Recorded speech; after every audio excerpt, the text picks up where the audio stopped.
Yeah. I see my breath and it's being active. Voice in particular makes this so entertaining. It's in here. The temperature's dropping. I'm glad that you're enjoying my supper. Do you enjoy this, Strawberry? It gives me great amusement, yes.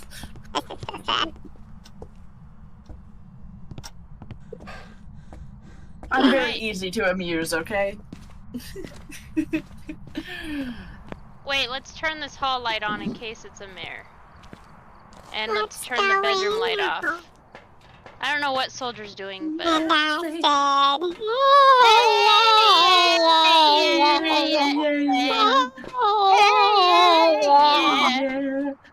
said, hey! What's going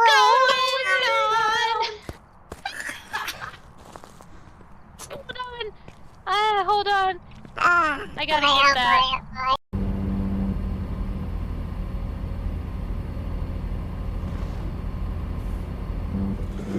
Oh, no!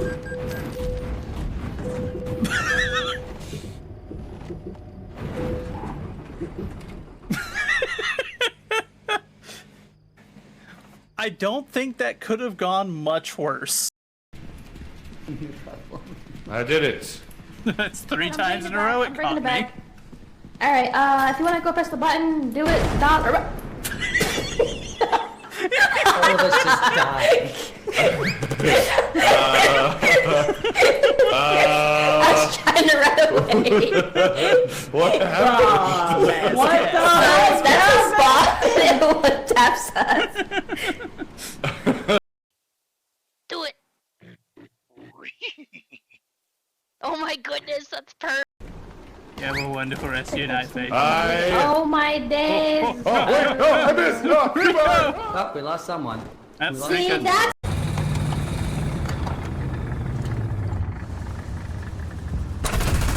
Or not, he's coming back to fight me. Uh-oh. I can't pin him. I can't pin him from the front, Chonky. Help me, Chonky. Chonky, help. He's gonna kill me. I'm gonna die. Oh no, there's a big one. There's a big one, Chonky. Hold chat. Hold. Yep. Hold chat. Hold it. Ow. Don't you laugh at me.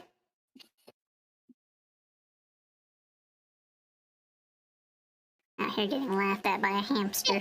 This is outrageous. Somebody go to Joseph and clip it. Clip it.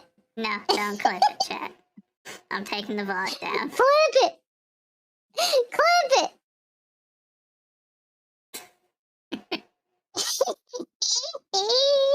I'm crying right now. Holy cow. All I did was hiccup. Yeah, but squeaky hiccup. You squeak. I'm being made fun of by a hamster. It was glorious. Send help, chat. It was glorious. Okay, so... Why on earth? Oh, Joseph, they're voting for failure. You better be paying attention.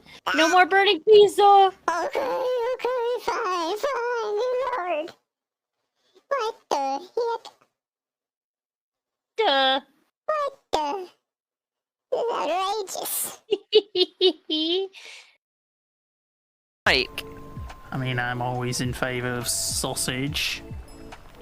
Sausage and pies. Get your mind out of the gutter. Why are you like this? Why are you like this? Chat.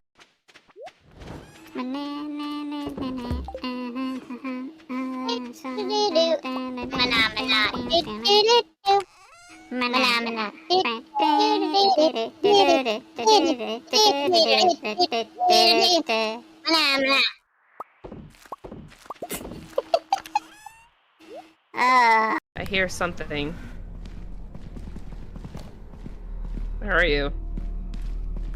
Where'd you go? Head back to that central area. Ah! What is it? Stop panicking. Ooh! Oh my gosh! Ow. No, it's gonna kill me. It killed me. I'm dead. I'm Oh, so dead. we're done. If you're dead I'm too, so then yeah. dead. I'm dead. Well, It killed me instantly. that was unfortunate. People to really start donating, Chunky. I understand how business works. How do you get the donations for the capybara? But you see, I just threatened to... Yeah, that. I threatened to that, the capybara, if we don't pass inspection. And we're only gonna pass inspection if we got enough... Fade from memory. Sounds a bit homo to me. Get rid of this thing. Oh, there's another one. Well, hello, chat. Hello, welcome in. Of course, I start right as I drop down to 11 kilobytes per second. That makes sense. That's not surprising. Why wouldn't I? Why wouldn't I start right as we hit a massive lag spike, you know? But, regardless, welcome in. Uncle Dan, welcome in. I hope you have a blessed day. Sunshine, welcome in. Congratulations on first. How have you been, my friend? Thrax, welcome in. How are you doing? I hope that you all are well. So, our plans for today, as per usual, we will be opening with prayer here in a moment or two. If you have a prayer request, get them in now. After which, we shall jump into the Bible reading of the day. The verse of the day being John 13:34 and 35 from the King James Version of the Bible. Then we carry on with the book of Psalms with Psalms 98. And then we're playing some more Satisfactory, in case you weren't suspecting that I may or may not be slightly hooked on the game. Also, I may or may not have already made another new start, because I realized that the map I had been recommended, I had chosen the wrong version. They said desert. I didn't realize they had suggested to me the rocky desert, not the sandy desert. So I've started a new one. I did a little bit off stream, so we're like slightly set up, but you didn't miss much. I'm doing all right. Doing okay. I would do better if my internet provider would actually maintain somewhat consistent connections for me, but that's a minor issue. I will get it sorted out eventually. Oh, yes, of course, though, after that, after Satisfactory, later today, we're playing the new mode of Party Animals, I believe it is. It's kind of a sus version, I guess. It's the one where you're like running around trying to figure out who's the bad guy, kind of the Goose Goose Duck, Among Us kind of stuff, you know? It's a social deduction game, I think is the classification. So we should be playing that with some of our friends today. Should be good fun. Good fun. Regardless, I'll give it another minute or two, see if anyone sneaks in their prayer requests. If not, that's quite alright. I'm praying for you all regardless, whether you like it or not. You can't stop me.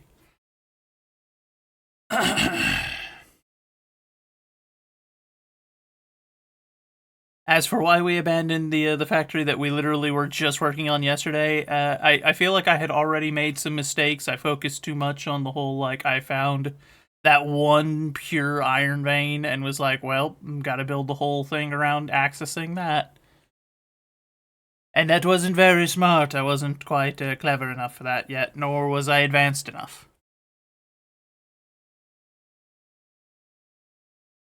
You're in range of being in range of getting... Sometime my audio doubles? What do you mean? Like, what do you mean it doubles? I'm curious.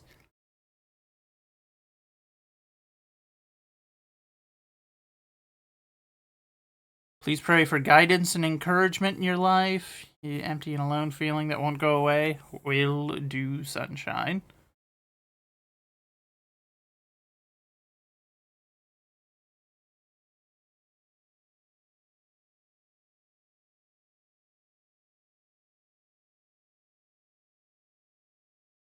I'm looking through my audio sources right now. I don't see anything that should be doubling, so I'm not sure what you're hearing there.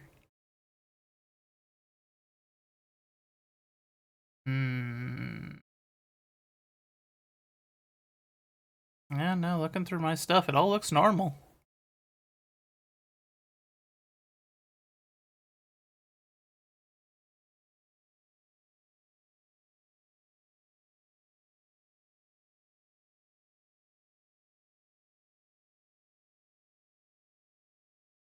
And some sentences repeat? That might just be down to lag or something, I'd imagine. I don't know if that would be on my end or your end, but one of us is having a connection issue, so... It could be me, I'm not entirely certain. I've been having issues with that.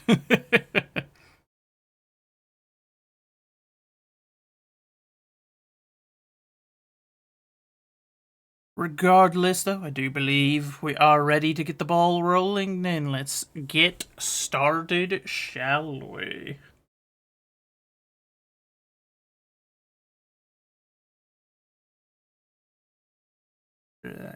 Okay, good.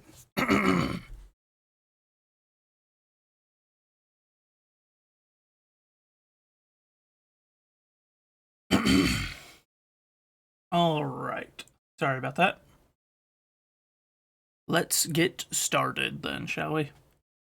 Heavenly Father, we come to you today, and as we do, we ask that you open our hearts and our minds, that you provide us wisdom and guidance today as we go about our day, that you should provide it to us that we may better understand the lessons that it is you intend for us to take from today, whether they be found here in the good word, whether they be found in our day-to-day life, or some interaction, some conversation, something we see, something we hear, whatever it is. We just ask that you grant us that insight to make use of that lesson to grow as Christians. We ask that you continue to provide a refuge for us, a place where we can gather with our fellow Christians in your might, where we can refresh and renew ourselves. We live in a world full of temptations, tragedies, and enemies all about us that we see us torn down and led astray, led away from you. We just ask that you grant us the strength that is necessary to overcome those deceivers, those enemies, and every other challenge that is before us today, that we may continue our walk alongside you. We ask that you lay your healing hands on each and every one of us. You know our personal struggles, whether we have admitted them out loud or not. You know what's in our hearts. You know our needs better than we do. And we just ask that you grant us those needs today. In particular, we lift up Sunshine, that you should provide the guidance and encouragement that is necessary to drive out that empty and alone feeling, and that you make your presence felt. But above all, we ask for your mercy and for your forgiveness. We are not but sinners and fools, each and every one of us, and that your will be done in our lives. In your heavenly name we pray. Amen. All right. Let's see.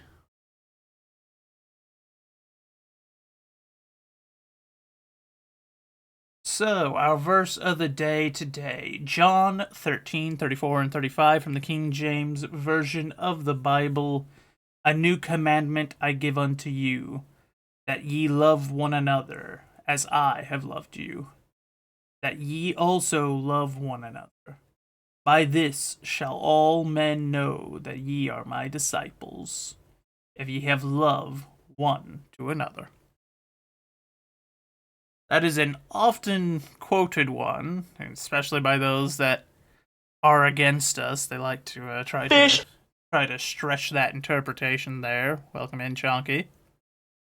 Thank you for fishing the Bible reading. I don't know why you've done this, but I should throw you into the coal mines in retaliation. Don't worry about it, though.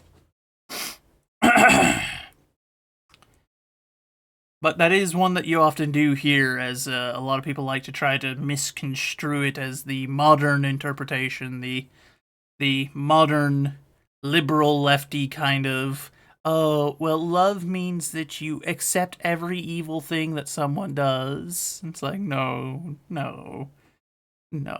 that's not how that works, bud, but okay. I always love it whenever they try to throw the scripture at me, and I'm just like, kind of rings hollow when you're saying it when you don't believe anything. But you know, you do you, I guess, you do you. Now, though, for carrying on with the in Psalm 98, you're already in the mine, Chonky. You are only in the surface level of the mine. I'm talking, I will send you to the deepest section. All you will know is coal. But now, Psalm 98. O sing unto the Lord a new song, for he hath done marvelous things. His right hand and his holy arm hath gotten him the victory. The Lord hath made known his salvation. His righteousness hath he openly shewed in the sights of the heathen. He hath remembered his mercy and his truth towards the house of Israel. All the ends of the earth have seen the salvation of our God. Make a joyful noise unto the Lord, all the earth. Make a loud noise, and rejoice, and sing praise. Sing unto the Lord with the harp and the voice of a psalm, with trumpets and the sound of cornet. Make a joyful noise before the Lord, the King. Let the sea roar, and the fullness thereof, the world and they that dwell therein. Let the floods clap their hands, let the hills be joyful together, before the Lord, for he cometh to judge the earth. With righteousness shall he judge the world, and the people with equity. All right. That is our Bible reading done for the day, which means it's time for more of what we were doing yesterday, which means factory time. Let me change our category. I'll get the game started up and our videos going, as it's time to nerd out and listen to more of this stuff. Also, Drax, you don't have to lie to Chonky to make him feel better. He is not on time. He is rarely, if ever, on time. He is so frequently late, it's so sad.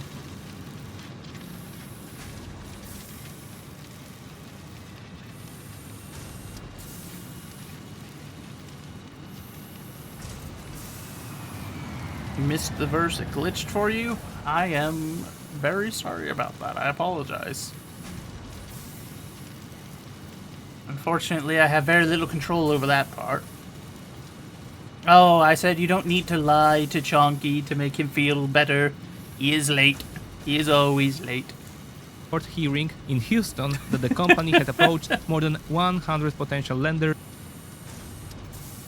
Thought he was on time? Nah. He's supposed to get first, but he never gets first on November anymore. 21st. It's very sad. This gives it one last chance to restructure its massive debts.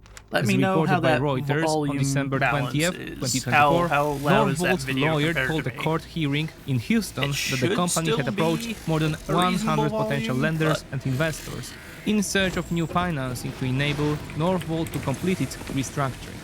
Meanwhile, the Gdańsk plant had already been closed.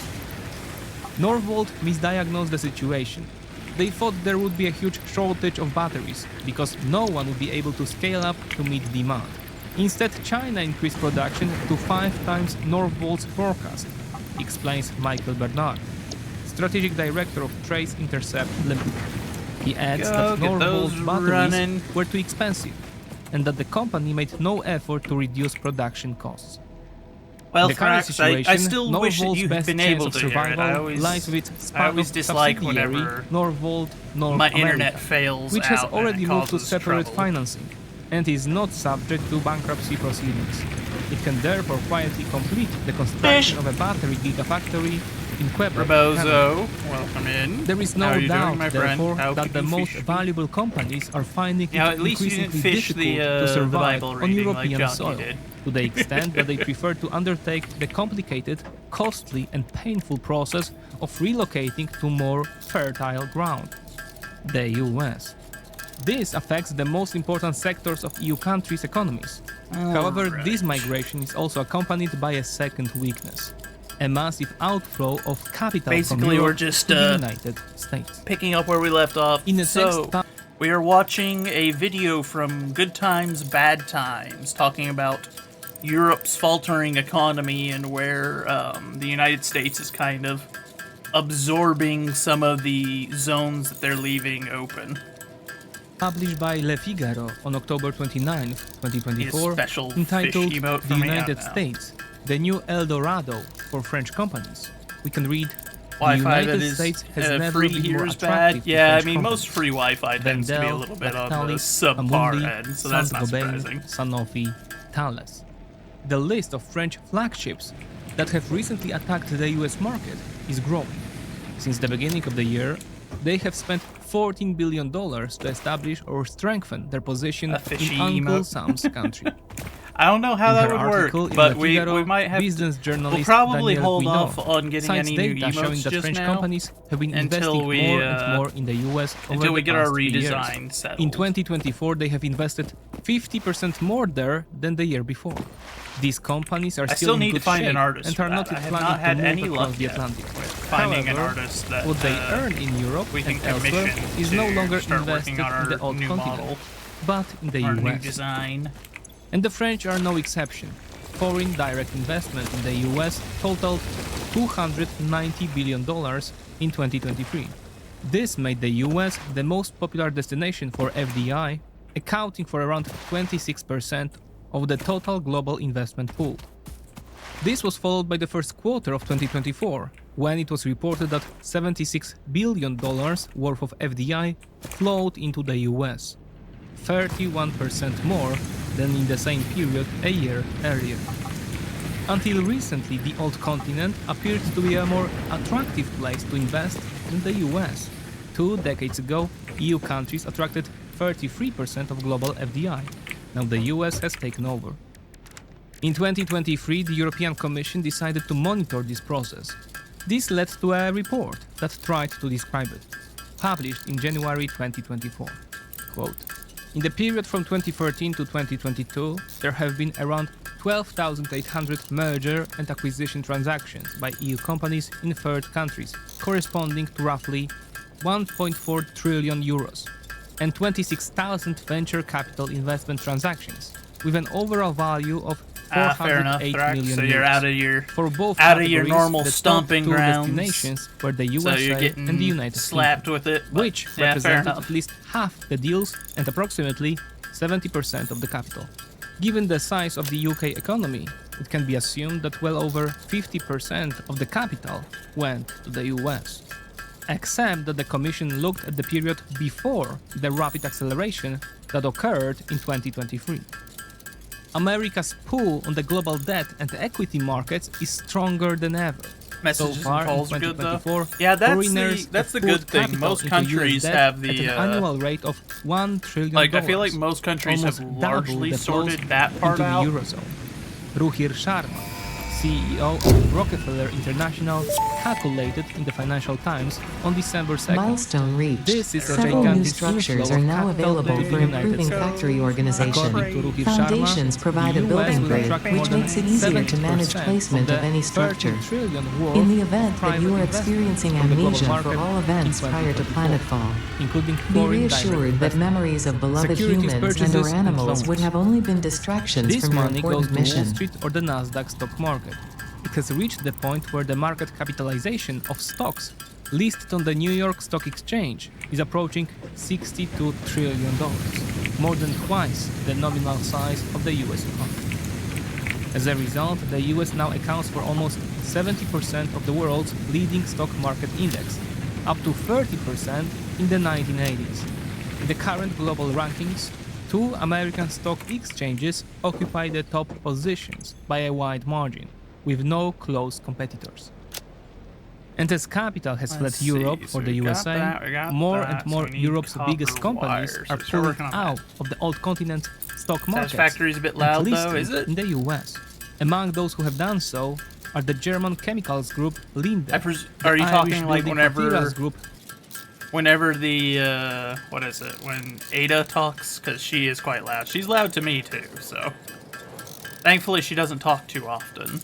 CRH, and the Italian engineering There's a lot of group money. Yeah, there's a ton of CNH money moving around right now. With the capital in the US, Europe's best companies will move their listings there, and even more investors in capital from Europe will follow, and the circle closes.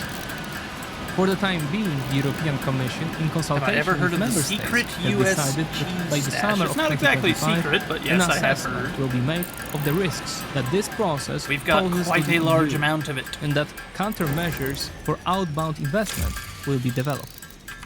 It seems that we are witnessing a self-perpetuating process. As capital becomes increasingly scarce in the EU, it will become more difficult to raise it for promising projects.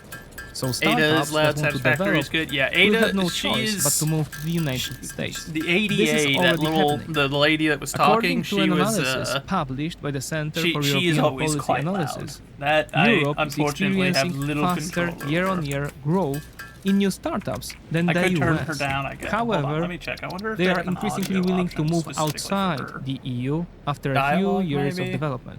There is a simple explanation for this. EU member states and the EU itself guarantee readily available capital for their creation and early development. In the first quarter of Hopefully that'll keep 2024 her from alone, being so European stinking startups loud. received nearly $14 billion in subsidies, but then they hit a wall, and they are still not generating profits. I've not heard of to grow to the Raisin point where they can cartels. start to I'll see be growing honest on that. revenues and eventually profits. Conveyor belts They then are need now That's much much more larger reasonable. injections To of to cash. save space and That in enhance the turn is productivity what they of are your no factory. longer counting on. Fixit in Europe. encourages you to consider investing Although in Europe is producing a verticality flood when of it comes to startups, factory logistics. US companies are If you feel 40% more stressed by likely this to secure complexity, venture capital imagine funding yourself on the in their shore of a first vast 5 income years. ocean. The report points Breathe out. in. This Visualize is why all the people OpenAI, relying led on by you. Sam The Altman, sea is was made of born billions and of thrived faces, in the each US, staring at you while with nothing hope and tears similar in their happened eyes. on the old continent. Breathe out. In Feel fact, the refreshed startup and focused on easily your raised duties. $22 billion in subsequent stages of development, and the main backers were private technology and investment companies, such as Microsoft, Strive Capital, Sequoia Capital, and K2 Global. It is hardly surprising then that startups working with the most advanced technologies have fled Europe. In fact, this process has been going on for years and has been systematically accelerating. But it was only after Mario Draghi's famous report that the alarm was sounded. Among other things, he wrote, quote, "There is not a single company in the European Union with a capitalization of more than 100 billion euros that has been created from scratch in the last 50 years. By contrast, all 6 US companies with a market capitalization of more than $1 trillion were created in the same period. More than that, they are shaping the modern world. Apple, it's because the ship's not Microsoft, back. I was like, Nvidia, why isn't it not letting Amazon, me do it? Alphabet, and Meta. They were born in the mid-1990s. And today, compared to the largest companies on the old continent, they I look didn't like actually eat sharks that many compared raisins to in school. minnows. There were raisins. So as but both I never ate that companies many and of them, I capital suppose. flee across the But I do Atlantic, remember there being a good people number. follow. Yeah. And these are the best specialists. The brain drain is the third weakness of the EU. It was aptly defined Brain in an article drain. That's published always a at the end bad of one. That August always hits your 2024 countries. by the No matter online what country you're platform from, if you Modern got brain Diplomacy. drain going Referring on, to the then- mass exodus of startups from Europe to the US, it noted that, quote, Silicon Valley and other parts of the country are becoming the main offices of professionals leaving the EU. Fast speeds of brain drain and relocation of promising young companies and specialists cannot avoid affecting the future profits of Europe's unified capital market. Ironically, in this area too, EU countries are taking it upon themselves to finance the economic successes of the United States. Indeed, government spending on education in the EU as a whole amounts to some 750 billion euros, equivalent to 4.7% of community's GDP. The quality of this education is still relatively high. What is more, at university level, unlike in the US, it is essentially free. As a result, the brightest and best educated people are migrating across the Atlantic. The impact of this process on economic development is well illustrated by statistics on the number of new patents registered in the US. Over the last decade, more than 22% were filed by expatriates who moved to the US to find jobs in the technology industry or in academia. In the European Union, they accounted for only 3% of such patents. Interestingly, of this pool of new innovative patents filed by expatriates in the US, 62% were the work of migrants from the old continent.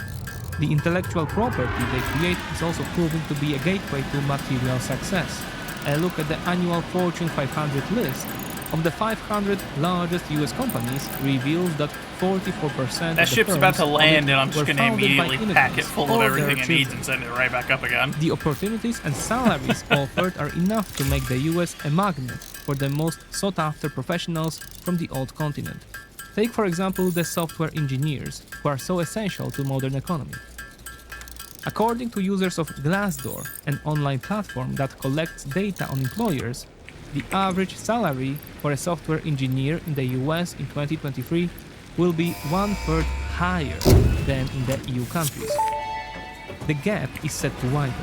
In Milestone 2024, reached. the Supply the average molecular annual salary analysis of a software machine, engineer referred to in as the the US MAM, with will be local resources to research and develop new $110,000. technologies. In the EU's Potential highest paying country, technologies include Denmark, exploration it will be tools, weapons, and 63,000. factory buildings. In Germany, These just are essential for 52,000, maximizing and their in pioneer France, efficiency in alignment with $44,000. Fixit's core pillars.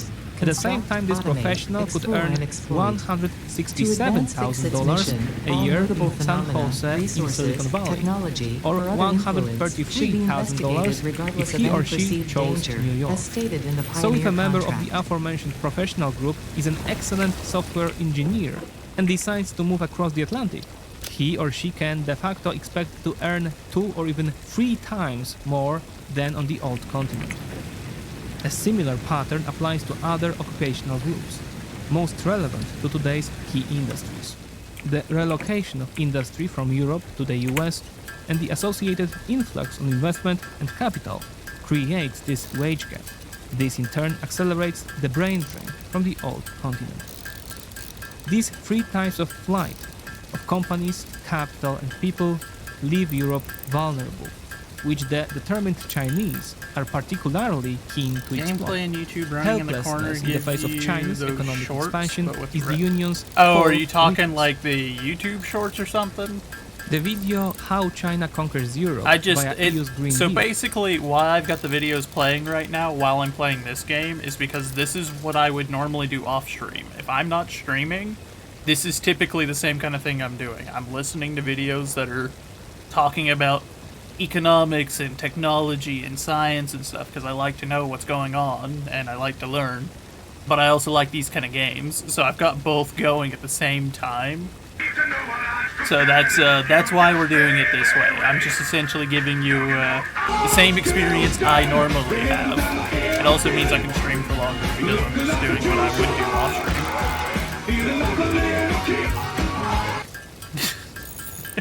Was entirely devoted to this issue.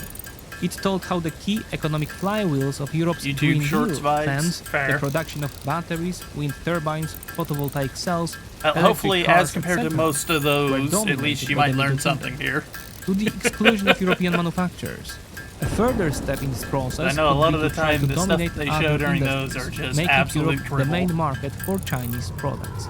On the one hand, Beijing is already suffering need background? from Yeah, I have overcapacity in its export-dependent I can't industries. shut my brain up, On the other so it's got to hand, have a something new to factor do, has and emerged. listening and Trump. learning is... In an article published in November, That the is my Financial Times go-to. warned, quote, if Trump continues to threaten to impose 60% tariffs on Chinese exports, Beijing is likely to turn its attention to other regions, such as the EU, which will seek measures to stem the tide. Meanwhile, the EU is completely unprepared to resist decisively in the way that the US has begun to do against Chinese exports, when the Biden administration raised tariffs on heavily subsidized Chinese electric cars to 100% in mid-2014 and added a further 50% tariff on batteries for the vehicles. A row broke out in Brussels. Germany and Hungary sought to block a similar ADHD move by the Yup. European Union. They want tariffs Yup. on all electric cars I, to remain I at the have level it, of and, the EU's this is standard how I import deal with duties. it. That is 10%. For the government in Berlin, it was more important to ensure that any retaliation by Beijing would not affect the interests of the German car industry, which is increasingly dependent on the Chinese market. For Viktor Orban, too, closer economic and political relations with the Middle Kingdom proved more important than the economic security of the Union. Admittedly, a coalition of 10 countries led by France and Poland pushed through the decision to impose higher tariffs, while Germany and 4 smaller countries, including Hungary, were against. But no fewer than 12 countries abstained, afraid to openly offend Beijing's interests. Although the adopted tariffs are the result of a compromise, their level was made dependent on the European Commission's discretionary assessment of whether a particular electric car company producing in China is rules of fair competition. As a result, foreign manufacturers such as Tesla are subject to a 7.8% subcharge, making it in total 17.8% import duty, while China's Geely is considered a fair product. After all, it owns Sweden's Volvo, and is subject to an 18.8% so sounds like the surcharge, EU is while content to state-owned sell themselves out in CAIC their is manufacturing to subject China, to a which 35.3% have fun. That's what we did, and our surcharge. economy suffered. But even in Which the is latter why case, we've tariff reversed barriers are course on twice that. as low as those imposed by the United States. Beijing has responded with a series of retaliatory measures targeting products from the EU countries that voted for the tariffs in the first place. The communist authorities are capable of playing brutally, and it is in their interest to weaken the Union and deepen the divisions within it, so that they can increase their access to a highly attractive market and de facto colonize it, while avoiding the relocation of advanced industrial production to the EU. At a closed-door meeting earlier this year, China's Ministry of Commerce warned domestic car makers against making major investments in Europe, advising them to set up production lines on the continent only for final assembly. The FT reported in mid-November 2024. Yep, sounds like the EU is Divisions intent within on going EU the are route that we therefore in were Beijing's interest, until we got as Trump the back split in, vote which- shows.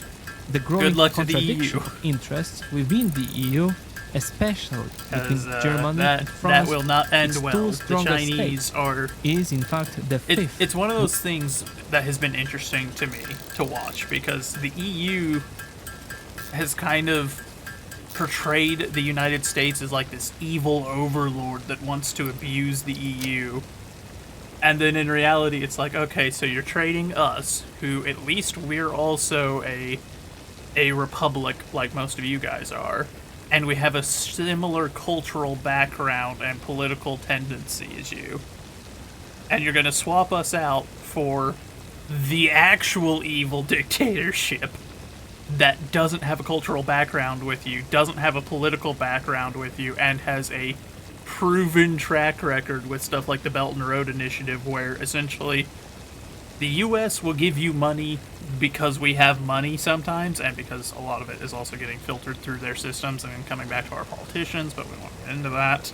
I hate that as much as everyone else does. But then there's stuff like the Belt and Road, where the Chinese are like, we will give you money to build roads and trains, and all you have to do is give us a 5 million year lease on your military assets, like your ports and airstrips. And it's like, okay, so they're the ones that are actually doing the same, or doing the things that you say we're doing, and you're going with them to, I guess, spite us? Okay, have fun with your new colonial overlord, I guess. They're gonna treat you real bad. Weakness of Have the fun. For decades, It's the a two bold countries that strategy, form the Cotton. backbone of the It's not gonna community play out well, have but tried it's to a act bold in solidarity strategy. and reach compromises on the most important issues. And when this happened, the common will of Berlin and Paris became a decision binding on the whole Union. But China's economic expansion and Donald Trump's election victory are increasingly straining this backbone. Germany's economic success has for decades been based on its huge exports, making this relatively small country the world's third largest exporter, by global Milestone standards. reached. Solid Until biofuel recently, it was created able to from any compete biomass effectively with ensures China maximum and the United efficiency of States. biomass burners. Berlin's To aid in priority biofuel therefore production, remains to the maintain chainsaw free allows for trade the at removal all of costs tougher wood and and to coral seek new foliage. markets. Additionally, France, on your the other pocket hand, dimension under has been Emmanuel inflated Macron, to increase is trying to inventory be the most size. active in the EU Inspirational in note. pursuing Will you its be the own Fix-It industrial Employee of the policy Month? in order to You save and could rebuild be its if you manufacturing construct, capacity. automate, explore This and in turn exploit means by tending eliminating towards all obstacles to protectionism and efficiency. protecting High domestic stakes, high production. pays. It's In his speech contractually at the mandated. Sorbonne, I Fun, mean, fun. yeah, but it's also one of those, like, it's high stakes, but the house is already rigged.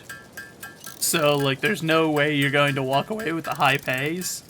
You're going to lose. The house always wins, and that's kind of what China has done with this this system that they've set up. Like, yeah, technically there's the potential to walk away with your country being much better off overall. It's not going to happen, because they're not going to let that happen, but theoretically, you could win. You could win big, kid. You're gonna be a big star. You're gonna be rich. In April 2024, I'm just over the here like, French president this also is spoke good. of the need for We're joint okay. investment Good luck, in Mac. industry Good luck, in the guys. EU and a move away from the current rules of free competition. He outlined a vision to create 5 strategic sectors in the Union: artificial intelligence, quantum computing, space, biotechnology, and new energies. The conflict over the Mercosur agreement showed what this deepening contradiction means in practice. Negotiated for 25 years, the agreement with the South American countries was suddenly concluded overnight. While Michel Barnier government in Paris was collapsing and President Macron was struggling to maintain control of the French political scene, the President of the European Commission took advantage of her main opponent's moment of weakness. Ursula von der Leyen surprised Paris, but also Warsaw and Rome, by announcing on December 6, You smell your taxes rising? together with the leaders of Argentina, Brazil, free trade area, with a population of 700 million. For experienced German manufacturers and exporters, this is a huge opportunity comes the to ship. take a second breath. buddy. Mercosur has no similar agreement with China. Few companies to find a market. Moreover, South America is a region rich in lithium and rare earths, raw materials essential for the energy transition. This alone is enough to understand the determination of Berlin and the head of the European Commission. But at the same time, the same agreement is unacceptable to Paris. This was expressed by President Macron on December 12, 2024, at a joint press conference with Prime Minister Donald Tusk in Warsaw. He declared, quote, "We do not agree with this agreement as it stands. We are certainly not going to sacrifice our agriculture in the name of mercantilism of the last century." France, which argues that the Mercosur agreement is binding only on the European Commission and not the EU member states, can count on the support of Poland and several other EU countries. This promises to be a fierce battle for ratification. Opening up to free trade with South America heralds the greatest benefits for the German economy. In the case of Poland and France, on the other hand, these benefits are also apparent, but they are accompanied by a significant cost in the form of a huge threat to domestic agricultural production.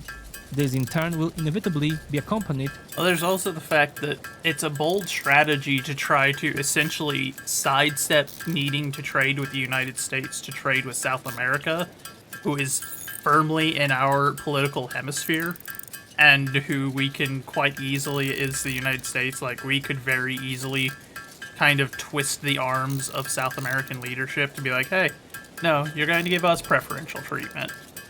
And then because of our proximity to them and our industrial size, we're still going to outcompete the European market there.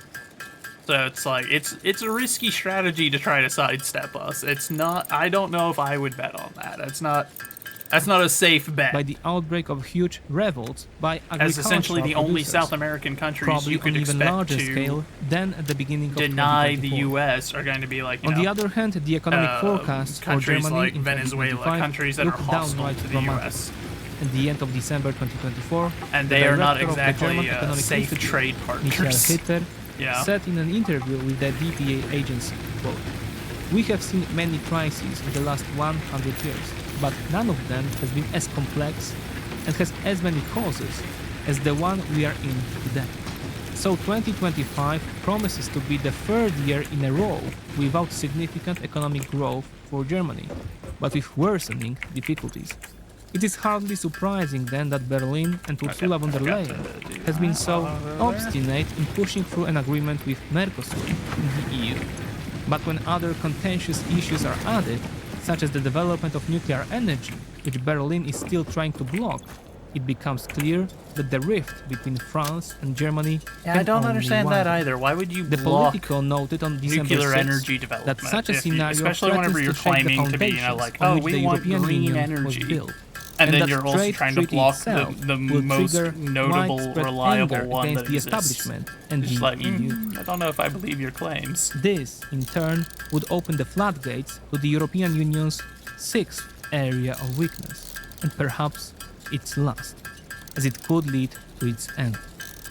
This will happen if Europeans increasingly associate growing problems, indecision, impoverishment, and widespread disorder, not only with the incompetence of local authorities, but also with the very idea of the European Union.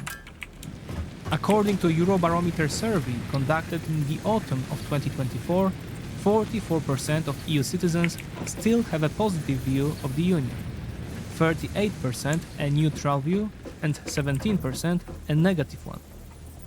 Looking at long-term results lizard from dog the same doing source, here? however, we can see that at the height of the Eurozone crisis in 2012, the number of supporters and opponents of the EU was equal at 30%. Meanwhile, all the signs are that a storm even more powerful than that of a decade ago is now looming, and, given the state of the German economy, could once again shake the foundations of the Eurozone. At such moments, social unrest, voter radicalization, and rejection of the old political elites become natural. As the political class is unable to solve people's problems, The they remains begin to look researched around belong for to an new organism leaders now and dubbed the parties that fluffy-tailed can give hog. them hope for It a has better many future. characteristics that would However, likely it is very classify it likely among that the this will be Suidae radically family. Sometimes toes need Eurosceptic to be forces, stepped on for such the as sake the of progress. AfD, which has Fortunately written for into you, its I have draft no election toes. manifesto that Germany should leave Oh, the that was her Eurozone getting and snippy even at me European for Union.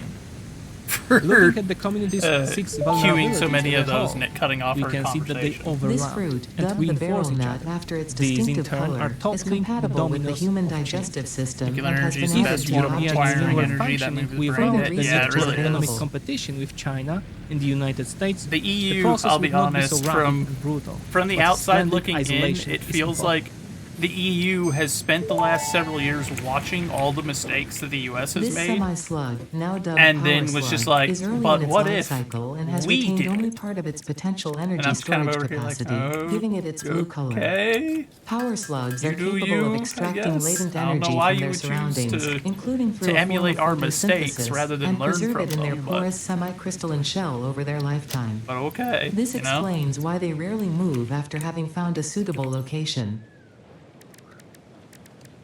I am not the head of the EU, so I can't What I matters, can't make therefore, a choice is the for them. I weakening just competitiveness normally of it's the community's advised that major you learn economies from the mistakes and of the very others, poor not replicate adaptability them. to change of the ossified structure that is the EU. So the crisis is growing. It has only been exacerbated by Donald Trump's election victory. To make matters worse, the new president's main objectives are to strengthen the competitiveness of the US economy by any means possible. And for to the do US it right economy to after we regain just its got dominant Trump back position in the office world. over here in the US, So where the we're, murderous like, race with the Middle Kingdom, where we in all have areas of mutual finally competition leadership that's will focused on accelerate. it, This means on that the you know the European whole Union will trying to make us competitive again. come Just, under even more pressure, Seems like a hitting bad its idea. weak spots.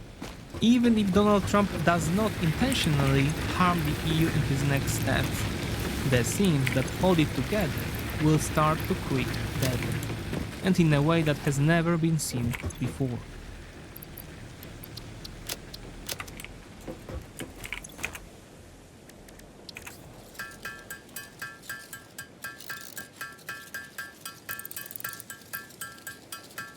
Let's see. Good video, good video.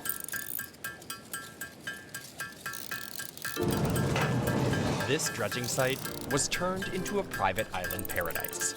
MSC Cruises has spent about $500 million to turn an industrial wasteland into an exclusive destination for its passengers, all in about 4 years.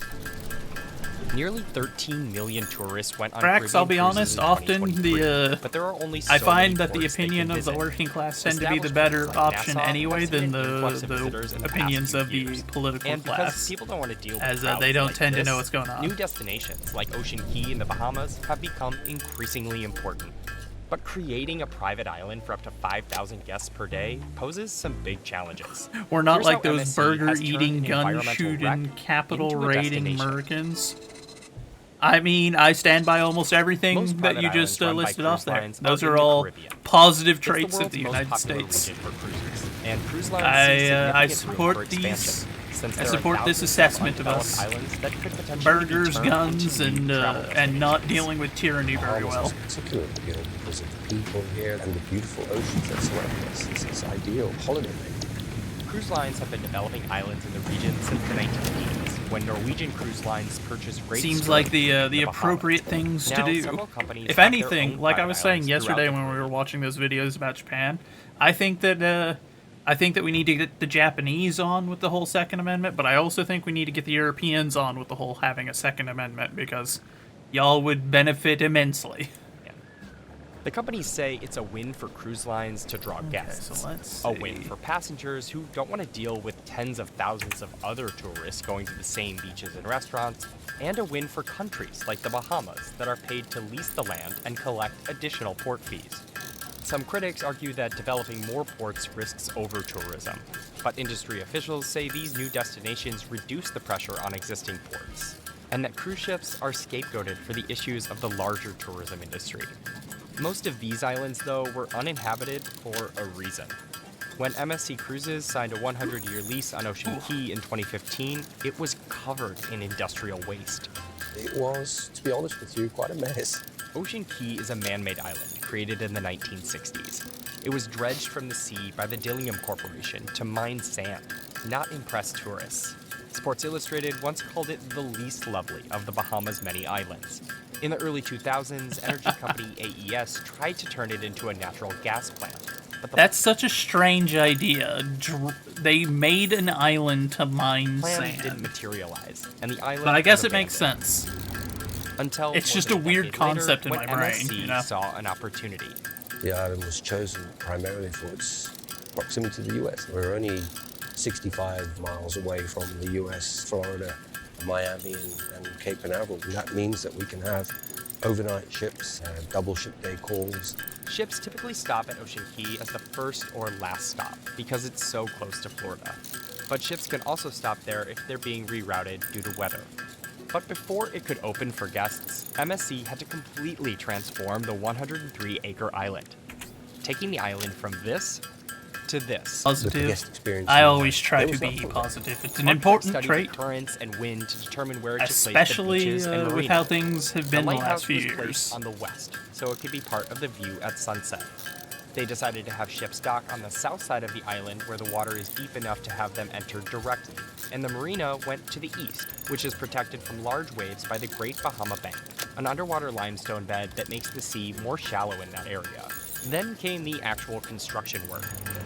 Don't give you Removing guns. It's a 7,500 horrible idea, tons not of in your scrap country at metal, least. And moving almost 1 million cubic yards of I mean, sand. That's enough to fill about 300 Olympic swimming pools, and adding 100,000 tons of rocks.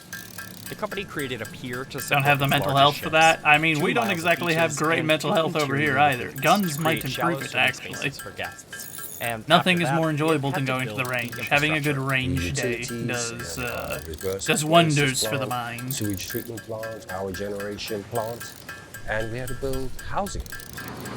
The company planted Also makes you 5,000 significantly homes less and helpless in your day-to-day, which is always 75,000 quite smaller nice. plants. And then it was time to prepare for guests. Coming here. And it also The tends to mean mission that the government thought behaves a little bit better when was, they know that the people wow, that they're I'm kind of ruling over imperiously Still could had potentially the fight last back remnants in of a the case of them dredging acting too company that was tyrannical. here.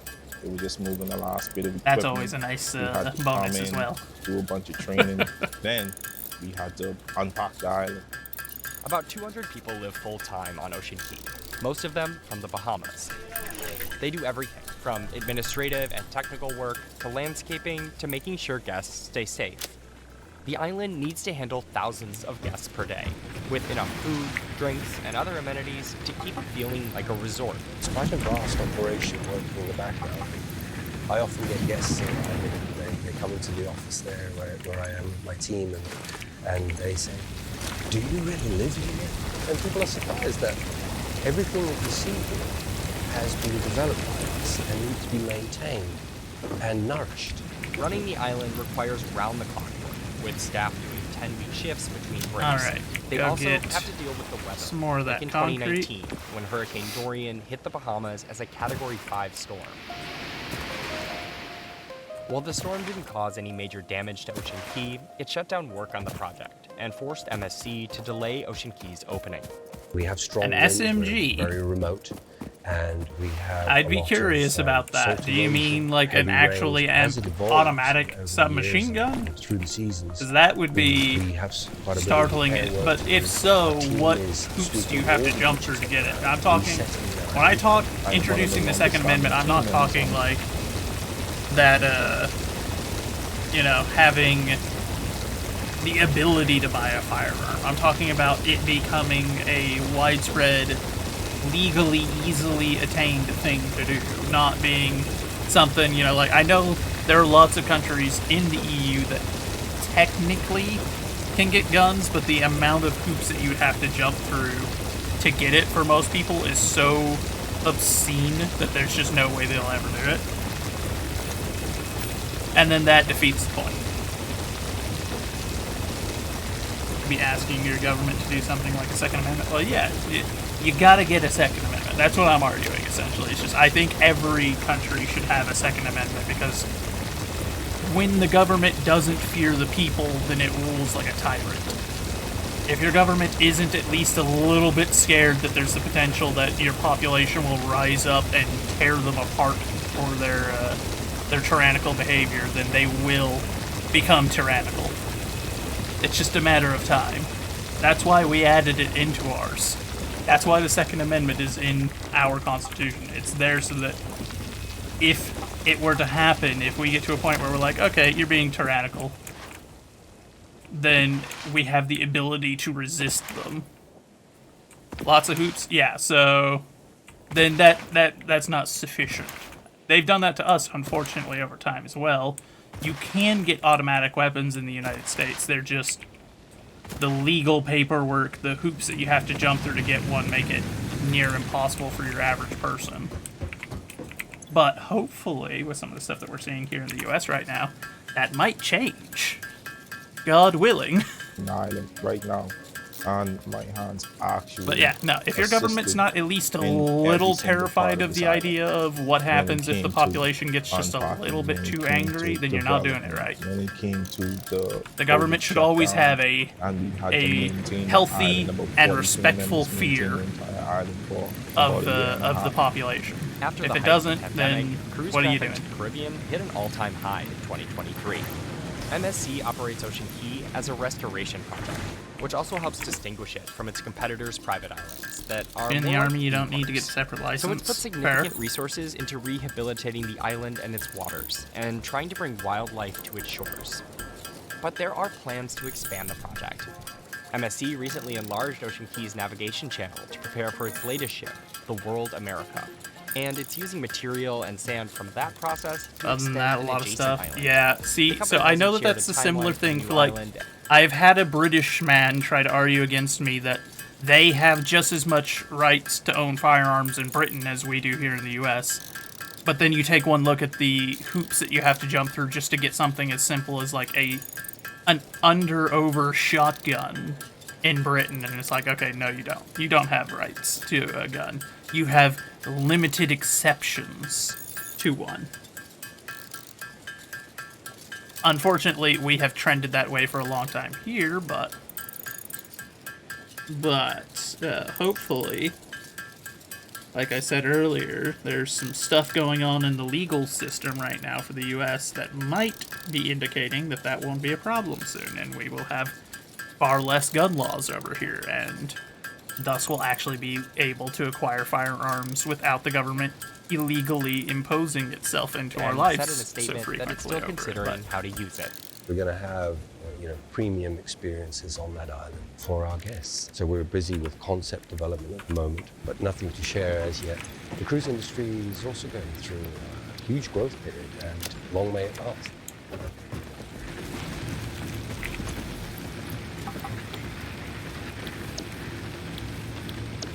Pop these back over to iron ingots. One claims it's the company's only chance for survival. Atari has filed for Chapter 11 bankruptcy protection. Okay, so we're gonna need blades, which means we're gonna need screws. Kodak is filing for Chapter 11 bankruptcy protection. Reinforced iron plate, how many do I need? I need 12 to 6 ratio. Okay. What's up, guys? My name is Jake, and welcome to the 13th episode of Bankrupt. The cruise industry has been sailing through very choppy waters over the last few years, and it was one of the few industries across the world that was forced to completely shut down all of their revenue streams. Voyages were suspended for months while no money was coming through the door. The giants of the cruise industry, though, like Royal Caribbean and Carnival, had decent cash reserves and spent their time seeking out additional funding and borrowing against their debt. There were plans to make separate army cruising tax, resumed like in water tax. Wait, 2021, water tax? It seemed as though everyone had made it out. Wait, what alive. the heck is a water That tax? was until early 2022, when reports started coming through that the luxury cruise line Crystal Cruises had their ships arrested by authorities.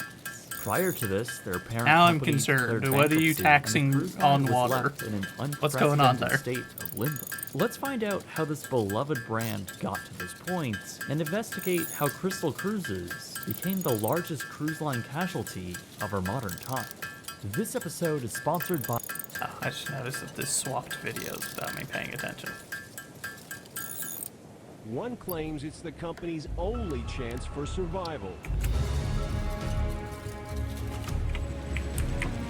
Atari has filed for Chapter 11 bankruptcy protection. A 31-year-old... AWA presents the difference. Kodak is filing for Chapter 11 bankruptcy protection.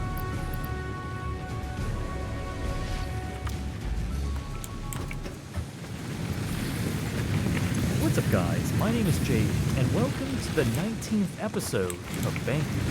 For those who grew up over the last 20, 30, or 40 years, or those who were parents during that time, then you'll probably look back on the family entertainment giant Chuck E. Cheese with a rosy sense of nostalgia.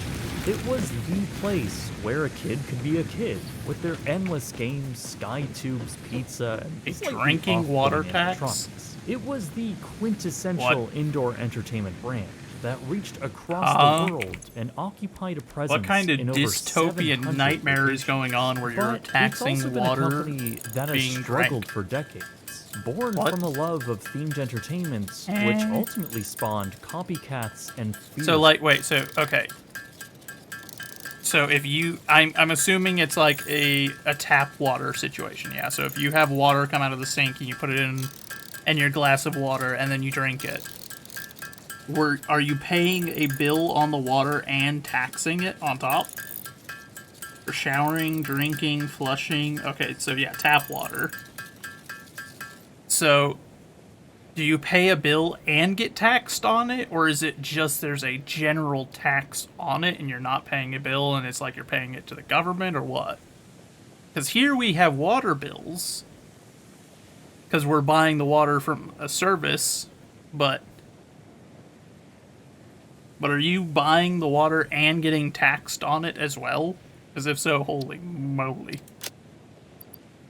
That is some dystopian, like, cyberpunk type stuff right there. If that's the case.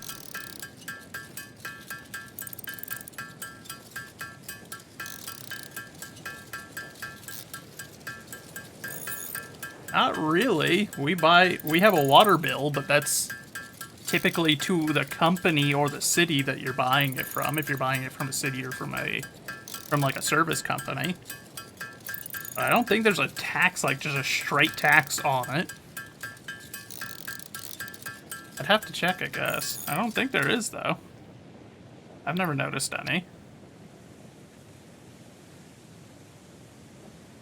Competition. They fought hard in the 1980s through an animatronic war and were eventually the subject of a corporate buyout and 2 separate bankruptcies, the latest being in 2020. So today, join me as we discover where Chuck E. Cheese came from, hear from those who knew the company best, and find out how, despite its very troubled past, it's still chugging along today. This episode of Bankrupt is sponsored by Nebula. Get 40% off an annual subscription by going to nebula.tv/brightsunfilms. Yeah, I forget how much Europe taxes things. I forget y'all get taxed on like everything that you do. The video game company Atari, which had seen a great deal of success in the early 70s. Thankfully, we're over here in the U.S. They're talking about, like the current administration's talking about getting rid of income tax and stuff. Which, God willing, that'd be nice. That'd be cool. That would free up so much economic spending for your average American citizen. In robotics and all things engineering, it would be right huge. Alongside his obvious passion for video games. He saw the massive revenue video arcades were making during this time, a direct offshoot of how successful Atari had become. So, Bushnell came up with the idea to add in a restaurant element to the arcade formula, conceptualizing a pizza establishment that merges both a restaurant and an arcade, a place where people can burn through quarters while they wait for their food. But it wouldn't just be any generic arcade or pizza place. This would be a family-friendly dining experience, and would be the instrument for Nolan to build out an amusement park-like atmosphere, harnessing the engineering magic of animatronics like he loved in Disneyland. This was all essentially a passion project for him, something he kept on the sidelines while waiting for the right time to execute his vision. That time came when the Atari company was purchased by Warner Communications in 1976. In that acquisition, they also purchased the restaurant concept Nolan had been developing. Warner ultimately agreed to build out this restaurant concept, and in 1977, using the rat mascot character the company had already been testing out, Chuck E. Cheese Pizza Time Theater had opened. Yeah, it's funny though. It's funny because from the American perspective, like, for most Americans, when we think of Europe, we think like the old country. So we think, you know, England and Germany at like the height of the 1900s, you know, so them being industrialized first world major economies, which just doesn't seem to reflect all that much anymore. It seems like a lot of the EU is a lot poorer and a lot more underdeveloped than often are portrayed in our minds, at least. Which is a shame. It's a shame. I feel like that's a bad sign for the region. Greatest Atari game machines. The numerous long tables with upholstered picnic benches occupied most of the second floor space. But the headliner here was the show space, where Chuck E. Cheese and his animatronic friends would perform shows. Of course, then again, a lot of Americans also mostly associate Europe and think Country Bear Jamboree. France, Germany, and was still England. Intended to be for families, Like that's Chuck E. Cheese Europe himself to most would be Americans. smoking a cigar and talking At least in when we a think about Jersey it. Which, accent. to be fair, also does kind of make sense. They're the three that we have the most history with, and in particular, England and Germany are the ones that we have the most, like, of our population having come from there originally, since most of us are English and German. So, a lot of us don't really remember too often, like, Eastern Europe or even much of Central Europe. It's just kind of that like the Western Europe that we think about when we think Europe. While looking ever so slightly. But like I said, it kind of makes sense from our perspective, I guess. There's a greater tie-in there, you know. Using the 20 minutes it took countries like Georgia or most of the Balkans or the Baltics don't really come up that often. They're a bit smaller, they're not real big on our economics, and we don't have a whole lot of people that came from there here, so there's just not that intrinsic background, you know? Nolan then set his sights on expansion, and he figured he could do Ostland, that Italy, by yeah, but then franchising the again, restaurant like once, where he knew a few you have to people were remember, already- throughout most of American history, we didn't really consider even Italy to be like that European. Like, it was only within like the last 100 years that Italians were deemed white in the United States, which is normally the catch-all for anyone that is a European descendant, is just you're white. Spain typically still wouldn't even be considered that. They would not be considered white in most people's eyes in the U.S. because they speak Spanish, even though that's a European language. already interested. It's a weird Robert situation. Brock It's weird. was one of them. It's a little odd. He was the owner of the Brock Hotel Corporation, a successful hospitality management company, which was also looking to expand. Chuck E. Cheese Pizza Time Theater was Brock's perfect business venture to pursue, and he became very interested in building out these restaurants all across the markets he was familiar with. So the two men signed a co-development agreement to build over 200 Pizza Time restaurants across the country. At this point, the restaurant chain only occupied 6 locations in California and 1 in Nevada. But Robert Brock's enthusiasm for the company began to wane, as he discovered what he thought was a better bet to hedge his money on. In late 1979, There's only the he was USA, introduced to everything an else is a engineer deep named state Aaron fabrication. Fletcher, who had No. Everything else is just areas we haven't manifest destinied yet. We'll manifest destiny them eventually. We'll get around to them all. But, for now at least, that's all just, that's future manifest destiny. Eventually the United States will just become Super Earth. just displayed his animatronic character show at That's IATA. the real Brock goal. was now We just don't thinking talk about it that often. Fetchter's That's our work in long-term animatronics plan. was far more advanced than Bushnell's. Fetchter was also working on something that he called the Rockafire Explosion, a fully life-sized animatronic character band. Brock was so impressed by this 14 that he more envisioned his reinforced own iron family plates. entertainment restaurant, utilizing Fetchter's highly advanced animatronics. So, Brock wanted out of his Pizza Time contract.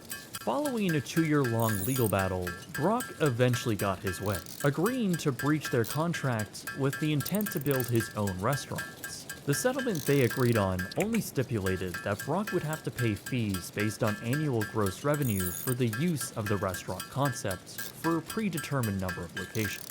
So Brock and Fetchter went out and built their own restaurant in 1980 called Showbiz Pizza Place. Their mascot was named Billy Bob, a large country bear that I think is probably equally as threatening. But despite being nearly a carbon copy of Pizza Time's business model, Showbiz was a hit. The full-sized, fully programmable Rockafire Explosion band was a Milestone crowd reached. pleaser, Fix and It would like to dwarfed the remind you framed of your animatronics contractual Pizza Time obligation still towards featured. efficiency. With the immense success of their Recreational first use of location belts and a lifts ton of does not capital count from towards Brock's work Hotel hours and will put you on the Within list. just a year, Stay over efficient. 80 Oh no, they'll put me on a list. Not again. all of these introducing How can this keep new happening to me? entertainment concept to new parts of the country, and thus quickly capturing and dominating that market share.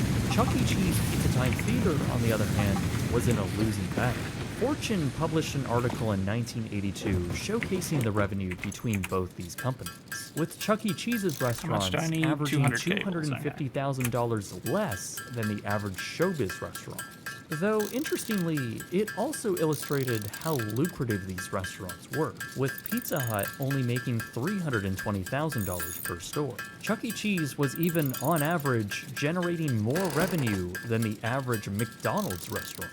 By now, Chuck E. Cheese had more than 110 locations, and Bushnell was intending to expand the brand even further, hoping to open at least 1,000 locations by 1990. He then brought the company public in 1981, and with this new IPO, he focused on chain-wide revamps to the structure of the Chuck E. Cheese experience, incorporating new, modern arcade machines, building new play areas for children, and most importantly, revamping their animatronics to better compete with Showbiz. They did this by building new, full-sized characters in a new stage environment.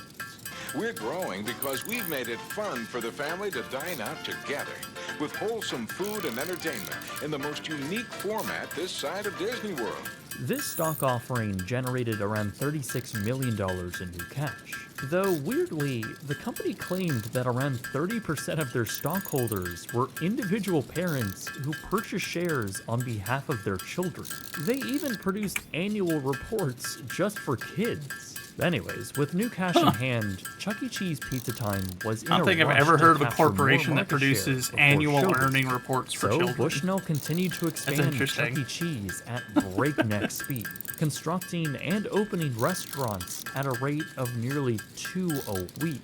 Over 200 locations would ultimately open by the end of 1983. But with all of this expansion, the company reported losses of over $80 million. The average revenue per location had decreased severely, and with mounting competition from Showbiz Pizza, along with other new chains with similar concepts like Bullwinkle's, the finances of Chuck E. Cheese were reaching a critical point. The video game crash of 1983 had made things much worse, and with the enormous debt from the expansion campaign and a sluggish stock price, the company ran out of liquid cash and was forced to declare Chapter 11 bankruptcy. It appeared that Chuck E. Cheese Pizza Time Theater had a very troubled future ahead, and that was if they can emerge from the restructuring. Pizza Time was close to losing $20 million a month, and soon after, Alan Bushnell had resigned as CEO. It appeared that Chuck E. Cheese was headed for Chapter 7, that being the final chapter for the company. But then, in a pretty shocking turn of events, Chuck E. Cheese's very competitor, the chain that essentially stole their idea and expanded well beyond their initial reach, had returned. In 1984, Robert Brock and the now successful chain of Showbiz Pizza had offered to buy the entire company for $35 million. With basically no other option and Alan Bushnell now gone, the offer was accepted. The two brands were merged, and the new parent corporation became Showbiz Pizza Time Incorporated. While this was a pretty shocking turn of events and showed the strength of their corporate power, in reality, Showbiz was also struggling, as the market conditions didn't just apply to Chuck E. Cheese. But Showbiz was cash rich and in a much better place. So they scooped up their largest competitor, and now the company was poised to dominate the family restaurant market. In the following years, Brock would depart from his own company, and a new CEO was brought in to manage the future for the two brands. Or really, I guess his job was more to keep them from falling apart. Showbiz Pizza Time was bleeding money. They were unable to pay leases, interest payments were barely being met, and they diverted all revenue just to make payroll. Over 100 locations would close between both brands during this time. And remember, the Brock Hotel Corporation was also under this umbrella, and also in financial trouble. Ultimately, outside capital investment was injected into the company, and their debt was refinanced to shave off more than half of it. By the mid-80s, a focus was put on the customer and how they experienced Showbiz and Chuck E. Cheese. The quality of food was drastically increased, as was the quality of service families would receive. Lighting was increased, as were the number of windows to make the space feel more alive and less dark and dingy. Really, a bunch of new customer satisfaction initiatives were introduced during this time. I remember going to Marketing Chuck E. now Cheese a couple of shifted times away as a from the child. animatronic Not super characters, frequently. There was and only more like to one how or all two in my members of the town, but family can now have I don't know if those are still This around allowed anymore. I new think they're all life to gone. be breathed into the chain, and customers So it makes me wonder if they fully the bankrupted company them. was spun off into its own entity and away from the Brock Hotel Corporation. By now, the brands were moving towards a unification, knowing that the agreement between them and the company that produced the Freighter is landing, so we can offload all this New onto it stages here are in a now being moment. fitted into the Chuck E. Cheese locations, the first non-balcony animatronic stages yet. By 1990, the plan was coming together, and it made sense to pick one of the two brands to focus on for marketing and brand reach. Ultimately, Chuck E. Cheese was the stronger of the two brands, and over the next 2 years, all of the existing Showbiz pizzas were rebranded into Chuck E. Cheese. This essentially marked the end for the Showbiz Pizza name. The Rockafire Explosion animatronics were then reskinned to the characters of Chuck E. Cheese and Friends, many of them becoming the Munch's Make-Believe Band. By the end of 1993, the corporation had over 325 locations across North America. And while revenue fell a bit We're almost to a this spot year where I'm compared ready the to start resurgence of the moving scene out in of the this early spot, 90s, turn it this didn't into like deter a the proper company iron from foundry. continuing to remodel their locations and focus on child safety policies. including the novel concept of banning smoking in their family-oriented locations. Wow! While this was a step in the right direction for cleaning up their in-store atmosphere, alcohol was still on the menu for adults, which probably fueled an uptick Now those in offices that violence seem at to their never have locations. anything Though done. on the well, upside, that free makes attractions people were that are also also being not added, that like the important, like Sky Elon Tube, Musk, an elaborate series from of tunnels for interfering in the kids to government too traverse much. through. Really, That an could addition refer that to seemed any number of necessary for all of their agencies. I locations to presume better you're compete talking with about, rivals like since Discovery you Zone mentioned and Musk, McDonald's. I assume you're talking about USAID right now, because that's like the big one that's been in the news lately. And they had things that they did, it's just all terrible things that that we as Americans do not approve of our taxes being used on. But that's what they were being used for, so that's why a ton of us are quite pleased to hear that they're being shut down. Things Them, were beginning to turn around the in a Department of very Education, positive a bunch way of for other the departments corporation. that we By don't have any 1998, need they had of, finally changed that their have name failed to do better their jobs reflect their overall effectively, brand, now becoming are all on the chopping board, and I, for one, revenue was on the rise, surpassing $370 million, and investors took notice of their long-term vision and the work that had been done to bring the company back up from the verge of bankruptcy.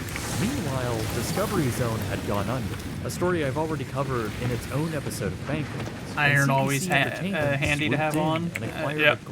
Always a good one to have nearby, plenty of, especially early on in this game. Side, a new generation of kids absolutely loved this place. Through the early 2000s, that's why I always Chuck E. Cheese prioritize had like huge building brand kind of an iron recognition foundry across North first. America. That way I've got a Now, place with over consistently 400 producing total it. locations. Investments were being made all across the chain, from new attractions and games to a new toddler zone, along with constant improvements to the overall customer experience. Which is why I It made was the initial place base to here, host that a way I've got a birthday spot party. where and it's, for me, as someone who grew up during this time, I remember by that way time it's we were close to fun. my iron Hundreds of until I can get thousands, even millions the of foundry kids all built. across the A continent lot of different also names, each happened to office is agree. called And something this all different. Yeah, you're reflected in referring, their so you're talking about the different departments of the government. Like, we've got a ton of them. Here, let me see if I can...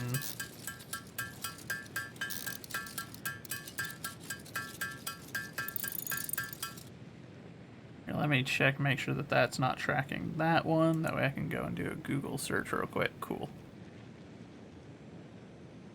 Overall sales. Okay, so, hold on, By let me... 2004, a new company logo was introduced, while some locations began receiving updates. However, not all of them, and cutbacks across the chain began to be noticed, primarily in the animatronics, which in some cases had been scaled back with limited movement. All new and updated stores by this point were only installing one Chuck E. Cheese animatronic figure, while several shows had been replaced by what they called the Circle of Lights. Clearly, the animatronics were costing too much to maintain, and management had now figured that customers wouldn't care as much if they scaled things back and saved on the maintenance costs. So, In the short we've term, got and in a lot of cases, the U.S. customers Department of didn't really State, notice the U.S. in a way Department that of would affect Treasury, attendance. the And U.S. the birthday Interior party Department, hub of the U.S. early Department of 2000s Agriculture, kept the a U.S. steady Department stream of net Justice, the revenue, U.S. Department crossing of the Commerce, $800 million the U.S. mark Department of in Labor, the U.S. 2008, Department of just as they were Defense, the U.S. approaching Department of 500 Health and Human worldwide Services, the U.S. But through the Department of Health, recession, the Housing and company Urban intensified Development, their the U.S. cutbacks and focused on Department of implementing new Transportation, the U.S. premium attractions Department that of cost Energy, money. the U.S. They Department did of this by removing Education, the previously U.S. Department free of Veterans attractions Affairs, like the Toddler and Zone the and the beloved U.S. Sky Tubes.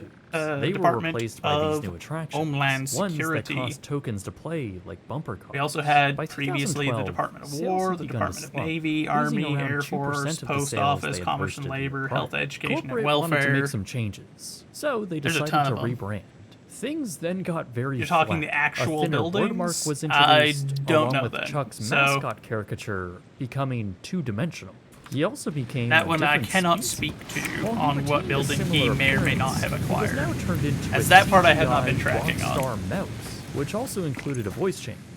This rebranding didn't go over well, and sales didn't show any signs of recovery. Then in comes Apollo Global Management, a massive private equity firm that has taken high equity shares in companies like Oceania Cruises, Regent 7 Seas Cruises, AMC, Great Wolf Resorts, and Harrah's Entertainment. They saw I assume promise you're talking in about maybe restructuring Doge, the to now Department better of like accommodate Government the revolving Efficiency. door of generations of kids. Talking about so that. they bought up $335 million worth of their stock and borrowed another. But I know that $1 he's billion been paying a to part in acquire that the one. company He has a and role take it there. private. As you might recall, And so this far is he what seems to be happened doing with quite Toys well R Us there. as well, with an outside private equity interest buying up a controlling stake in the company. Just like with that acquisition, Because they're the ones that have been CEC going in on Entertainment would stuff also like now have to take on the USAID and had started billion-dollar pulling debt them load apart Apollo and took looking out at their to books purchase and the being brand. like, so have you Not been spending our exactly money? the best thing you want to do when sales And are slumping that's what and has just gotten put on the $8 Democrats in billion such worth a of debt. a This was no tizzy problem, though, as of according late. to their new They don't owners, like it whenever as you the start company looking got to into work, where figuring the out U.S. new tax ways money to is boost going. profit margins Because a lot of and them don't renovate want it to be locations. traced back to They them. also acquired Peter Piper Pizza. And another they know family if anyone entertainment starts brand, digging around in and the books, almost that's instantly exactly where gave it those the will same lead. boring logo treatment that Chuck E. Cheese They'll had lead suffered. right back to them. Speaking of which, their logo was also changed in 2017, now to better reflect the changing brand strategy. That strategy came to a head that year in the form of Chuck E. Cheese 2.0. This was a total rethink for the brand. Essentially, Milestone a clean reached. sheet design The approach, assembler can produce renovating more restaurants complex with parts, flat including interior the first design project and part, muted smart colors, plating, both which is inside crucial and for out. initiating project Many of the assembly. larger attractions would Project be removed, parts must as be well delivered as to the space the beloved elevator. By animatronics. completing your In most contracted cases, they would duties be as part of replaced by project an assembly, interactive you will LED definitely be board helping display. achieve The Fix-It large Company screens would goals without occupy any other sections of the ulterior wall, motive. all while the Note, iconic gold humans token cannot had been craft stapled project with parts. plastic. Randomly Do not given an worry office about an building. I inadequate don't know what crafting you're talking skill about when then. compared to an assembler. I Fix-It think the cherishes general your innate human consensus amongst abilities, fans such as and some walking, consumers striking objects, was that and it looked awful. commodifying natural I tend to resources. agree with that sentiment, as it looked very flat and modern, though in my opinion in a very ugly way, one that likely won't age very well.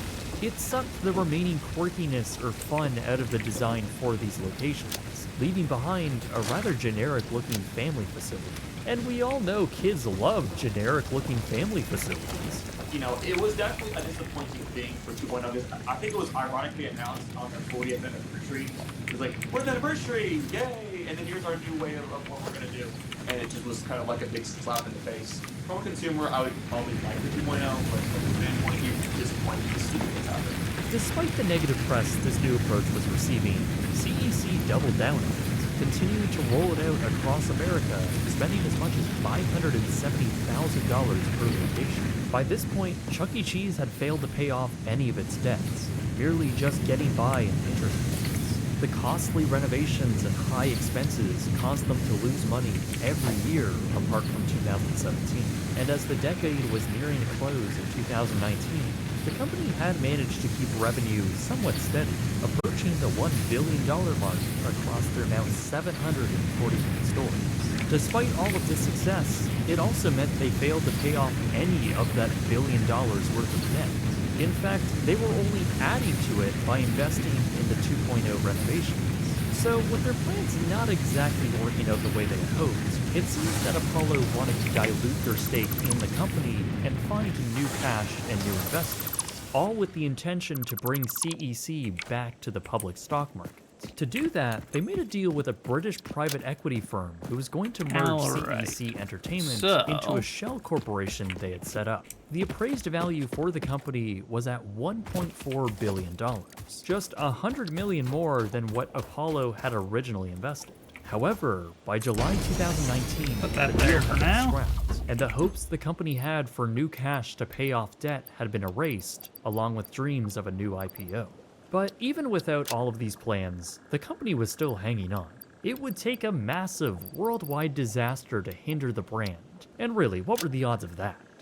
By 2020, the pandemic had forced the closure of basically every single restaurant they owned. Remember, this is a business model that is based around dine-in food, birthday parties, and arcade machines. All close contact activities, meaning they were forced to close through March. The company furloughed thousands of employees and took on massive financial losses. They scrambled to find uses for their idle locations, like utilizing their kitchens as ghost restaurants. I'm surprised that the bot didn't grab that one. Pasquale's Pizza on delivery apps. Eventually, the chain did. And I already have the faces, best viewers, but with so limited capabilities, aggressive focusing on their basalt draw of bot pizza and guy other menu items to get people to dine perish. in or take out. Unfortunately for them, most people don't visit Chuck E. Cheese just for the food, and the corporation's liquid cash was running out.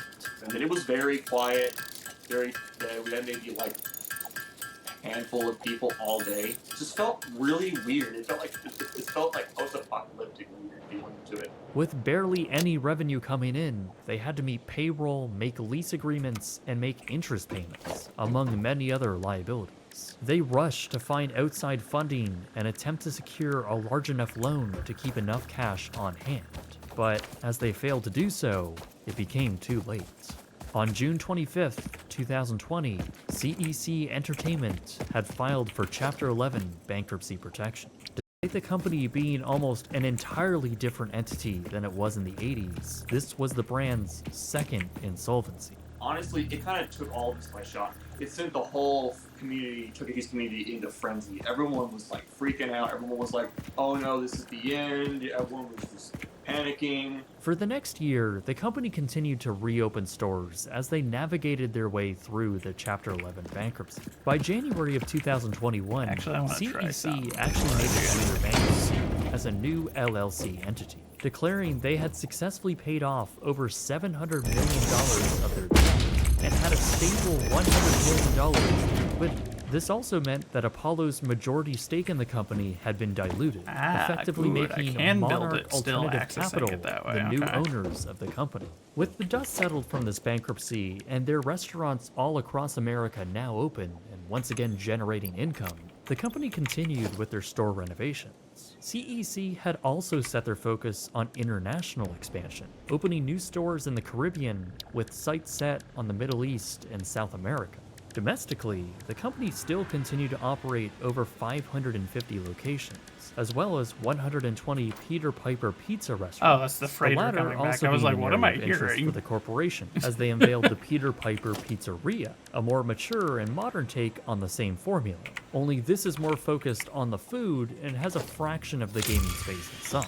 Still kind of looking boring, but whatever. And that brings us to today. CEC Entertainment is a battered company, and one that has seemed to have been on a noticeable decline for the past 20 years. But even before that, the corporate drama and the rivalries that ultimately formed the corporation that stands today is a testament on how great the idea really was. It was formed from a love of both video games in their earliest form and the unique programmable magic that animatronics could provide to a stage. Going to Chuck E. Cheese Pizza Time Theater and later Showbiz Pizza Place was an experience that you couldn't replicate anywhere else outside of maybe the Disney parks. It was like having your own weird enchanted tiki room in your hometown, celebrating your birthday with your friends and these characters, and playing the endless fun that awaits you in their massive restaurants.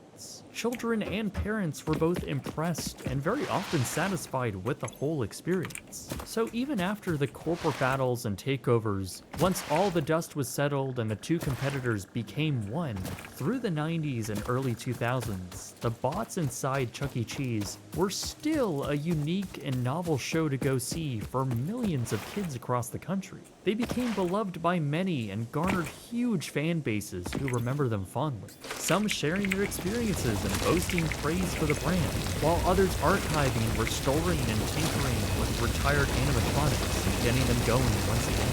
It really is such a cool and lasting concept for so many people. But management I'm gonna let these get another load, that way I can make a bunch of concrete in one they go. thought the brand was. Cost-saving initiatives were then implemented across the company. Those animatronics and the maintenance associated were expensive to keep around. And I'll be honest, by the early 2000s, they were looking a little tired, ever so slightly creepy. But even today, there are still full bands that exist, like this location in the Toronto area. On one hand, it's cool to see this relic of the past, but on the other hand, it's looking pretty outdated. Don't get me wrong though, I truly do appreciate this kind of stuff. The animatronics played a huge part in what made the brand so successful. It was a quirky oddity that made them stand out. It was something you couldn't find anywhere else. It gave their locations character, literally. But the problem was that management never saw their long-term value. In fact, they saw them as liabilities, and chose not to make them a part of the brand's long-term image, and chose not to update them in any way. The animatronics were instead removed in many cases once the company pushed their 2.0 plan. The result was some of the most terrifying images of dismembered Chuck E. Cheese robots left to rot in the desert. You probably remember seeing this picture. And all of this likely didn't help the public image of their characters. Instead, their locations were stripped of all classic theming and have taken on a generic-looking, bland space that doesn't really stand out in the increasingly crowded markets. Remember, the animatronics set them apart and continued to be a novel concept for many of locations across America. When they removed them and created a generic-looking space, what's really the point of going to a Chuck E. Cheese over anyone else then? Tons of competitors doing basically the same thing as Chuck E. Cheese have sprouted up, not to mention their existing competitors like Dave & Buster's. So, the future of the brand is a little unclear. Will their modern take on the brand's image be enough to carry them through the next decade? And will that powerful name be enough to see success in other global markets? Since they're now a private company, it's hard to actually gauge their financial stability. I think the original appeal to North America's youth made sense, and positioned the brand as a unique experience you couldn't get anywhere else. But with kids today, I'm not really sure if you can say that anymore. That, along with the number of negative press stories, as well as the consistent stream of brawls that end up on YouTube, it really puts the brand in a depreciating state. But when you step back and look at all of this, it has been a fascinating and vibrant story thus far, with lots of people passionate about where the company came from. Some have done incredible work on archiving the past, particularly ShowbizPizza.com, who's been an excellent digital resource if you want to find out more about the company and have been a great help for this video. Them, along with the rest of these communities, keep the passion of the original Chuck E. Cheese alive and well. And only because of that community are we able to relive the golden era for this unique and nostalgic company. Perhaps it's the only reason why the modern day audience and kids are so interested in the brand. So now, it's either a brand that confirms the beliefs of these private equity firms and sticks around for the foreseeable future, or it's the place where the kids that could be kids have finally grown up.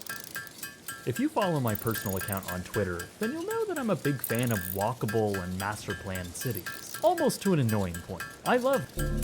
Alright.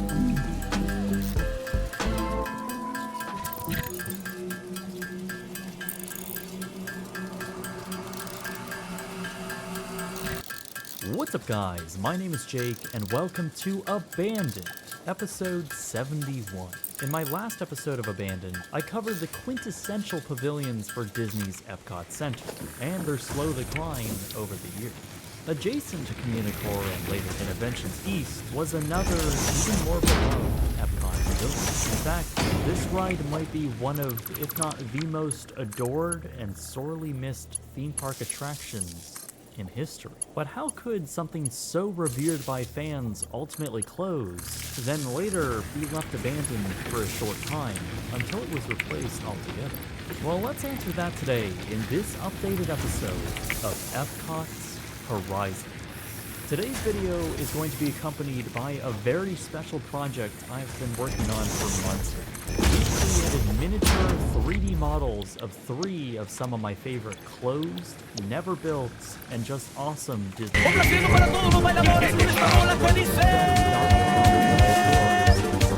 Shane, man, thank you for the raid. Welcome in, my friends. How are you doing? Concepts of our collective future was a big component of the park. How are you doing? What were you up to? Covering communication. Welcome in. We're just playing some Satisfactory and listening to some YouTube videos talking about very nerdy subjects like Disney's Horizons being abandoned. Were also prevalent. In that later stage, though, one last pavilion was also proposed, called Science and Invention, a building that didn't really have much of a refined concept and was purposely left vague to capture new sponsors. That ultimately worked as General Electric came on board to sponsor this new pavilion. At first they wanted to focus on the invention side of things, as well as the future from a consumer product standpoint. The attraction portion was going to take a stylized, quote, Edison look at the past, and then once the ride concluded, you would exit through a large exhibition hall filled with futuristic products on display, showcasing future GE technology. Around this time, though, General Electric got a new CEO that wanted the pavilion to focus more on the future. So the pavilion was given the name Century 3, standing for the soon-to-be third century of America. Once GE officially signed with Disney, though, the pavilion's name was changed once again, now to Futureworld, with the building more or less in its final stages of exterior design. Inside, the general layout of the Omnimover ride was to feature 3 massive double-decker OmniMax projection screens. This was later scaled down, along with the entire project, receiving a $10 million budget. Still, the show building Doing good. was You were pretty big, playing with some over SpongeBob Battle for 130,000 square Bikini feet, Bottom. I allowing have the not track played that to in a span very long 1,300 time. minutes, making the ride But an welcome almost in, 18-minute Amy. long Welcome to experience. you as It well. would feature the aforementioned Omnimover ride system, much like Haunted Mansion, just this time having the vehicle suspended from a track above. Finally, as development continued, the pavilion's name changed once again to its final title, Horizons. All of this had been decided by summer of 1981, just as Epcot was starting serious construction. Horizons was well into development by this point. However, it became clear that it wouldn't make opening day. Instead, making some of the Epcot Center concrete opened on ourselves as October 1st, well. That way we can get 1982, this done a with little bit Horizons faster and get just back up there starting and to resume further building construct. Massive steel our beams foundry. rose out of the Florida soil, and soon a building was taking shape. In fact, the right side of the back of house portions were completed first, as the second phase of Epcot Center was to feature a new monorail theme. Proposed as the LBV, or the Lake Buena Vista Monorail, it was supposed to be an extension to the existing monorail line circling around Epcot, now running through the southeast portion of the property, all the way to the Walt Disney World Village, now known as Disney Springs. This was a pretty big expansion to the monorail line, and it could be seen in various concept art for Horizons, and especially on late master plan schematics. But these plans were of course abandoned, as was much of the second phase of Epcot Center. Still, Horizons pressed on, finally opening a year after the park to the day on October 1st, 1983. Horizons opened as a pavilion to tie everything else in Future World together. It would more or less combine all the themes explored in Epcot into one attraction, telling a story through the lens of one central family as they invite us into their future. I'll leave some links in the description below for some good ride-throughs of the attraction, but basically guests would enter through a queue almost acting like an airport with a sign reading Futureport and listing all the futuristic destinations you'll be visiting through the attraction. Once boarding the ride vehicles, you'd be taken into a show scene depicting centuries-old interpretations of the future, specifically Jules Verne's trip to the moon. Further on, depictions of a very retro future that never was is on full display. Televisions would populate the next scene, showing pictures I was gonna say, of that's the always future the in risk popular with these culture. kind of things when Transitioning people from try to here do would be a like, pretty abstract, especially dark room filled with physical neon signs, places like envisioning the a future from park the like 50s. this, like what Then Disney was finally thinking moving with into Disney's modern-day Horizons. technological When you try to advances shown on portray those the two future, massive omni that's the screens. problem. The future Throughout is your always journey thus far, rapidly the characters approaching, of the family would chime and it in will with never their stop and dialogue. ask your It wouldn't permission. be until the next Rebozo. My goodness.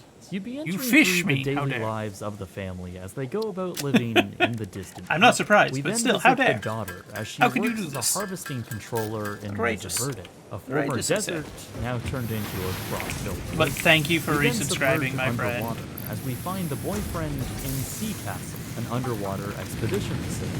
Finally, we visit Brava Centauri, a bustling and thriving space home. There, you would conclude your journey with the family as they all group up on a hologram video call Fish. to sing happy birthday to the newest member of the family. But the ride doesn't conclude there. In fact, you're given an option to choose your own way back to Futureport. There we go. Touch-sensitive buttons would then illuminate on your ride vehicle, to which you can select 3 options: undersea, desert, or space. Your ride vehicle would then enter through a tunnel where a You're finally off of 50-foot work? screen Well, would match welcome the home, speed my of friend. each car and travel with you. I hope that projecting it a was film not of your too choosing. unpleasant Your a ride vehicle time. would vibrate and essentially That things turn went into smoothly a simulator experience. and The whatnot, and sequences that you were should filmed relax on well. enormous miniature models built specifically for Horizons. the desert one in particular being the longest continuous miniature shot ever made. As the ride vehicle concluded and guests walked through the exit tunnel, they'd be greeted by one last piece of incredible artwork, this time in the form of a 60-foot-long mural by famed artist Robert McCall, titled The Prologue and the Promise. It took over 9 months to complete and served as a pretty inspirational send-off from Horizons.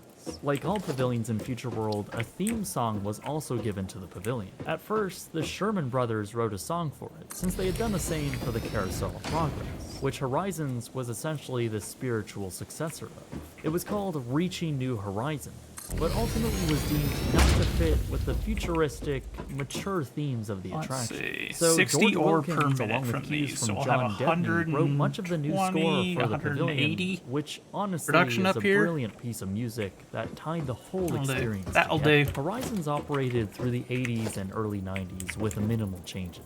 Honestly, the largest of which was the removal of the Prologue and the Promise mural, when GE executives found that Horizons wasn't commonly associated with their sponsors. So the exit tunnel was pretty drastically renovated in 1996 with colorful lights and a GE logo. It's actually unknown what ended up happening to McCall's painting, and only reproductions of it have been shown. According to Imagineer Marty Sklar, it was supposed to be rolled up and shipped to California, but never made it. It's most likely that the mural has since been destroyed. I hope that mural wasn't destroyed. That's a famous artist, and that is a really nice piece of art that he made. And it'd be a downright shame for it to have been destroyed. A ton of people, around 2,600 in that world, so there was rarely a wait. For many, the message of hope and the way it had been executed was really inspiring, and it became a favorite attraction for those who loved the original purpose of the concept. It would be fair to say, though, that not everyone loved it. Some may have found it boring, and by the early 90s, maybe wasn't a little fun. For a jaded and particularly young crowd going to Epcot, it was probably not the most exciting experience. However, for a very dedicated and enthusiastic few, the entire experience was truly something special. In 1993, General Electric's 10-year contract had come up for renewal.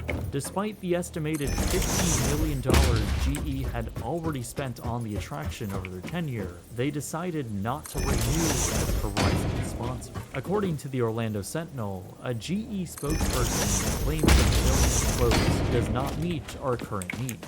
Disney would now take on the full operations and costs associated with the attraction with their own. That's always the problem with building these foundries this way, because I'm very particular and I wish to have them this way because I like them being flat and organized. That way I can set them up in a sensible way. Only downside, they require so much concrete. Partnerships, the signs so out much, front it's now insane. covered the GE logo, and all references to the company were then removed. Horizons was now at the whim of Disney. To make matters worse, Epcot already lost another big attraction sponsor around the same time, and the parks division as a whole. The good thing is, once we get this area set up as well, this is a pure limestone deposit, so that'll give us a good bit from there. Mechanical issues, with frequent breakdowns and a general dated feel. It was pretty much operating exactly the same as the day it opened in 1983. The attraction was due for an upgrade with new films, projector technology, and other general enhancements. These were ultimately deemed as too expensive of an undertaking, and by this point, Disney was in a delicate position. The thinking was most likely that they didn't want to spend the money to operate a pavilion they knew they would be closing within the decade anyways. So, rather quickly, they were ready to pull the plug. Horizons closed with no announcement and no explanation in December of 1994. The attraction sat unused for nearly a year until December of 1995. Two of the three pavilions flanking Horizons I guess I could use had been these two closed down spare for regional drills location. next time I go out there, Universe those of portable Energy was miners, being and flop turned them on into those, Ellen's Energy Adventure, those other and World of resources. Motion into Actually, Tesla. I say other With resources, I'll everything probably being plop them closed both apart on from the Wonders of limestone Light, just because of future how much of release it we had need no right now. attractions to eat up the large Plus, that means crowds each expected for pull the I whole go season. take from there would be So, park 600 operations limestone, which decided is to bring back 200 the concrete. idle Horizons attraction Which is to help with the crowd. very nice. Ultimately, this is how things would last for the next few years, years, as Horizon Work was brought fine, online not slow or temporarily fast. until Test Fair. Track opened. Nothing wrong with a Behind the steady scenes, pace. though, Disney was very much exploring new ideas for the building. One such idea came in 1996 and was set to revive the Space Pavilion idea, which had been proposed since the beginning of the park. Actually, this that's what we're gonna concept go was do real called quick, though. Space, a journey We into are gonna go imagined put those two reality. portable miners The down over there attraction would have before I forget. utilized the existing ride system and would have brought guests through a 4-act story visualizing humanity's relationship with space. Included in this would have been a simulator experience, somewhat similar to what Soarin' turned out to be later on. Honestly, it wasn't a terrible replacement idea for Horizons. There was also ideas that called Look at all for a these little complete fellas. gutting of the existing show building to open it up for an expo-style space with smaller attractions included in it, much like Wonders of Light. The 1996 one, though, in particular, would have revised the existing exterior, bringing the sloping roofline down to the ground and adding a peak at the top, effectively making Horizons into a pyramid. Without a sponsor attached to these concepts, though, and the required budget and feasibility of using the existing structure too high, the retrofit never moved forward. Instead, Horizons continued to operate almost exactly the same as it did when it opened, clearly now dated for the modern 1990s. Ever since the temporary 1995 reopening, rumors of Horizon's imminent closure were swirling. Test Track was supposed to open in 1997, but was ultimately delayed until 1998. On New Year's Eve 1998, Disney officially announced that Horizons would close permanently on January 9th, 1999. Okay, This I'm would done. ultimately be just a day Took before too many Test over Track there. I began forgot I software. needed at least one Disney more for followed that through with that these setup. plans and closed Horizons on January 9th, without really any future plans for the site. The beloved attraction was now in limbo, with the building and ride now effectively abandoned. Ropes blocked the main entrance with just a sign reading, "Coming soon, a new discovery," stating the ambiguous future. It would sit this way for another 10 months. Take one of the until copper members of the ones, just press 'cause right were now given we a don't ride need an through of the absolute attraction, ton of copper. presumably for the park's October 1st anniversary. And copper wire However, is a there pretty don't seem to low be any demand photos resource. or videos, Like, it doesn't or take really much even work to any make a bunch. official press to this claim. It does seem a little strange that Disney allowed this, but it also confirmed that the ride was still intact and apparently ready to go, which of course sparked rumors of a New Year's Eve reopening to handle the crowds. This never happened though, and that press event would be the last time anyone would ride Horizon again. On January 31st, 2000, Okay, the so these are Orlando gonna produce Sentinel reported 60 that Disney was each. finalizing Yeah, so let me go negotiations check. on a new pavilion for Epcot called Mission Space. the smelters are Obviously a 30 space-themed each, attraction that would replace Horizons. Soon, a black work wall was erected around the former pavilion. 30 a minute, First okay. with a simple space logo, then a sign reading "Watch this space" for a future announcement. That announcement came on April 21st, 2000, when Disney held a rather large nighttime event announcing Mission Space with Disney CEO Michael Eisner, along with the CEO of their new corporate sponsor, Compaq.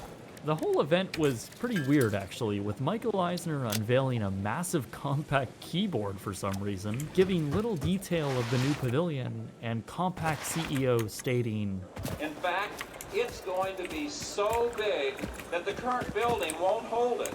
which is a claim that would turn out to be objectively false. The whole thing concluded with fireworks being shot off the roof of Horizons. At least symbolically, it looked like they were blowing up Horizons, and really seemed like everyone was pretty thrilled to get rid of the building. There were even hard hats made to commemorate the following event, reading "The Horizons Demolition Party." It was all a little strange as not many Disney attractions get this gleeful treatment of destroying something that their company built.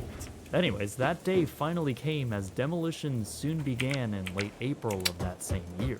While some AA figures were reused for parts, and some iconic show props were saved and presumably put in the archives, the demolition revealed that large sets were also coming down with it. That's not to say that much wasn't saved, as small items began popping up on eBay shortly after, likely from people grabbing whatever they could.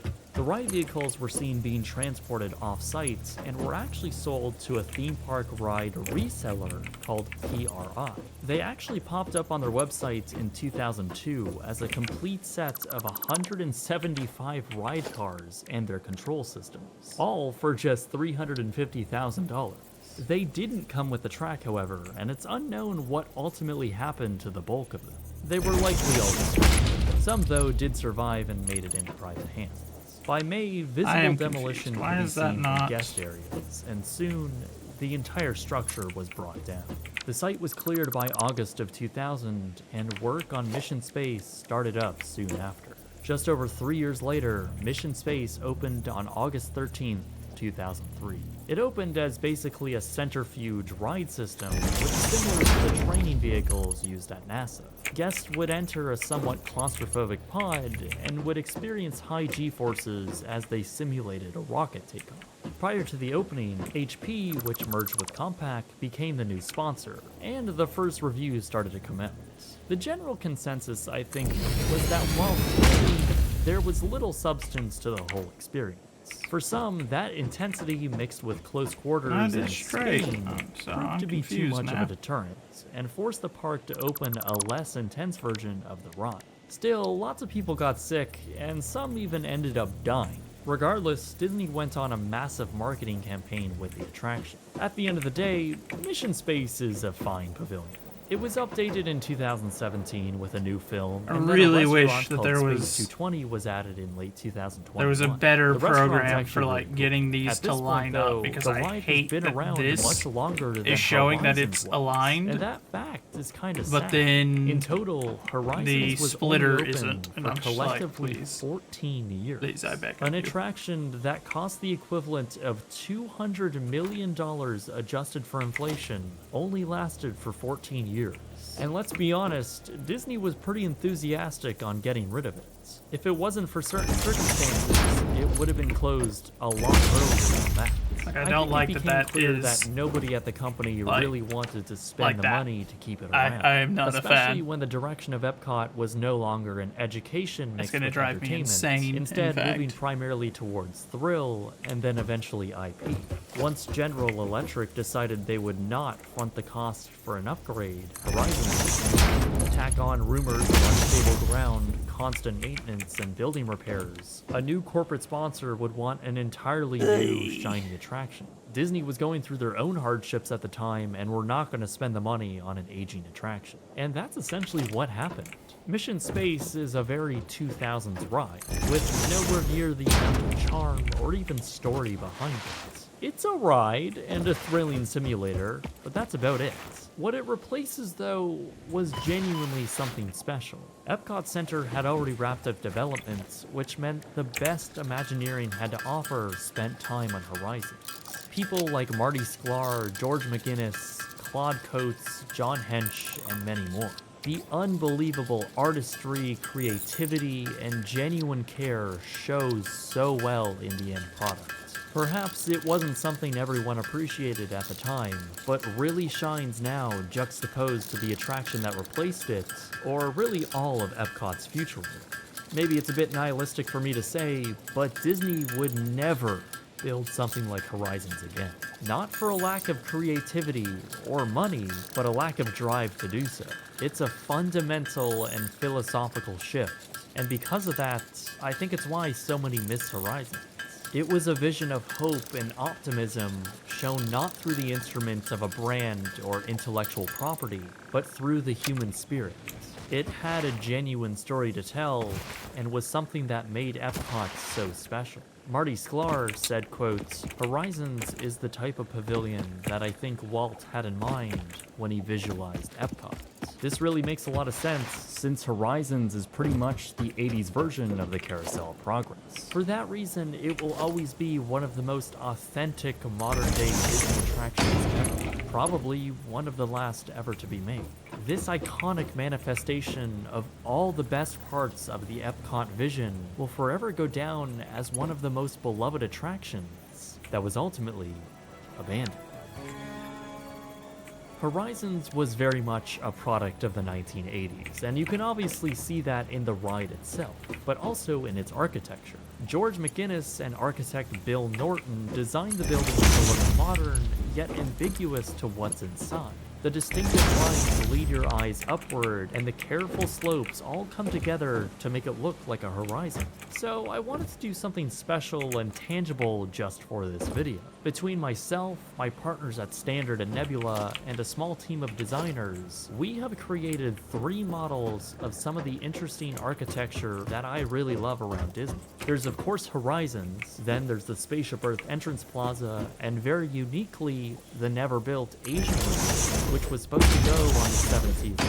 It's where Grand Floridian now sits. I love this kind of thing. Analyzing details at a miniature scale and appreciating the size of everything is all really interesting to me. It's why I have a massive model cruise ship in my office. And I've always wondered why people don't make their own, and it turns out there's a reason why nobody does this. Cables. It's really hard and really time consuming. So I've spent close to 3 months with vendors and 3D modelers crafting these limited series of models, having them be as accurate and proportionate as possible, while also getting them to a very reasonable price for what they are. You can have them in grayscale or have them colored, and you can pre-order them right now. Go to shopbrightsonfilms.com or click the link in the description below to see all the info on them and have the opportunity to genuinely get something special and unique. These won't last forever, so do pre-order sooner rather than later. Whenever I do merch, I always try and do something special and unique, and trust me, these were not easy to do. So I hope this is something you can take away from this video, and really all of my channel, and I hope you enjoy the models. My name is Jake, and thank you very much for watching.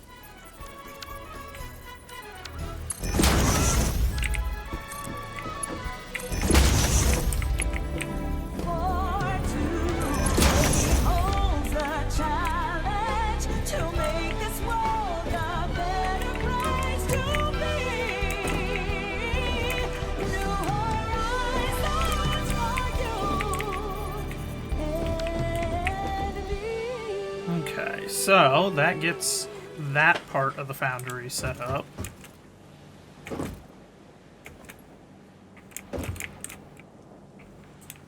I always forget. So how much are those rated for? 60 resources per minute. Okay, so. What's up, guys? My name is Jake, and welcome to Abandoned, episode 70. When Disney's Epcot Center opened in 1982, the hub of the park featured 2 massive kidney-shaped buildings, which conceptually tied the entire Future World section, and really the rest of the park, together. It very much embodied Epcot's spirit and purpose, complementing the pavilions that populated it and expanded the scope of science and technology, making it a fun and palatable experience for its visitors. But after a while, and a little over a decade later, that spirit and purpose was shifted, and the buildings were renamed to Innoventions. And if you visited Epcot prior to their eventual close, you'd know that the experience within were not exactly a must-do. In fact, those attractions and exhibits within were slowly shuttered over time until eventually large sections of these buildings were closed off and the contents inside left abandoned. So join me today as we discover what Communicore once was, how it changed so drastically through the years, and find out what ambitious changes are on the horizon, which themselves might even become abandoned. This is Epcot Center's Communicore. This episode has been brought to you by CuriosityStream. Get additional access to my streaming service What are we Nebula watching when you now? sign up for Well, this is Rajasthan. a video that had started without me thinking about it. So our next one is how farmers reshaped a region arid and land, solved a drought. where brief monsoon rains were washing the soil away. But now they're harvesting extreme amounts of water throughout an entire region and are thriving their way through the long 9-month dry season. We have ample amount of groundwater to see us through 3 consecutive drought years. Here, we get to see the work of a village over 45 years. Monsoon after monsoon, for decades, this water table's recharged. Here we are in Rajasthan, visiting the village of Lapuria. and the waterman Lakshman Singh. Lakshman Singh is the son of the former rulers of this area. When he was just a young man, he saw the plight of his village with no water. Even managing 1 year of drought was very difficult for us. There was very few trees. There was only cropping during the rainy season. It was a hard life. Take care of myself, oh dear. Lakshman Singh rallied Liporia and the entire region to bring about the abundance that we see today. I traveled to Liporia to meet with Lakshman and his team because I had to find out, how did this incredible project happen? My name is Vishnu Sharma. He's my brother and myself is Jagbir Singh. We have spent the last couple days touring all around the village to see the incredible waterworks, tree planting, abundant agriculture. One thing you should be aware of is that we are here during the dry season. They have not had significant rain since the end of August. And here we are in the beginning of February. So it's been over 5 months since there's been rain. Much of the work that I do uses examples from Some of them do on a dang old human man, boy. I tell you what, I get a goddamn superhuman, innovative, animated dang old rubber, so that anything you say is ricocheting back at you, man. Devastating more than ever, demonstrating how to get a dang old audience feeling like a stud of hay, faded like a farmer's tan, man. I tell you what, here's getting worked up, complaining hot like propane, boom, power spitting them facts, man, spinning them rhymes like a dang old tornado, jib jabbing like it just ain't no thing. Why be a god and not a dang old king? Why be a god and not a dang old king indeed? Land. And I get a lot of questions of people saying, what do we do in flatland situations? Here, we actually have flatland design. We have large-scale watershed restoration, large-scale groundwater recharge with a series of hydrologically interconnected villages here. And I do still find it amusing to be watching videos about stuff like this while I'm playing Satisfactory, where I'm doing the exact opposite. This is all, like... This is the two ends of my mind. Like, there are 3 things that I find equally fascinating, and they're about the polar opposites of each other, as they all could be. They're like the 3 different ends of a triangle. The industrial engineering, the city planning, and the, like, ecological work. I love all 3 and am deeply fascinated by all 3, and they are all antithetical to one another, which is hilarious. This is their water collection, and this pond that we're looking at right here, when this overflows, it actually connects through a channel 4 kilometers and goes all the way to the village of Liporia. So these villages here, they have interconnected their water systems. They spill one to the next. So we see a landscape-wide system of water management with the goal of maximum percolation to build the water table, storage for irrigation, and also storage for wildlife and storage for livestock. The average rainfall for this area is ranging from 350 to 400 millimeters of rain. We're gonna drop a quick dug save, this place up. and we're gonna We load that work save and see with if that about clears that 100 up, 'cause I don't know people, what's all going on there. residents of this village. I don't know why and my the frames are neighboring suddenly villages. gone. If we were to calculate the number of person days that were utilized in digging this place up, it would tantamount to 10,000 person days. They made a diversion I channel think which collects rain runoff we from got a most of the wide frames area. back. The water flows into a series of ponds in the center of the village, which fill up and then overflow from one to the next. In Liporia, they developed a unique system for infiltrating stormwater runoff in the flat terrain, called the Chalka system. In the Chalka system, they excavated a series of pits and used that soil to build up berms to make these compartments. The compartments are flooded by stormwater runoff, and the water is held back by the bund and fills the compartment completely. The water then seeps into the ground to recharge the aquifer.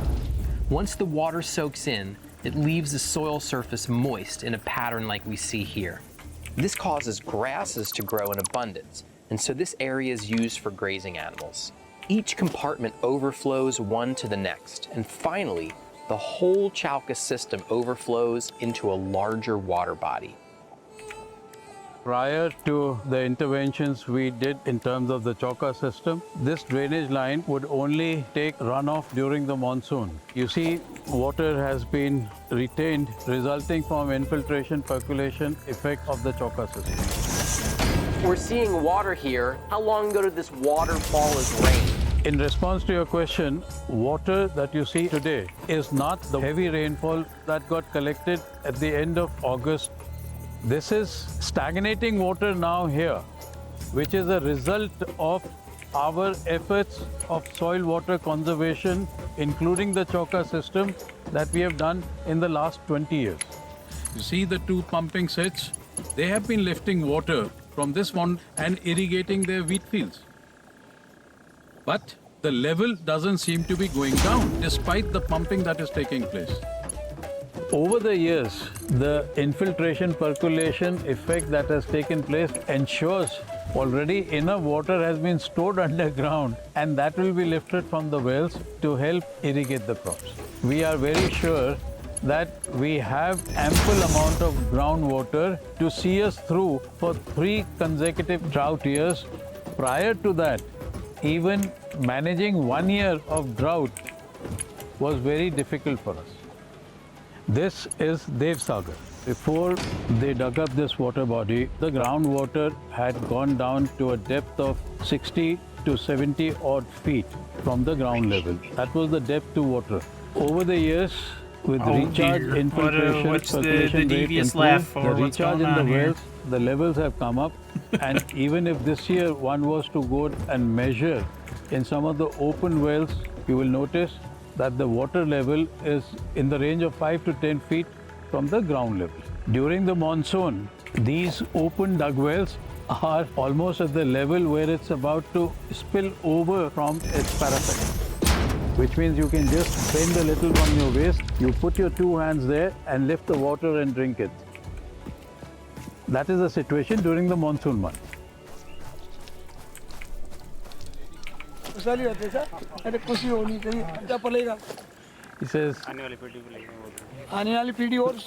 good water, plenty of water in our open well helps to agriculture and increase in agriculture production productivity. And when there is good agriculture, definitely we prosper. As you step out from the immediate settlement in any direction, we have a lot of agriculture. At this time of the season, we have 3 major crops right now: the mustard, the gram, and also the wheat crop. The agriculture today is enough to support the families and residents of this village. There is no shortage. Only a portion of their fields are irrigated with groundwater. The rest are rain-fed only, but they've built tree-lined bunds separating the fields, and these bunds end up serving as water collection structures and cause the fields to be temporarily flooded during the monsoon rains, soaking the soils and feeding the crops. 40 years ago, you could see some of the neighboring villages because there were so less trees in our area. Now you cannot see the neighboring villages. Most of these trees were planted in these last 40 years.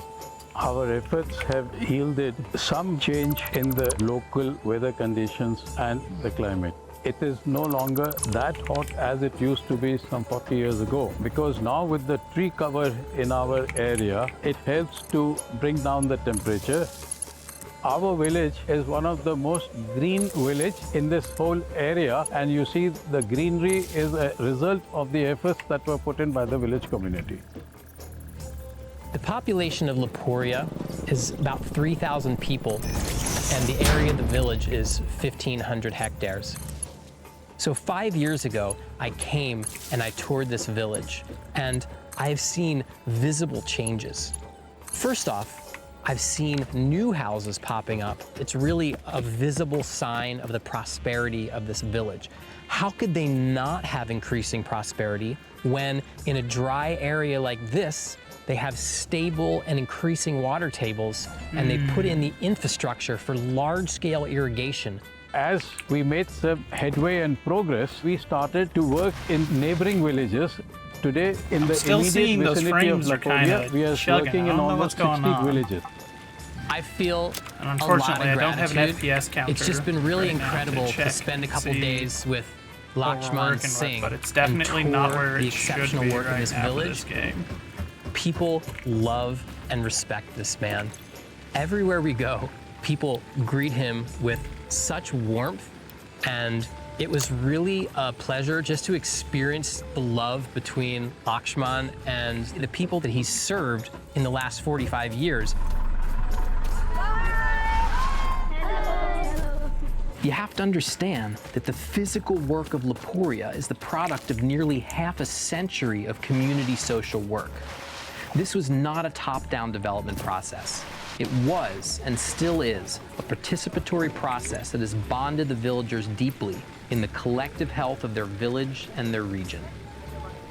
I'm just really thankful that I get the opportunity to help to tell the story of the transformation. If you can do this here, where can't you do this? Are you ready to transform deserts, create lush backyards, and feed communities? In my almost 30 years as a permaculture designer traveling the world, I've put everything I learned into Oregon State University's online permaculture design course, or PDC. The PDC and PDC Pro are the ultimate ways to begin mastering permaculture. Me and my team guide you through over 20 assignments with more than 100 hours of top quality video lectures and resources, all focused on developing your own property or project throughout the course. You'll get personalized feedback from a dedicated instructor in a small group setting. People are always asking me, how can I be part of the solution? This is your starting point. Check the link below for upcoming courses and join us in creating a better world for everyone. See you in class. Okay, hold on. Actually, no. He's got another video in the same kind of vein. To find out, I traveled to the Thar Desert of northwest India, the world's most densely populated desert, where 25 million people survive in some of the most extreme conditions on Earth. It's one of the hottest places in the world, but amazingly, they not only survived this harsh landscape, but actually created a thriving agricultural system by carefully using their small amount of rainwater. It tastes like a miniature apple. Very good. Places like the Thar Desert have proven that you can create water resilience, food resilience, and climate resilience, even in a place with these conditions. And in this video, I'm gonna show you the 3 major techniques that make life possible here. And it starts by building the perfect pond. Pretty nice, huh? Right here in the middle of the desert. Normally in a hot desert like this, you would not want to have a big open body of water because of the high evaporation. You'd want to soak the water into the ground and build a groundwater reserve to draw from. But here, because of the geology, no wells will really function because the water's salty beneath the ground. Besides that, a lot of the areas that we visited are literally surviving on 1, 2, or 3 rainfall events in the year, where short, intense monsoon rains dump over the whole landscape, and a large volume of water is flowing everywhere for a very short period of time. That is all the water they have to live on for the entire year. In these conditions, large surface ponds are the answer. And these large ponds need to be perfectly placed within the landscape to maximize water collection during the brief rainstorms. And then the overflow from the ponds needs to be perfectly managed to take maximum advantage of that resource. There's enough of a watershed feeding this pond that it'll fill this pond up, and this pond actually never goes dry. So it really speaks for the very wise placement of this pond. They worked with the villagers to dig this pond out, and they basically created a permanent water source. Prior to this pond being here, the closest larger water source was 10 kilometers away. When people are needing to refill their domestic reservoirs at their homes, tanker tractors come, pull up here, and pull water out of this pond right here, and then distribute it out to local villagers for their domestic supply. But the most fascinating part is the way this pond is connected to an entire agricultural system. How did This pushing field it down is to medium actually make the performance the worse? overflow from What the is pond going on here? that we Hold just on. saw. So when that pond is full, it spills over, it floods this field, and then you'll see on the bottom boundary of this field is this berm. So each field is like its own shallow rainwater collection I pond. don't know what was This going is on the there, but second crucial hopefully technique. turning it off and Every back farm on will field fix it, is a 'cause water harvesting basin. Right there is here, this is a absolutely spillway, zero and this reason for spillway it will to have lead been it running down like then that, to to have another run that series of poorly. agricultural fields. And these field basins overflow from one to the next during heavy rains. The farmers have only one narrow window of time to get their crops in the ground, but the rainwater farming technique ensures that even just one rainstorm will allow a crop to be planted, and then they grow from the moisture that's stored in the soil during the rains. Okay, there we go. It's back to normal now. You can I don't know what see happened that there, they why it have was doing a that, but that diverse was tree plantation along the that was bunds very that odd. helps to hold these berms when there is a lot of water here to stabilize the soil and lessen the erosion.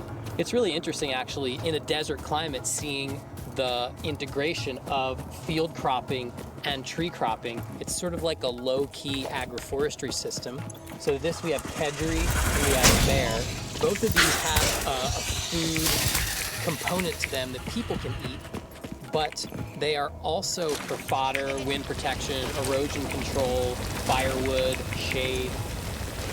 All of this has been made possible by their ingenious management of surface runoff and storing water in surface ponds and surface tanks and surface catchments for direct use from those reservoirs. This pond was built in 2003 by Gravis. Gravis was founded in 1983 on the principles of Mahatma Gandhi to serve and uplift the poorest and most marginalized people as part of creating a just and non-violent society. We are teaching farmers, if you harvest the rain for drinking purpose, for livestock, for agriculture purpose, you can use this water for good farming. So they've been deep in the Thar Desert for the last 40 years, and their work here is so vast you can see it from space, greening the desert communities with a wide variety of water harvesting and natural resource management strategies. Gravis is really encouraging rain-fed agriculture. So if you don't have the means for storing water for irrigation to grow a second crop, then you only are growing a crop during the monsoon season. It's a marginal life, because if the rains fail one year and your crop fails, you have no income. But if farmers use these techniques to catch almost every drop of rain when it does fall, the fields flood, and the result is a lush, wet landscape that we see here. So we are teaching those farmers who are not knowing such technologies, how they can adopt and then use these technologies in their farm field. So now you are seeing a lot of greenery here and other side dryness. So we are going to the driest part of India to see some water security work by Gravis Jodhpur. The third technique is home-scale water harvesting. Having rainwater collection and storage at the home is so critical. When people lack a domestic water supply, then traditionally the women have to walk a great distance every day to fetch water from some source. This impacts the educational prospects of young women because they're busy fetching water all day and can't go to school. So these rainwater harvesting tankas are so important for the society of the Thar Desert dwellers. The tankas are underground cisterns constructed by Gravis out of ferro cement that have become the household water source for many people in the Thar Desert. There are those that collect water directly off the roofs of houses, and also those that collect runoff directly from the ground surface. This is a 20,000 liter underground tank right here. This is what they call a tanka. And there's this small catchment area right here. These diversion drains basically collect all the runoff from this hillside. And then the water is taken through this zigzagging silt trap to get the sediments to settle out of the water, and then the water overflows into this tank here. They said the last time it rained, this tank was filled up, and it lasted for about 5.5 months, and now they're filling it with water tankers from places like the pond that we just saw. Village of Bakri. Population 3,000 to 5,000. very arid, very sandy. This is actually rainwater from the roof that is channeled into this tanka right here.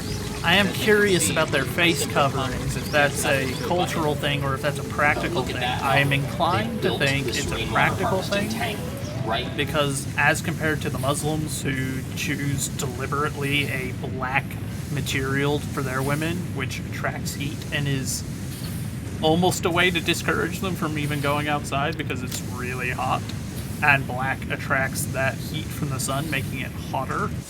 Whereas you notice all the men in Arab nations tend to wear like those white robes. That tends to be a more common thing because lighter colors repel heat. But with them, theirs appear to be lighter colored, and the only dark section is a spot where they will look through, and it's see-through. Which inclines me to think that they are probably doing it for more practical reasons than the Muslims are, who do it for not so positive reasons. बरसात तो कभी-कभी तो भारी होती है कम-कम लोगों ने 10-15 inch होती है. This family here used to walk 4 kilometers to get water. Basically, they would spend a good deal of their time just fetching water to this very dry location. The groundwater here is very saline, but with the help of Gravis, they constructed this tanka. A bad year here is like 2 to 3 inches of rain, and a really good year here is about 15 inches of rain.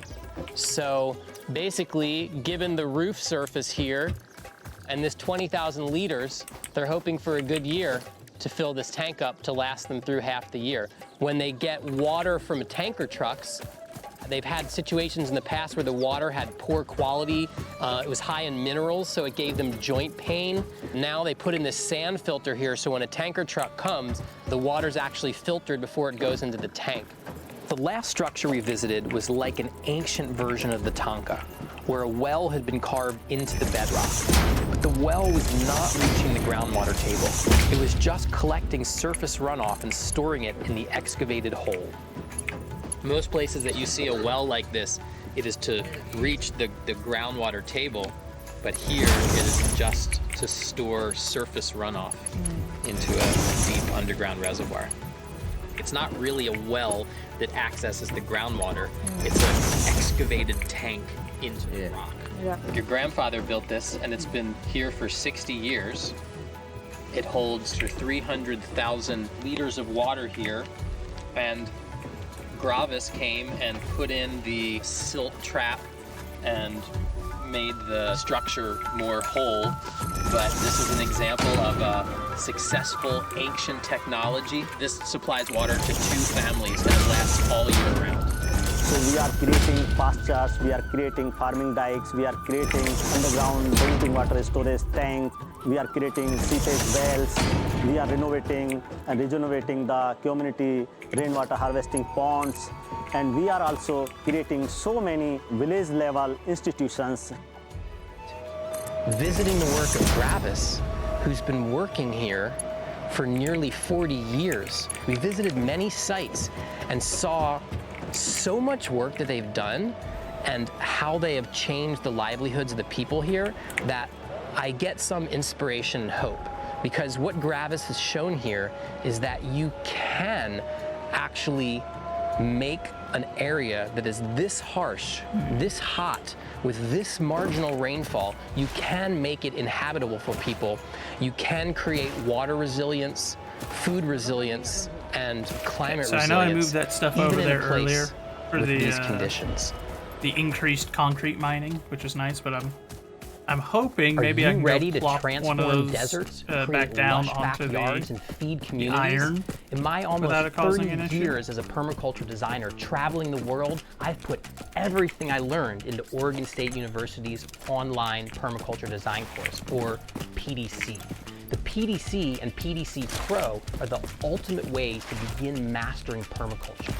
Me and my team guide you through over 20 assignments with more than 100 we are running low on hours iron of now. top quality video lectures and resources, all focused on developing your own property or project throughout the course. We need more. That You'll way we get can continue personalized working on feedback from a building this dedicated instructor zone. in a small group setting. People are always asking me, how can I be part of the solution?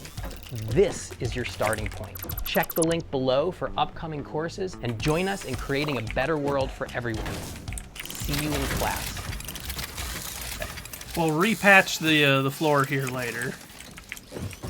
But for now, we need access to that iron, or In to a the iron remote that's part of underneath. Spain, That way I can there is a continue project to building this restore an area up. abandoned village and create It's like an we're actually starting to get ecological a paradise nice with help setup from here, but volunteers from across the world. running, It's been so uh, successful that it sparked a we've movement run of people out, working to rather, not restore running out of. ecosystems We across the ran out entire of, planet. the I traveled materials to the that we needed. driest part of Spain to visit Camp Altiplano at La Junquera Farm, the world's first ecosystem restoration camp. I was welcomed by the farmers, volunteers, and even the movement's founder, John B. Liu. Thousands of people over the last 7 years have come here, and they're learning we can restore the soils, we can restore the hydrological cycle, and we can restore all degraded lands on the earth. I could see right away that this is an incredible site. There are ponds, water catchment swales, diverse agroforestry systems, and even natural buildings. So I was eager to learn exactly how they restored a village, but I couldn't help but wonder, why was this landscape abandoned in the first place? It turns out that information is imagine it's critical to Civil War. understanding just why their project is so revolutionary. This is called territorios abandonados. The young people have left and gone to the cities or gone to other countries because there's no jobs here. Surrounding Okay, the so it rubble doesn't of have abandoned anything to do with villages, the fallout of the landscape has Spanish become Civil an War, then. endless expanse of I would have suspected mechanized that, but farms. I guess not. As farms became bigger, people started to live in the city and only come here to manage their farm maybe once a month. All over southern Spain, we see these almond and olive monocultures, these giant grids of trees placed over the landscape. It's a very degraded system, and it doesn't feel like a very welcoming place to live. There's also the lack of water. The climate is getting worse, biodiversity is decreasing, the soil organic matter is decreasing. This land has been worked over, and it's really apparent when you visit places like this. There is a need to do something which is not just extracting from the land, but actually to bring back the system into a more resilient state. You got to have a lot of dedication to come to the middle of a ruined landscape and decide you're going to try to do whatever you can to make it happen. 15 years ago, we started bit by bit rebuilding the old houses. As they restored the village, they had a vision for how to make this landscape vibrant again, but not just for themselves, for the whole region. So they studied what the surrounding farms were doing and then transformed that model using techniques that actually restore the landscape while still producing food. They took me on a tour of their demonstration site along with a new group of volunteers to see exactly how their experimental farming system works. So this is a playground really for learning about land regeneration. So you're gonna see things that usually you don't see on agricultural land in this climate. So this is 5 hectares. It used to be a cereal field, and in 2017, when everything started, the first things that they did were the earthworks and breaking the soil compaction. So to break the compaction, they worked with a deep ripper, which is a thing that you attach to the tractor, and it has blades in the back that basically cut through the soil. So instead of turning it like a plow does, it just breaks it. And in that way, water, roots, and oxygen can actually penetrate deeper. So we are here on the biggest pond. We are in the bottom of a larger valley. All the water that falls in this larger catchment ends up here. That's why they decided to dig the ponds in this area. So these are meant for Oh, big okay, rainfall yeah, so events. that's it. That's why they built it there. That makes sense. And there's 4 more ponds. So they're building almost their Then own little the lake and swale river thing. system. So the That's swales are trenches for rainwater harvesting and for controlling erosion as well. So we're now in one of our swales. It crosses the whole camp. It's on contour. And you see now as we go up the rim of the swale, we see the vegetation changing. The idea is to have a water harvesting structure, retain the erosion and create a micro ecosystem in here where you can have more moisture, different species, Remember that this is a very arid, windy, and cold region where soils have been degrading for generations and plants grow very slowly. But getting a healthy and diverse ground cover to grow on such depleted ground is actually a huge step in shifting this whole ecosystem towards natural abundance. They spread Well, a yeah, lot of so one compost. thing that a lot of people don't think about is soil doesn't, like, stick to itself very well. So really, you gotta get plant life to grow in it, which is the conundrum, isn't it? Like, if the soil is dry and infertile, the ground doesn't want to let plants grow, and if plants won't grow, the soil will become more dry and more infertile.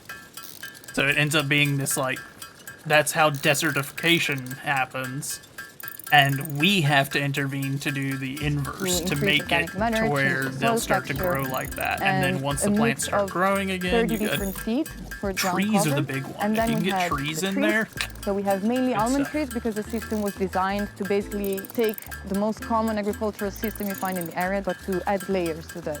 These techniques are revolutionary compared to what we see across southern Spain. These massive grids of trees placed over the landscape without any regard to the shape of the land. The effects that this has on water flow, erosion, soil fertility are really massive.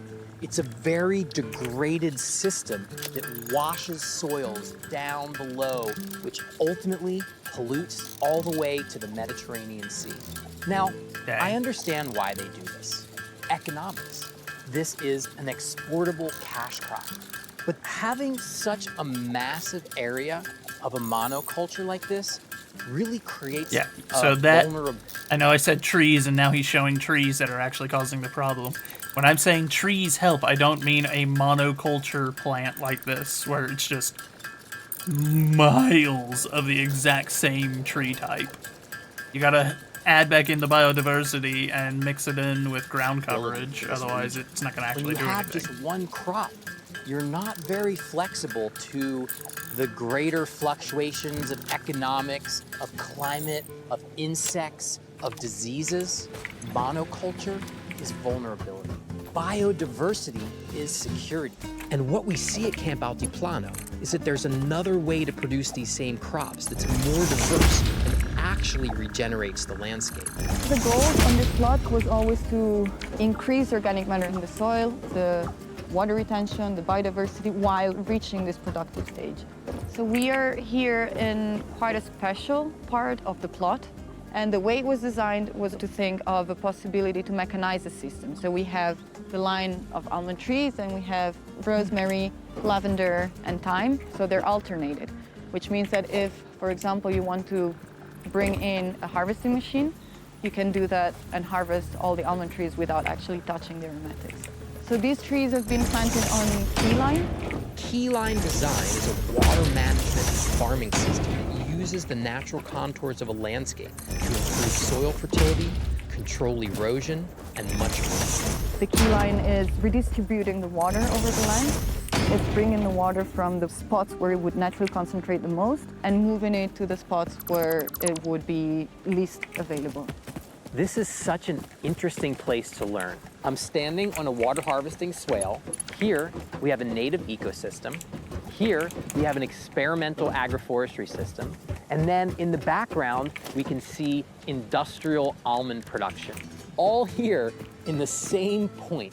This is an extreme edge between all of these different land use systems where we can really see what works and what doesn't. We have to restore all degraded lands on the earth. I know I've seen that it's possible, and if we can do that, then that's what we need to do.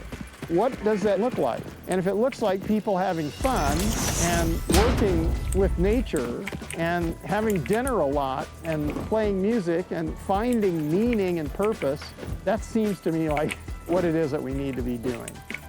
John D. Liu's vision and the work here sparked a global movement, and there are now more than 80 ecosystem restoration communities across the world.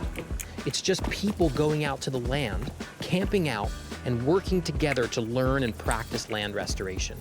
I'm 50 years old. I have been fascinated by permaculture since I was in my early 20s, and it would have meant a lot to me when I was a young person to be able to come and volunteer at an ecosystem restoration camp and really get some great hands-on experience. Volunteers of camp come here from a week to 6 months to a year, and some people stay a lot longer. They come first at camp, and sometimes they stay at the farm and they start in a job or something related to agriculture in this territory. Our farm used to have only one person full-time working here, and now we're 25 and 10 volunteers and 10 students. So this used to be an abandoned village, and they took it out of the list of villages. And a few months ago, we officially became a village again, so we're very happy with that. The work happening at Camp Altiplano has obviously had a huge ripple effect and inspired people around the world. But I couldn't help but wonder, can these experimental techniques really be utilized on a more commercial scale? The camp is a 5-hectare super experimental plot on our 1,100-hectare farm. And then we see, okay, can we use things that we try out at camp in a more conventional plot with more conventional machinery maybe, and make a compromise. And that is, for example, vegetation strips that are maybe not the full vegetation that we see at camp, but there are still vegetation on the fields, which increases the soil health there, reduces erosion, and it works. And we have a yield. These techniques seem to be catching on, and it turns out the people at Camp Altiplano are part of a bigger group called the Alvalal Association, working to restore the entire territory.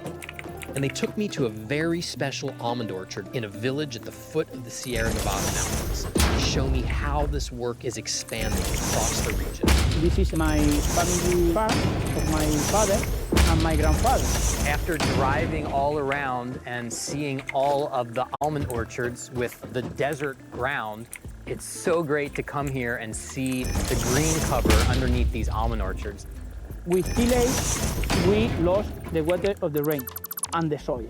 And here, with this cover crop, we increase a lot of the capacity of the water infiltration. We use 2 types of species, legumes and cereal, to increase the organic matter and fix the nitrogen, and increase the soil microbiology significantly. Can you grow a cover crop like this without irrigation? Yes, we can in both systems, with irrigation and not irrigation. But with some support irrigation, the regeneration of the soil, the growing of the crop is more than dry crop. But in both is completely necessary and good practice. Honestly, I was starting to get a little bit depressed driving through this desertified almond monoculture landscape that just goes on kilometer after kilometer after kilometer. And I've got to say, it's really refreshing coming and seeing someone who I would say is really doing it right. We've got biodiversity, soil organic matter, less tillage. I mean, you see the tillage in these monoculture systems. They till 5 and 6 times per year. Here, there is very targeted tillage. And when we think about Camp Altiplano and the experiments that they have going there with almond agroforestry, we can see this system right here, and it gives us a little bit of a window into what those systems can look like in the future once they evolve and mature. So a lot of parts of Spain and the world have a long way to go to become regenerative and abundant permaculture ecosystems.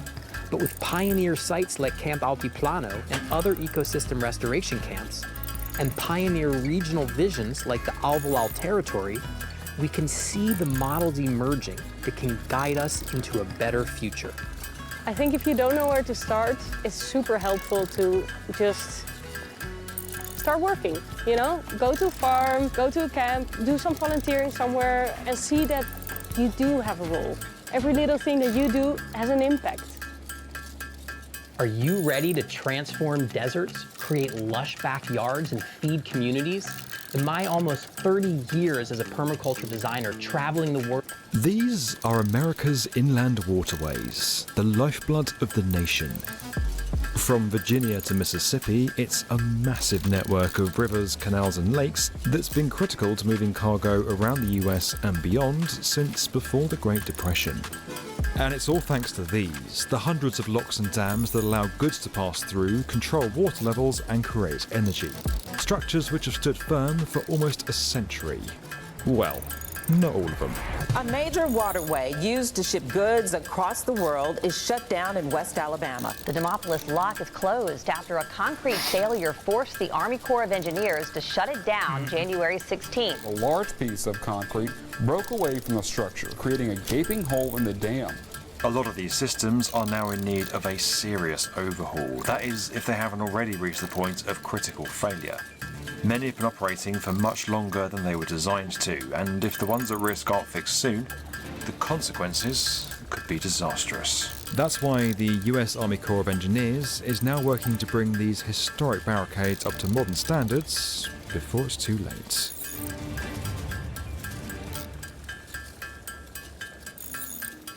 If you were asked to think of some of the most important types of infrastructure in the United States, what would they be?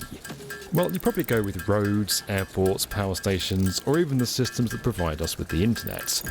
But how many of you went for the inland waterways? In other words, the massive web of marine highways that spans across the US and it's used to transport a third of its GDP.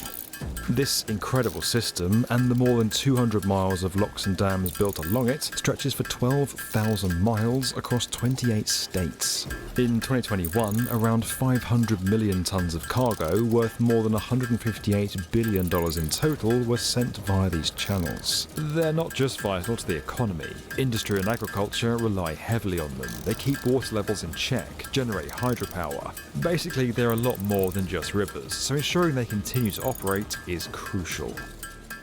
But there's a problem. Some of those integral locks and dams date back to the 1920s and 30s, like the ones on the Ohio, Mississippi, Tennessee and Illinois rivers. And more than half of them are more than 50 years old. This infrastructure was only designed to last a few decades, and updates are desperately needed. Some sites are in danger or have reached the point of catastrophic failure. Some river traffic deliveries to the Port of Mobile are at a standstill after a lock failure on the Black Warrior River. This is a serious issue, according to the crews working to repair the damage. Take the Demopolis Lock on the Black Warrior River in Alabama, which suffered a major breach in January 2024. A fracture in the concrete upper mitre sill led to a large chunk of it falling away, releasing water under the lock's gate and causing a temporary closure. Now, around 12 million tons of freight pass through this lock every year, including steel, coal and crude oil. So when it was put out of business, ships had to take a detour via Mississippi, and that added weeks to the journey. In the end, the repair took months to complete and required teams to cast concrete underwater. It may have been a challenge, but that's what engineers do, find solutions to technical problems. If you're interested in becoming an engineer, then fear not, because it could actually be easier than you think. If figuring out how to fix a leaky lock sounds right up your alley or waterway, then this week's video sponsor Brilliant can give you all the tools you need to get started. Brilliant lets you learn by doing and offers thousands of interactive lessons in subjects like data analysis, probability, programming and coding. But it's the scientific thinking course where you'll pick up the principles of engineering. It's an interactive tour of our physical world, from understanding how gears work to building structures, like the kind you'd find on a US river. But taking the plunge doesn't have to consume your time. With just a few minutes each day, you can dip in and out whenever you have the time and form a daily learning habit. To try everything Brilliant has to offer for free for a full 30 days, scan the QR code on screen, visit brilliant.org/the-B1M, or click the link in the description. You're also going to get 20% off an annual premium subscription. Now, let's get back to that crumbling infrastructure. So what on earth's being done to prevent this sort of thing from happening again across those many waterways with historic infrastructure? Well, over in Pennsylvania, another scheme is getting underway that will do more than just maintenance. This set of locks and dams on the Ohio River is actually being expanded. Economic activity along here is valued at more than $2 billion each year. If these locks were taken out for a year, it would mean replacing those barges with 400,000 trucks or 100,000 train cars. which isn't as unlikely as you might hope. They've been given a 50% chance of failure by 2028, which could cause the closure of the port of Pittsburgh, the shutting down of regional commerce, and even drinking water being affected. They simply have to bolster their defences to make them fit enough for the future. Luckily, the $2 billion Upper Ohio Navigation Project is set to do just that. It's a scheme that's now secured almost half of its federal funding. $857 million was set aside for the first phase. That's almost a third of all the money allocated to inland waterways in the Infrastructure Investment and Jobs Act, or IIJA. And it's all happening here, just northwest of Pittsburgh. The country has a stake in this investment. We cannot move commerce. We cannot move commodities unless these locks and dams are repaired. The Montgomery locks and dams see more than 15 million tons of material pass through every year, mostly used for big industries like power generation. Like the Emsworth and Dashiell's locks and dams that are also part of the plan, it no longer meets modern design criteria and has been showing signs of structural fatigue for some time. Crumbling concrete exposes steel rebar inside the main lock chamber at the 80-year-old Montgomery Lock and Dam in Beaver County. That was way back in 2016, and things aren't much better today. Recent reports showed leaks visible in the miter gates that hold water back in the lock, and there's been spalling of concrete along the walls of the chambers too. As a result, some of the monolith joints where sections of the chamber walls join together have had to be patched up. They also brought in a hydro-demolition robot to break apart some of the affected areas before new concrete has been applied. The gears that move the gates are also being restored, along with the valves that fill and empty the locks. But they're mostly minor jobs that you'd kind of expect to do when maintaining a piece of infrastructure this old. The main project is about delivering something much bigger.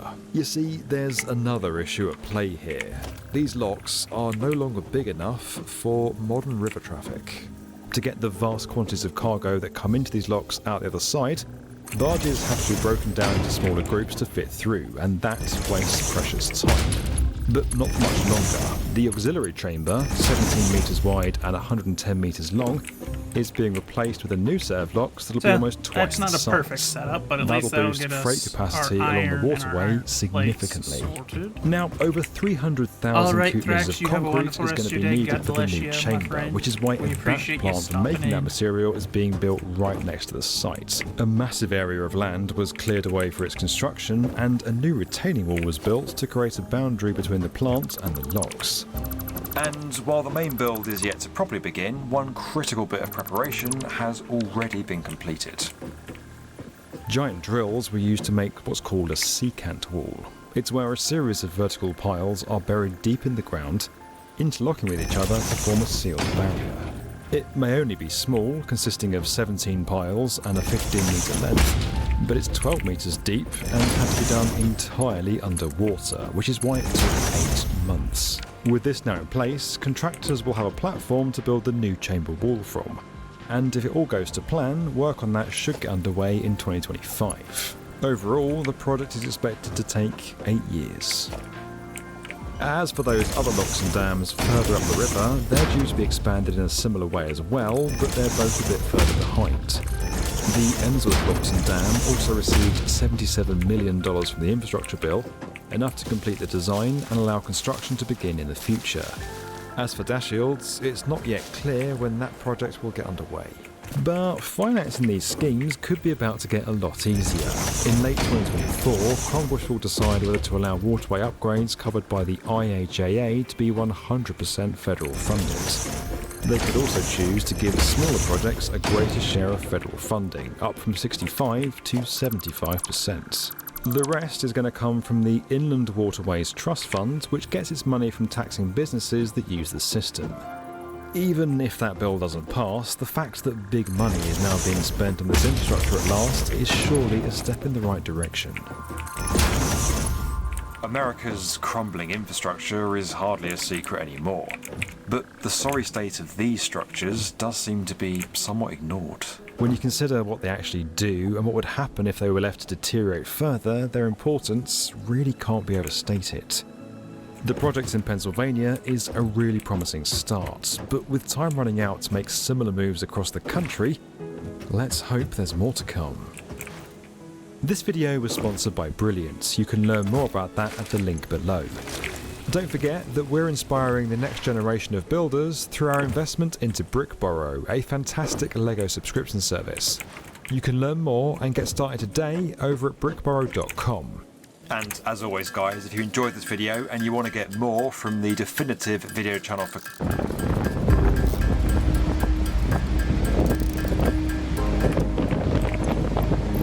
Hey there, and welcome to Noctis on YouTube. Offshore oil rigs, floating cities in the middle of the ocean, never sleeping cities towering above passing ships, working silently 24 hours non-stop for 7 days, carrying out their tasks far away from the nearest shore.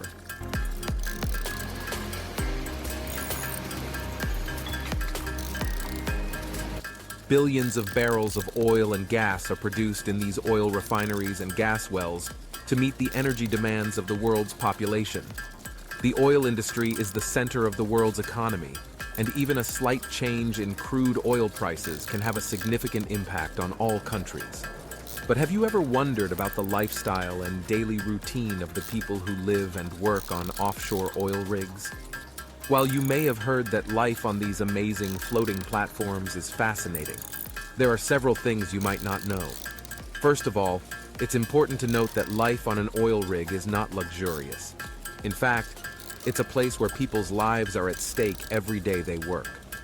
Although this may sound a bit exaggerated, the truth is that life and work on offshore oil rigs are both extremely challenging and unsafe. Let's take a look at the dangerous daily routine of a worker on an offshore oil rig. For the past 500 years, the demand for oil has exceeded the available supply. In addition to collecting oil from underground pipelines and oil wells on land, oil companies began to explore deeper waters and develop drilling rigs to extract crude oil from the seabed using hydraulic machines. One of the first places where offshore oil drilling was done was in the Gulf of Mexico. News of this discovery spread, and new fields were discovered in various waters, including Scotland and the North Sea. Why has crude oil and offshore oil rigs become so important to the world today? Most equipment today still relies on conventional energy methods that use fossil fuels. And burning fossil fuels can power factories, industries, vehicles, homes, and more. Environmentally friendly alternative energies, such as wind, water, and solar energy, are currently less efficient than fossil fuels. However, there are consequences to using fossil fuels, as they produce greenhouse gas emissions that impact global climate change. Despite this, the crude oil industry and offshore oil rigs remain the top choice due to their efficiency of use. Another reason why offshore oil rigs are so important is the effect of land drilling. To maintain these project operations, large plots of land are required, which can reduce the land available for the growing human population. And that we shouldn't use it because the green rock scares them. Working and living in offshore oil rigs is a dramatic change for anyone who decides to step into this industry. A person must wear appropriate clothing to start working on the rig. So safety glasses, hard hats, protective clothing, and steel-toed boots are given to new crew members upon arrival. Routine safety training is conducted before and during work. Offshore oil rig workers typically work 8 to 12-hour shifts, with breaks for meals in the morning, afternoon, and evening. A worker also has to work night shifts since the industry operates 24 hours non-stop and 7 days a week. It may seem tough, but after a 2-week work session on the rig, workers will get almost 3 weeks off. When living on the rig, workers don't have to worry about food, laundry, or other accommodations. Rooms with bunk beds are common on oil rigs, given the limited space and land used. Moreover, offshore oil rigs usually have a smoking area where lighters are provided for smokers, as lighters are generally not allowed outside of smoking areas. There are also cinemas, televisions in each room, fully equipped gyms, indoor sports facilities such as table tennis, and computers connected to the internet, It's almost like which are usually available on living on a offshore military oil base. rigs. For workers who live and work on oil rigs, or for staff members such as medical personnel, catering, and others, life on an offshore oil rig can be very exciting and enjoyable. But it also has many risks. Thanks to newer and safer oil rig systems, the risks involved have decreased dramatically. However, caution and carefulness must always be emphasized by the workers. For oil rig crew members, their work shift is heavily influenced by the arrival time and work conditions at that time. Usually, after arriving on the rig, they will work for 12 hours and have a 12-hour rest period. However, the work schedule can vary depending on the job field. Since living on the rig for 2 full weeks with limited entertainment sources, the company must ensure that the crew works longer hours but still gets sufficient rest time. Although long working hours may seem inhumane, it's important to remember that the time spent on an oil rig is called working time. Meals and rest periods are included in this work period, and this time is designed to improve the welfare of the staff. Every crew member on an oil rig follows a detailed schedule strictly prepared to ensure that no time is wasted, because the day on an oil rig starts at midnight and the rig operates 24 hours non-stop. A worker who starts a night shift can follow the following schedule. Yeah, I'm gonna. At 11:30 I think this is the only month wake that we'll up be and using prepare AT&T. equipment for the work shift. At midnight, have They're the first getting big meal. canceled at the end of this Then month. go to work and receive instructions for the day. Begrudgingly, I guess After I'll have to several go hours back of to, work, the first break is taken at 2 the a.m., Cox, as much followed as by I the second dislike break at them. 4 a.m. At least they The were second a big little more meal is served at consistent. 6 a.m. and followed by Shame. personal time at 8 a.m. The third break is taken at 10 a.m., followed by the fourth break at 12 p.m. At 2 p.m., the third big meal is served, and the shift ends at 3:30 p.m. after the final break. Before going to sleep, the crew must prepare for the next day, take time to eat snacks, and communicate with their families on shore, socialize with coworkers, or prepare snacks in the always available kitchen. Throughout the schedule, although it may seem crowded, the provided rest time is crucial to give a break to the crew so they can stay fit and focused during their work shift. In addition, taking time to communicate with family and colleagues can be the emotional support that workers need to perform their duties well.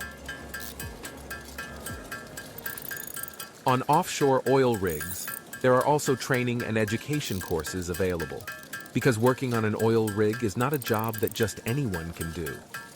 The machines used specific to the industry and the nature of the work can be very different, and physical intensity can be very challenging. So it's not surprising that most oil and gas companies have strict requirements and qualifications for their employees. For those who want to work on an offshore oil rig, at least a diploma or specific training course is required.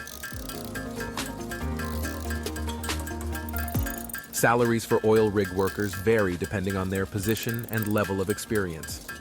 Specialized drilling engineers and underground pipe fitters are among the highest Was that a paid $2 positions, bill earning in that around video? $200,000 annually.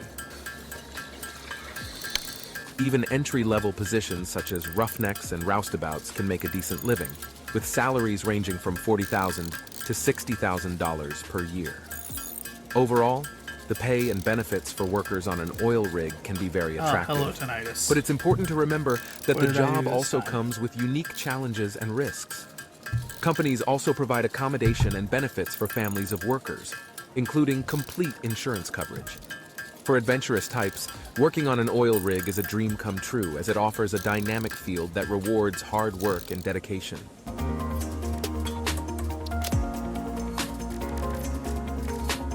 Staying connected with the mainland is crucial in any offshore work. It's the closest source of help, supplies, and emergency aid.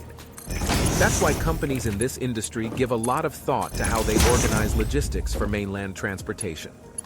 One common way of transporting crew, staff, and Until we get equipment our is chainsaw, we through won't specially bother modified expanding this way VTOL just yet, helicopters. Manufacturers like Airbus and the Bristow Group are well known for their helicopter models. There are different categories of these aircraft designed to serve various purposes. Light helicopters are for small groups of fewer than 10 passengers, including the pilot.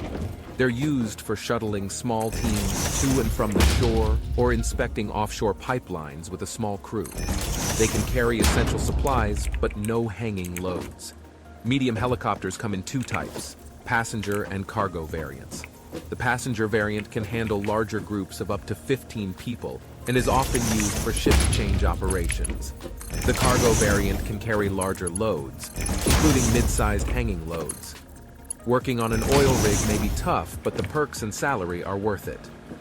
Workers get to handle advanced equipment that requires prior experience and work in different locations across the world. They work for 2 or 3 weeks straight, but then get the same amount of time off to spend with their families. And while they may have to report to the office occasionally, they also have time to relax. That's the end of this video. I hope you enjoyed it. Make sure to subscribe to this channel so you don't miss any of our new content. See you next time.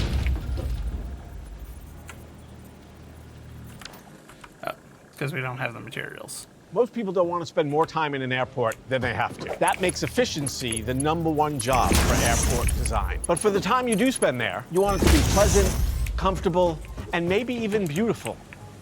Hi, I'm Michael Whitestone, and I've been an architect for over 35 years. And today we're going to be talking about the secret to good airport design and why it's so important to balance the expediency and experience of your time in the airport.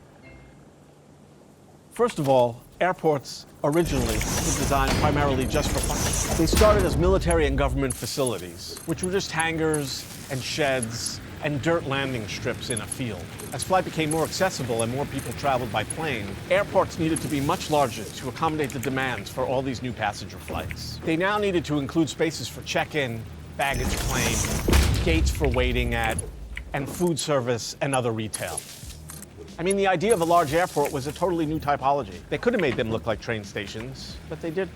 They were searching for a new language for their design. They maintained some of that utilitarian feel because efficiency and cost were still factors. But at this point, most of them just ended up looking like office buildings. At that point, efficiency became even more important than before. Airports needed to accommodate, and still do, 3 modes of traffic: people, bags, and flights. And the way they did this was to separate the passenger traffic vertically based on whether you were arriving or departing. So typically, airports are designed on 2 levels. One level is for bags, one level is for people. Airplanes are very tall, so typically when you enter the airport for your departing flight, you're entering on the upper level because that's where you enter the plane at. And when you arrive at your destination, typically you were on the ground level because that is the level in the airplane that the bags are located in. And so those bags come in directly and you grab your bag and go out to the street level to get your taxi. As airports continued to grow, they became more complex, not only in their configurations, but in the variety of spaces that they offered. Airport security began to take up a much larger footprint, and over the years, food service and retail became a massive part of the floor plan. Travel efficiency and retail economics were the main factors in airport design for many years, but the aesthetic aspect of their design didn't progress beyond imitations of office buildings until one specific terminal significantly changed the dynamics of airport design, driven more by aesthetic and the experience of visiting the airport itself, rather than treating it just as a transitional space between a car and an airplane. And the turning point in this aesthetic evolution can be traced back to a single terminal that was completed in 1962 at what was then called Idlewild Airport and is now called John F. Kennedy International. This is the TWA Flight Center, designed by Eero Saarinen. So Saarinen had just completed the General Motors headquarters in Michigan, which had gotten a lot of acclaim and a lot of attention. He designed a lot of very unique buildings, all different from one another, including the hockey rink at Yale University. So Saarinen was chosen for this project because he was known as a visionary. No 2 buildings he did were ever the same. And he was actually designing another very famous airport called Dulles Airport outside of Washington at the very same time. And for this project, he wanted to design a building that evoked the excitement of air travel. So what Saarinen did to evoke this idea of flight was he created these swooping grand curves and lifted them up, almost like wings would lift up above this portion of the building. And he almost created what appears to be like the beak of a giant bird. And to some, that was a little too picturesque, and he was actually criticized for it. But there's no denying that this building itself, the interior as well as the exterior, evokes the idea of taking off and flying through the air. And what's most remarkable about this is this was done in an era before computers. So all this was designed, as it were, by hand. The building has these multiple compound and complex curves And in fact, he couldn't even draw it. They basically just kept building model after model after model, and then they drew that. So let's take a look at the interior of the building, which in many ways is even more exciting than the exterior. I mean, it's incredible, actually. He creates these extremely dynamic, swirling forms on the interior. And then the roof of this building, which comes down and forms the walls and the entire enclosure for the interior, is actually made of 4 separate folded shells. And he separated each of these shells with this linear skylight. And for me, this sort of represents the pinnacle of the glamour of air travel in the early 1960s. The era of President John F. Kennedy, the space race, the innocence before Vietnam, still basking in the victory of World War II. And I think this building by Saarinen contributed more to that feeling than any other building of the era, in that it's the expression of flight and the sense of discovery that comes with air travel. So the way Saarinen designed this airport was there's this great terminal, but then you've got to go through these long tubes to get to these gates where the planes are to board your flight. You could see the tubes clearly here and through this window here. So when you get off your flight, after coming out of this tube of an airplane, he brings you into this other tube, this really evocative, almost like the esophagus of a giant animal that you walk through, and then you emerge from this tight, dark space into this bright and luminous airport terminal. Saarinen created this place that you weren't meant just to walk through, but you were actually meant to linger and enjoy and get a sense of the excitement of air travel. Typically, when you arrive at an airport, the last thing you want to do is linger. I mean, it's been hours since you got in the car or the train that brought you to the airport, until you waited, until you got on your flight, until your flight finally landed. So the first thing you want to do is get to the baggage carousel as quickly as possible, collect your belongings, and be on your way. You don't linger to look at the architecture, but occasionally one is struck by something amazing, and that's what happens at TWA. You come out of your plane into this long tube, which brings you into this amazing space below, and it gives you a sense of what a great airport can be. Suddenly you realize you're in a new and exciting place, and that's what a great airport can give. Some other airports that have also created this feeling are Barajas in Spain by Richard Rogers, Kansai in Japan by Renzo Piano, the Jeddah Airport in Saudi Arabia by SOM, and Dulles Airport, of course, outside of Washington, D.C., also by Saarinen. The thing about air travel today is it's extremely safe and extremely affordable. So because of all this, people are spending more and more time at the airport. And so one would like them to be as beautiful as possible. So now let's take a look at an airport that takes that idea even further. Dajing International Airport in Beijing, China. So this is the largest airport building in the world, designed by Zaha Hadid architects. Here's everything jumps out at me. First off, it's the massive scale of this building. The building footprint is so large that the runways almost look diminutive in comparison. And it obviously takes a lot of cues from what Saarinen did at TWA in terms of its plastic curves and organic shapes. It almost looks like some sort of living marine creature. In fact, it's nicknamed the starfish. The other way in that it relates to TWA is that it also has these linear skylights, the separation of the shells. So in a way, it's this series of boomerang shapes, these parabolas, that all sort of meet to form this radial construction. And in the center, there is this lattice work of this amazing skylight, which we'll show you from within. And speaking of skylights, each one of these little domes are actually skylights. And in fact, if you look at it from the roadway, it looks very reminiscent of the TWA terminal at JFK. And you could see it with this large overhang and the way the form lifts up and is filled in with glass below is very reminiscent of what Saarinen did at TWA. But it's not just beautiful on the outside. This building is really quite incredible from the interior. So these two photos give you a great view of the interior and the skylights that flood it with natural light. And I mentioned the vortex at the center of this form, that lattice skylight. Well, this is it from the interior, and you could see the linear skylights that separate each one of those parabolic boomerang-like shapes from one another. And this is one of those small, almost elliptical shaped skylights that you saw from the roof. And it just gives you an idea of the massive scale of this building.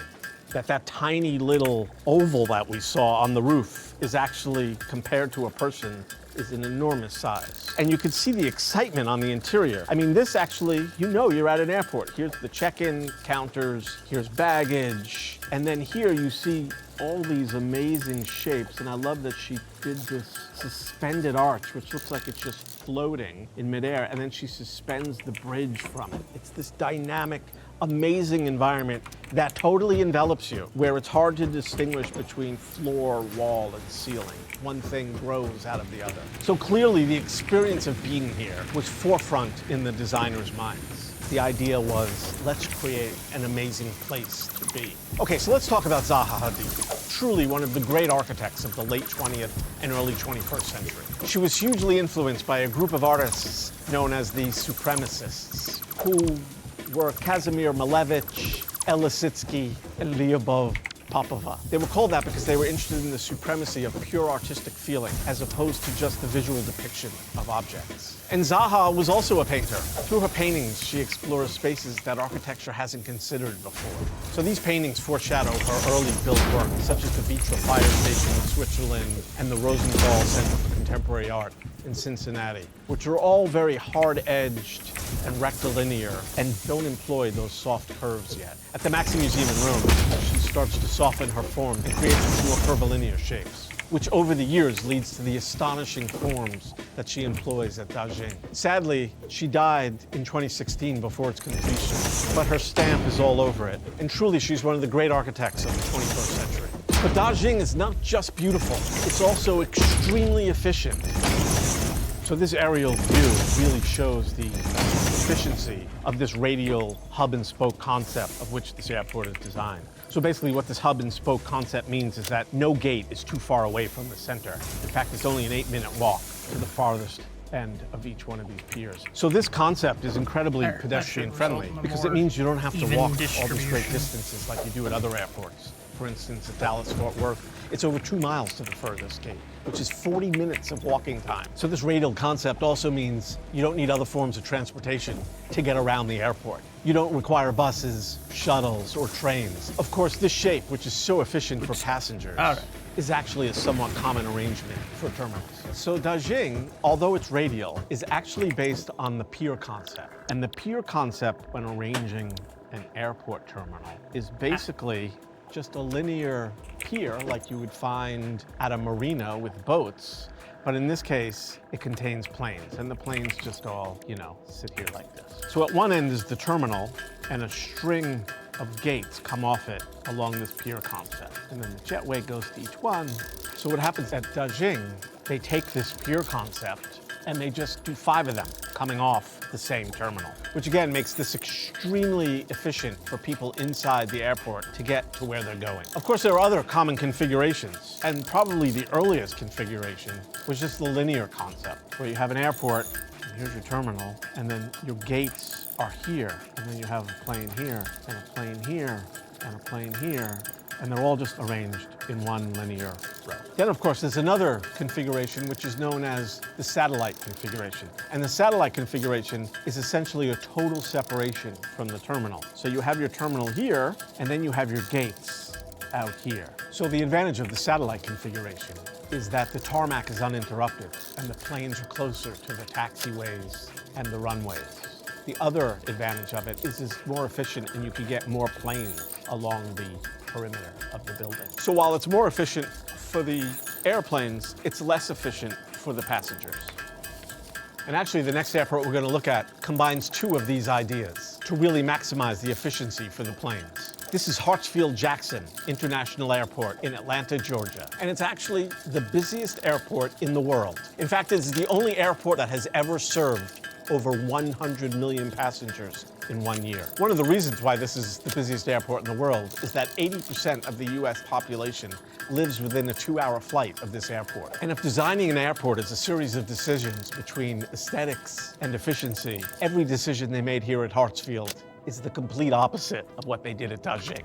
At ATL, efficiency for flights beats everything else. So this is what makes it so efficient for flights. They combine 2 of the configurations that we just looked at. You get planes on either side of this linear form, and they use them as satellites. so that they can get as many as they can, and the tarmac is uninterrupted. What that means is that any of these planes can reach any of the 5 runways in a very short amount of time. But the trade-off here is that unlike Dajing, which has a short walk to any gate, here the connections between terminals are underground and require passengers to take elevators or escalators down, board a train, and then take an escalator or elevator back up to the level of their flight. It's a clever solution, separating the traffic vertically to allow maximum flexibility for flights, but it also adds multiple modes of travel within the airport itself. You take 3 or 4 different types of transportation just to get to your 5th airplane. So the sacrifice here is that you're hopefully spending less time in the airport overall, thanks to its efficiency, which should mean fewer delays and shorter waits for flights. But the time you do spend here is not visually inspiring in the same way that it is at TWA or Dajing. So while it is maximizing efficiency for flights, there is a trade-off with the experience of actually being in the airport.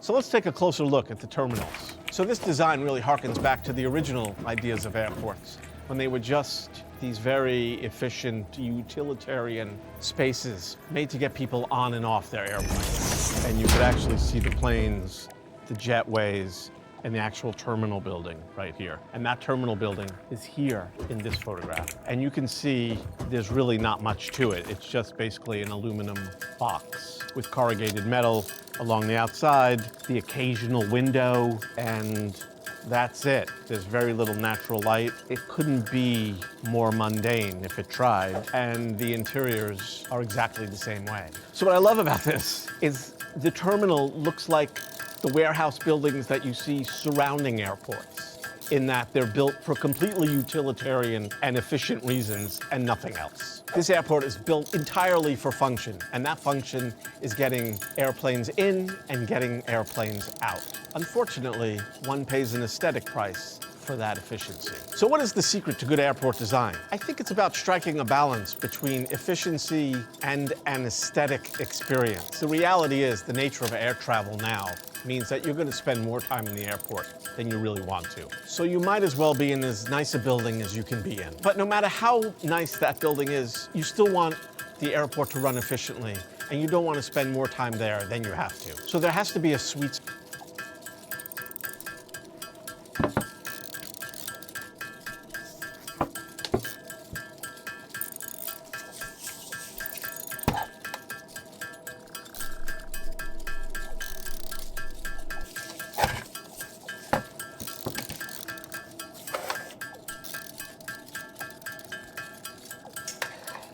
Have a little bit of our own music going for this one, as I don't suspect that this fellow will have much to say during this process, but it struck my fancy whenever I saw what he was going to do.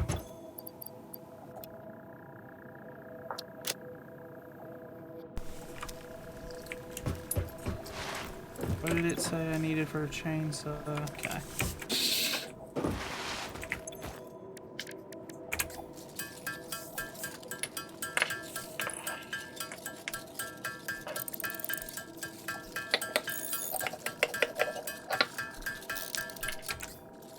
I think it was 5 of these it was, and then we'll go double check that here in a moment, and then see just how many screws we need. 160.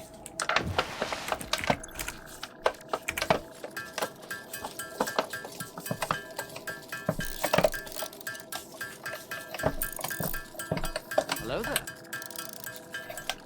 Akinkumi, welcome in. How are you doing? How'd you find us? Hope that you are well today.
go grab that limestone that we need now. That'll get us halfway to our concrete. You know what, we're also gonna grab some of this stuff while we're out here, just because we need to make some more solid biofuel for the chainsaw. That'll let us start clearing the area around the base a little bit. In particular, it'll let us clear those trees out, which will be nice, because those are kind of blocking our factory design.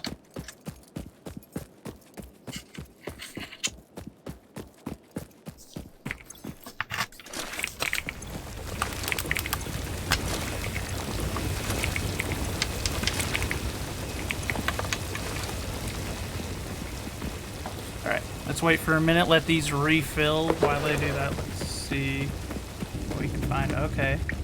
Well, I appreciate the Air Force deciding to fly one of their heavy boys over me while I'm doing stuff. Appreciate it, boys.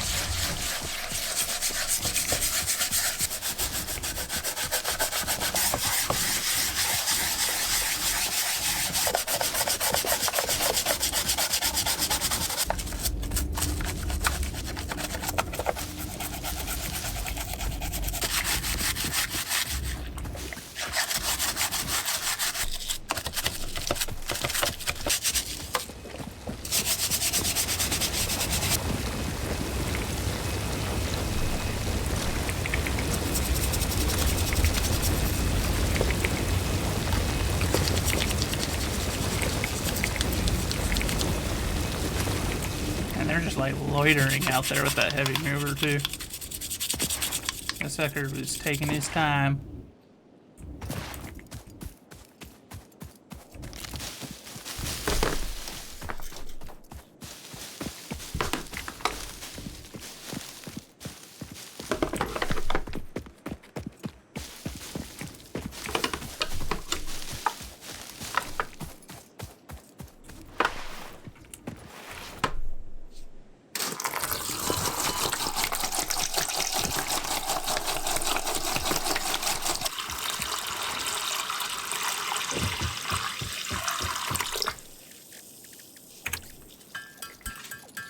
Now to make an absolute ton of concrete.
fish.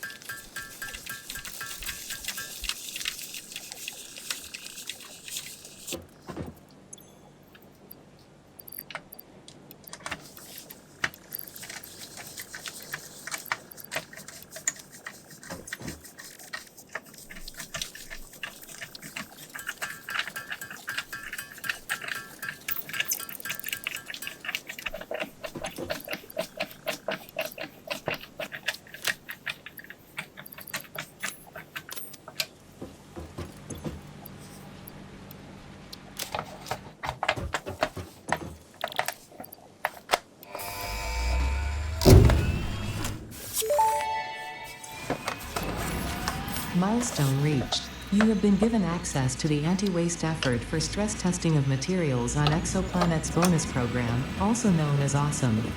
Your awesome input allows Fixit to comprehend our amazing universe more clearly.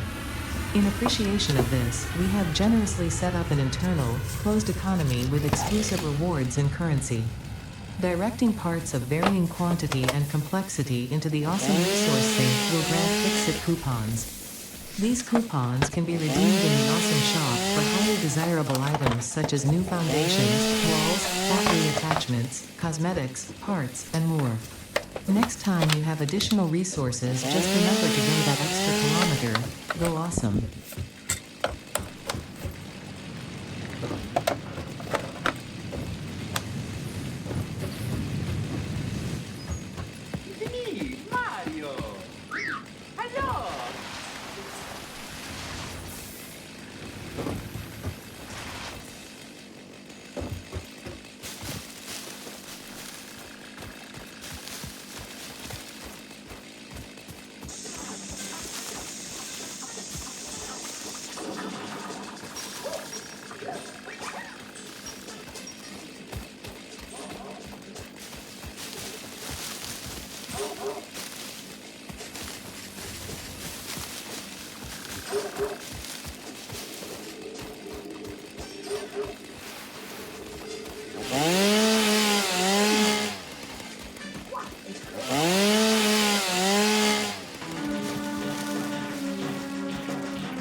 Like flora does not seem to show much potential for use.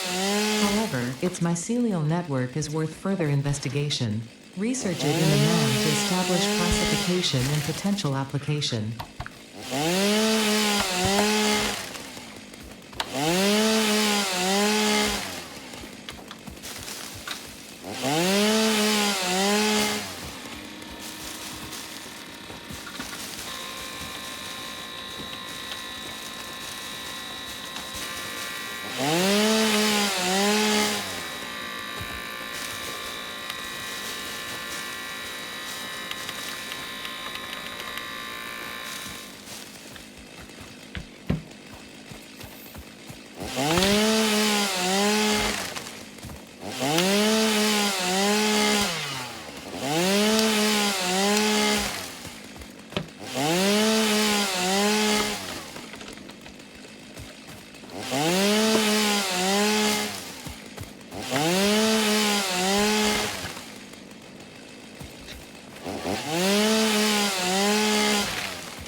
I just realized I was The muted. MSC Seaside is one of the biggest cruise ships in the world. Rebozo, Built are at you a cost still of here? over £1 by billion any chance? and weighing in at 160,000 tons, it's home to more than 6,500 people. With 2,000 guest rooms and 800 I don't know staff how long I cabins, was actually it's a muted there for. giant Very floating unfortunate. hotel. We can go through 20,000 eggs per day. A glamorous holiday destination. Everything is so much fun, and everything is there for you. This is the event you've all been waiting for. And an astonishing feat of engineering. This is one of the most huge generators in the world. But how does this city at sea really work? With exclusive access to a luxury Caribbean voyage, we explore the ship's hidden secrets. This is huge. Without the laundry, nothing gonna happen. We're feeding the fish. It's recycling in a nice way, isn't it? It's quite amazing how all these mechanisms have to work together. And the hidden army of people that keep this extraordinary ship running. Any cruise ship this size is the biggest food operation in the world. This is the secret life of the cruise.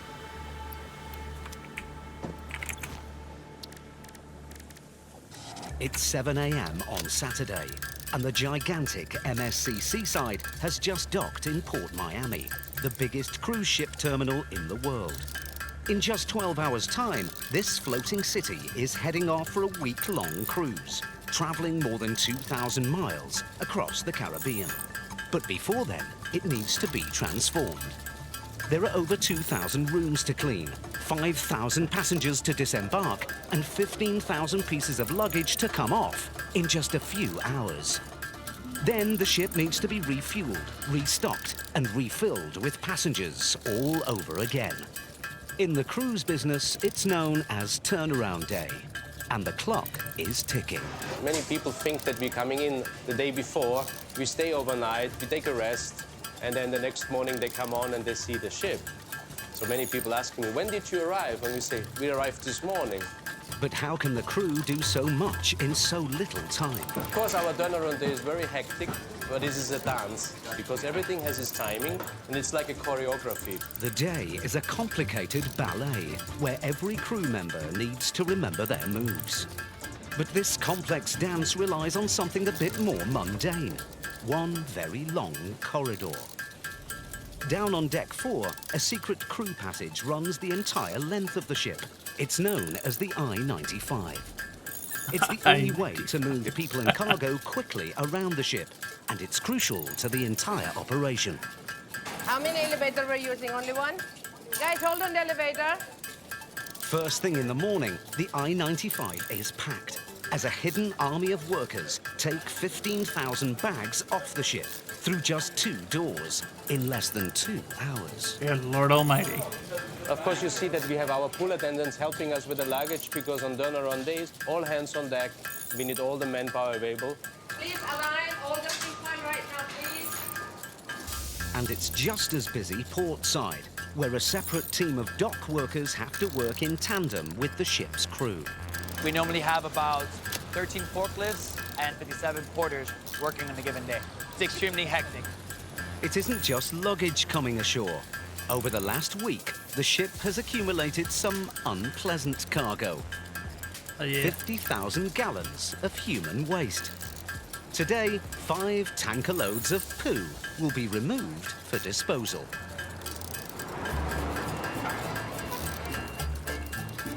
For the turnaround machine to work, the ship has to be loaded at the same time it's being emptied. This morning, it needs to be stocked with enough food and drink to last the entire week. This is for those cones, you know? This is for decorations. Dove la cattiva? Dove la... Giuseppe, dove sono le aragoste qua? Did he just say Ben Mohammed Giuseppe? is in Oh, no. charge of the operation. I didn't know Valmont was an old Italian fellow working in a port. Every week, I'm talking, it's a chaos, but the chaos have a limit. Ben Mohammed, Ben not and his Italian. team will load 160 Just a vaguely tons of Italian-sounding food onto accent. the ship, worth over $1 million. Throughout the morning, lorries arrive from a complex network of warehouses and suppliers That's how that you know it's a Brit. stretches across the world. It's very complex. We used to be not more than 1,200 guests. The ships are bigger and bigger and bigger. Today is more sophisticated, and it's a lot of area to control too, you know. Of course, it can work like wild machines, you know, like a Swiss watch machine, okay?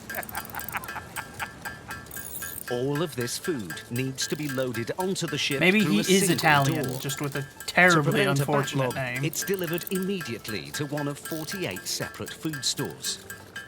Everything has a place, and every crate has to be loaded at a specific time. One late delivery can threaten to disrupt the entire machine. You are late again. Very bad. I don't like it. This is catering on a massive scale.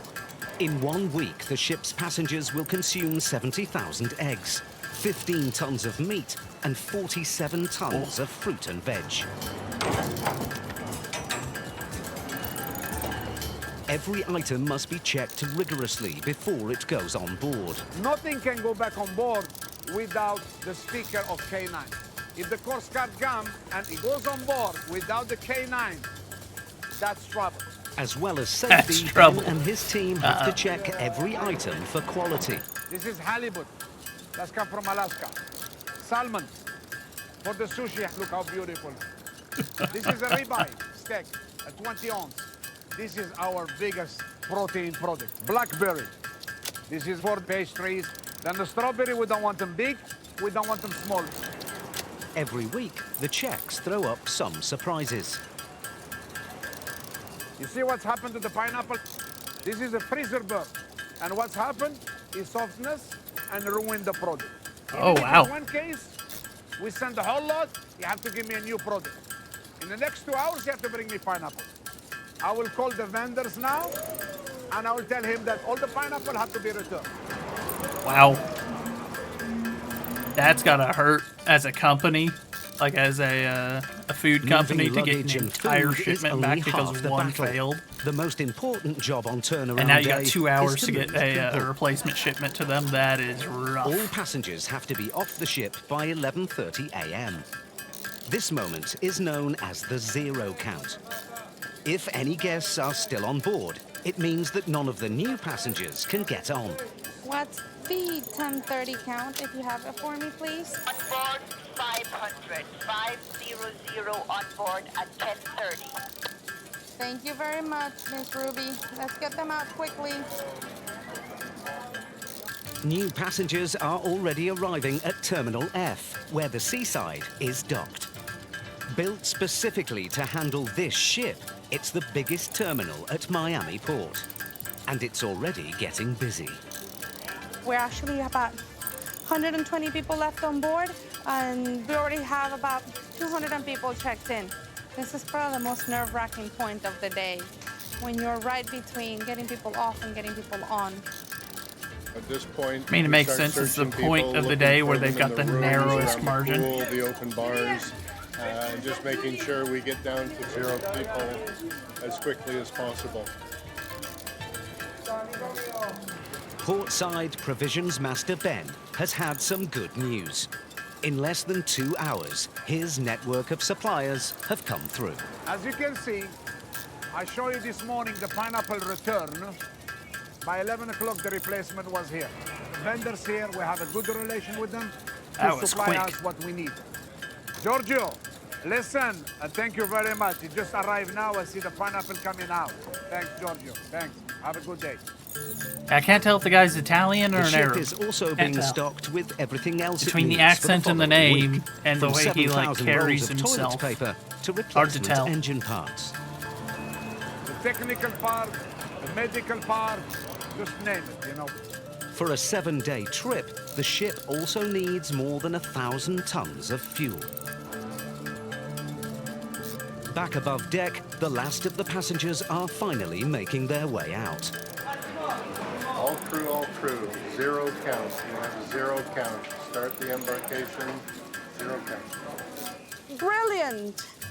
With the holidaymakers gone, it's the only time in the entire week when there are no passengers on board. Cruise director Gene Young uses this time for a quick motivational speech. Well, attention all crew, this is your cruise director, Gene Young speaking. Congratulations on finishing another incredible voyage.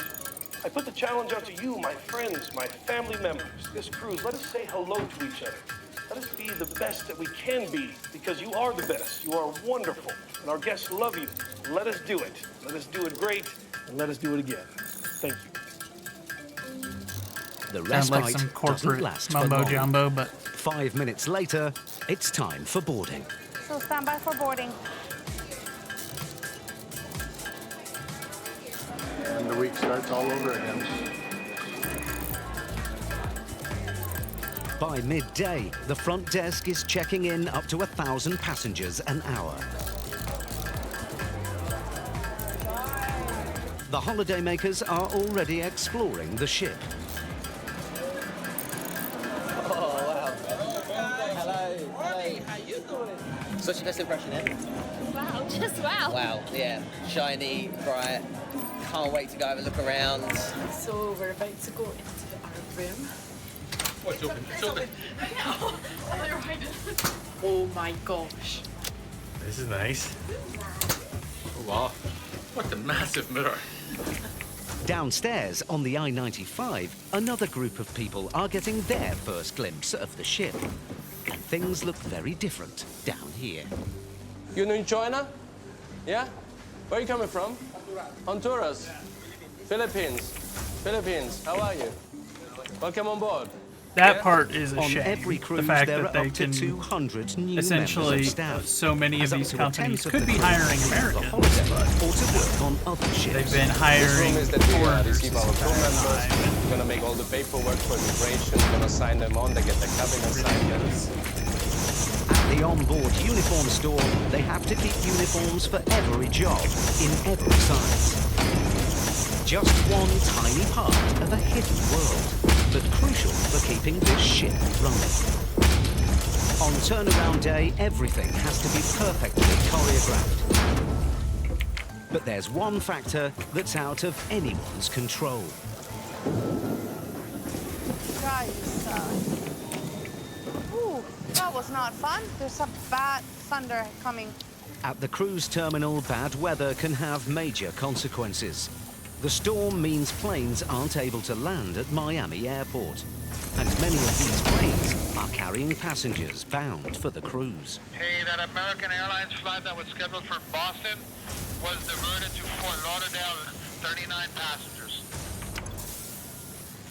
Hold on, come again. 39 passengers? Oh, Lord. All right, I'm coming up. But how do you keep tabs on more than 5,000 passengers arriving from all over the globe? With the clock ticking, the terminal team are in constant contact with travel agents to check how many passengers are missing. The British Air flight that's been delayed all day, Okay. it's still in the air right now. Oh, gosh. There's Okay. 8 on it. American Airlines 207, there's 4 guests. It should be that one. Is still searching. Okay, so 51 people in total. That means they won't be here before 7. But, yeah, Right on 7. right Okay. around 7. The storm clouds don't last for long. It's time for the captain to make his final preparations for departure.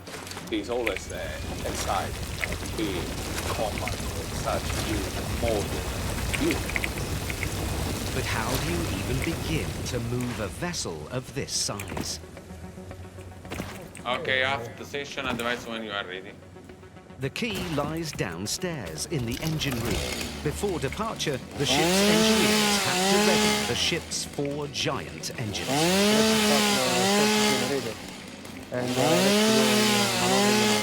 The engines stir into life, transferring 80,000 horsepower to the 6-meter-high propellers at the back of the ship. With the doors about to close, Patricia has some good news. Her passengers have arrived just in time. They're made it. They're all here now. They're checking in.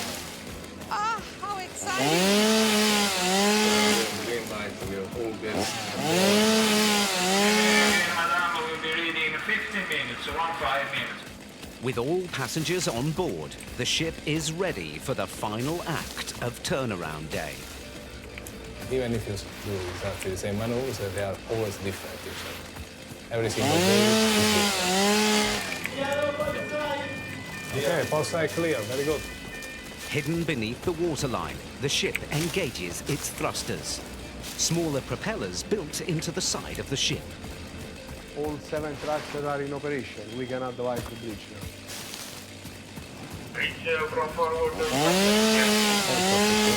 Forward door thrusters clear. The ship is equipped with 7 of these thrusters in total, allowing the 160,000-ton vessel to pull away from the dock with inch-perfect precision. 40 meters in the air. 40 on the air. After 5 minutes, the ship is safely in the middle of the channel. The propellers engage, and the Seaside begins to make its way forward into open ocean. 14 hours after arriving in Miami, the MSC Seaside is on its way again.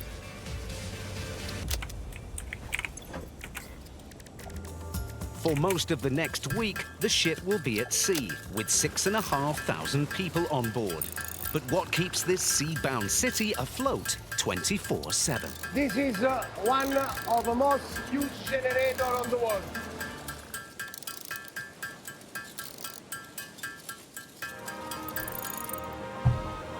It's day 2 of the MSC Seaside's Caribbean cruise, and the ship is powering through the Atlantic Ocean. Over 300 meters long and weighing 160,000 tons, the vessel is part of a new generation of monster cruise ships. If it was on land, it would be one of the 50 biggest hotels in the world. There are over 6,500 people. Something that on size board. only ranks in the top 50 is kind of still crazy, though, to me. The ship is huge. We're losing the kids. We're getting lost all the time. We can't find the same bar straight away. You know, we were looking for ages. When we first got on the For ship in Miami, ages, we were for just taught how ages. big it was. And that no, ages had an H on the start of it. Interesting. 20 stories high, the ship has 9 restaurants, 11 bars, shopping plazas, a gym, a 1,000-seat theatre, a spa, a nightclub, a bowling alley, a full-size basketball court, and one of the biggest water parks at sea. This ship is not like a ship. It's like a city. It's got everything. It's unbelievable. But this floating city needs a vast amount of electricity to function. So how does the ship get all the power it needs? The secret lies here, buried in the depths of the ship, in the engine room. Yeah, the massive Noisy and generator boiling systems. hot, it couldn't be more different to the glitz and glamour above deck. But the engine room is the Seaside's beating heart. Here, 4 massive engines work as supersized electric generators. If you love engine generator, this is the best place. This is our big generator, no? That we call the Big Brother. We have 14 cylinders. This is one of the most huge generator on the world. Combined, they produce 80,000 horsepower in total. This raw power is then converted to electricity. The engine gives the mechanical power. All of the mechanical power is transformed in electrical energy by the alternator system. Just one generator right now, we are giving electricity to all ship. The engines can produce enough electricity to power 50,000 homes. Good Lord. And they also drive this ship across the ocean. 2 giant propeller shafts run all the way through the engine room to the 26-ton propellers at the back of the ship. It's something so special when you just thinking through this shaft, all the power of the ship are going, you know? And just on the other side you have the propeller.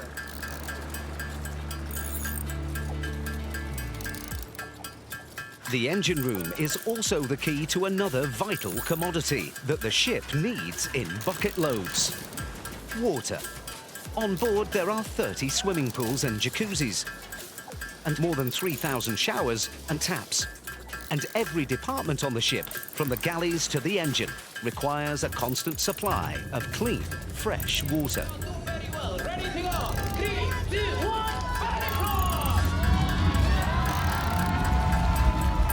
1, In total, the ship needs 250,000 gallons of it every day.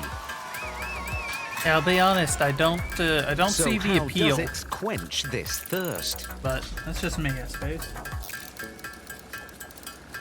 This is one of the most huge and big system of freshwater generator production in the world. So what we do, we take the seawater here through this pipe, come 600 tons of water per hour. Underwater, huge pumps are constantly sucking in water from the sea. Then, in 2 industrial desalination machines, waste steam and heat from the engines boil the seawater to remove the salt.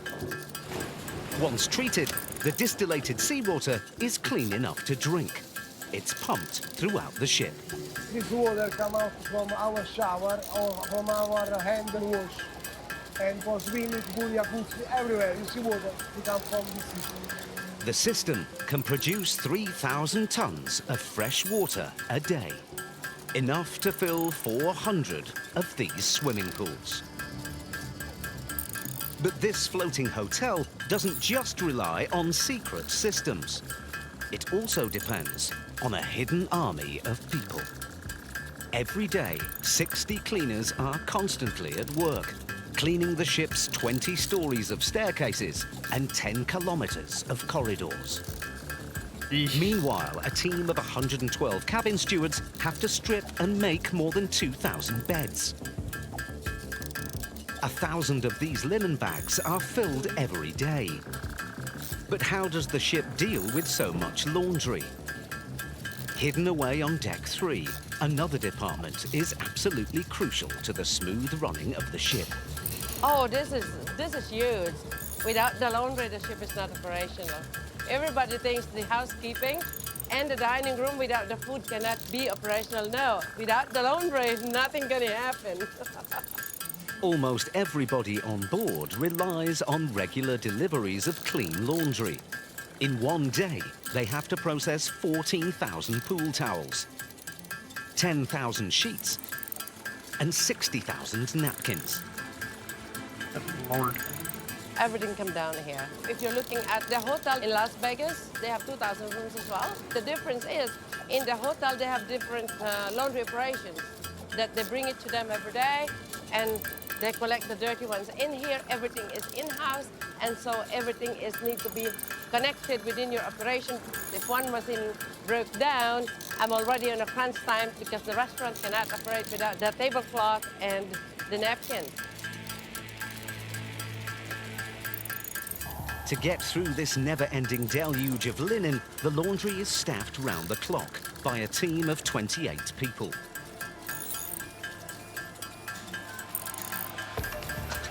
Again, the ship's engines play a vital role in powering this department.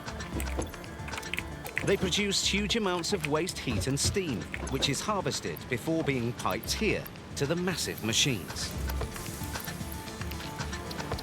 This tunnel washer alone is capable of cleaning up to 1,000 sheets every hour. Take that, yeah.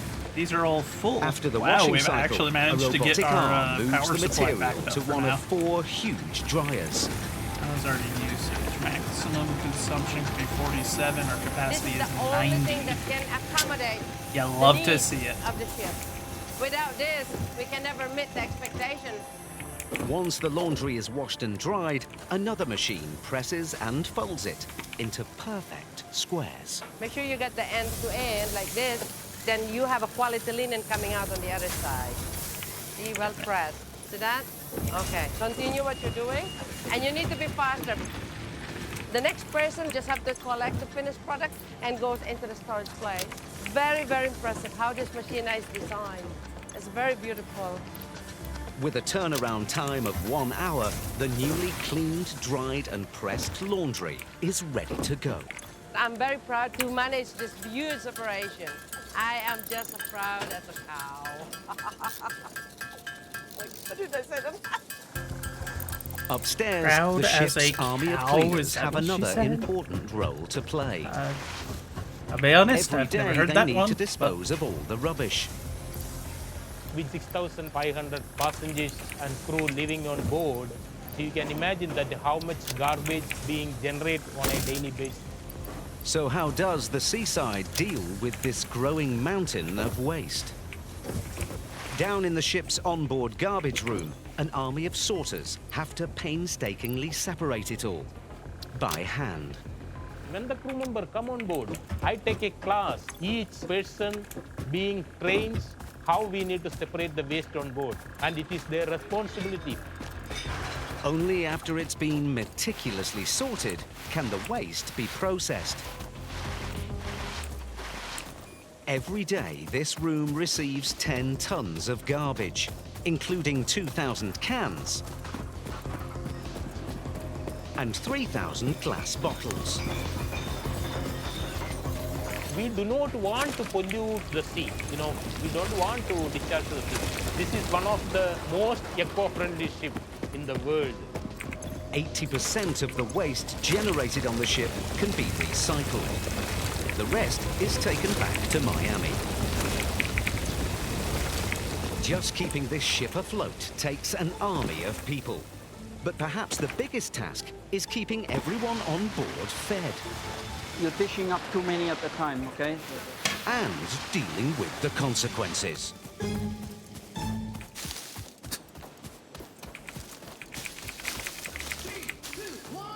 It's day 3 of the MSC Seaside's Caribbean cruise, and the ship is on course for Jamaica. On pool deck. It's gonna be an amazing party. On board, 5,000 passengers have settled into cruise life, relaxing, drinking, and perhaps most importantly, eating. Can you make sure that they don't put it on top of each other? They need to put it nicely like this, People always ask me, how many meals you serve a day? And I say, well, most passengers, they have only one meal. They start in the morning and they finish at night. They eat continuously. It's only one meal for them, right?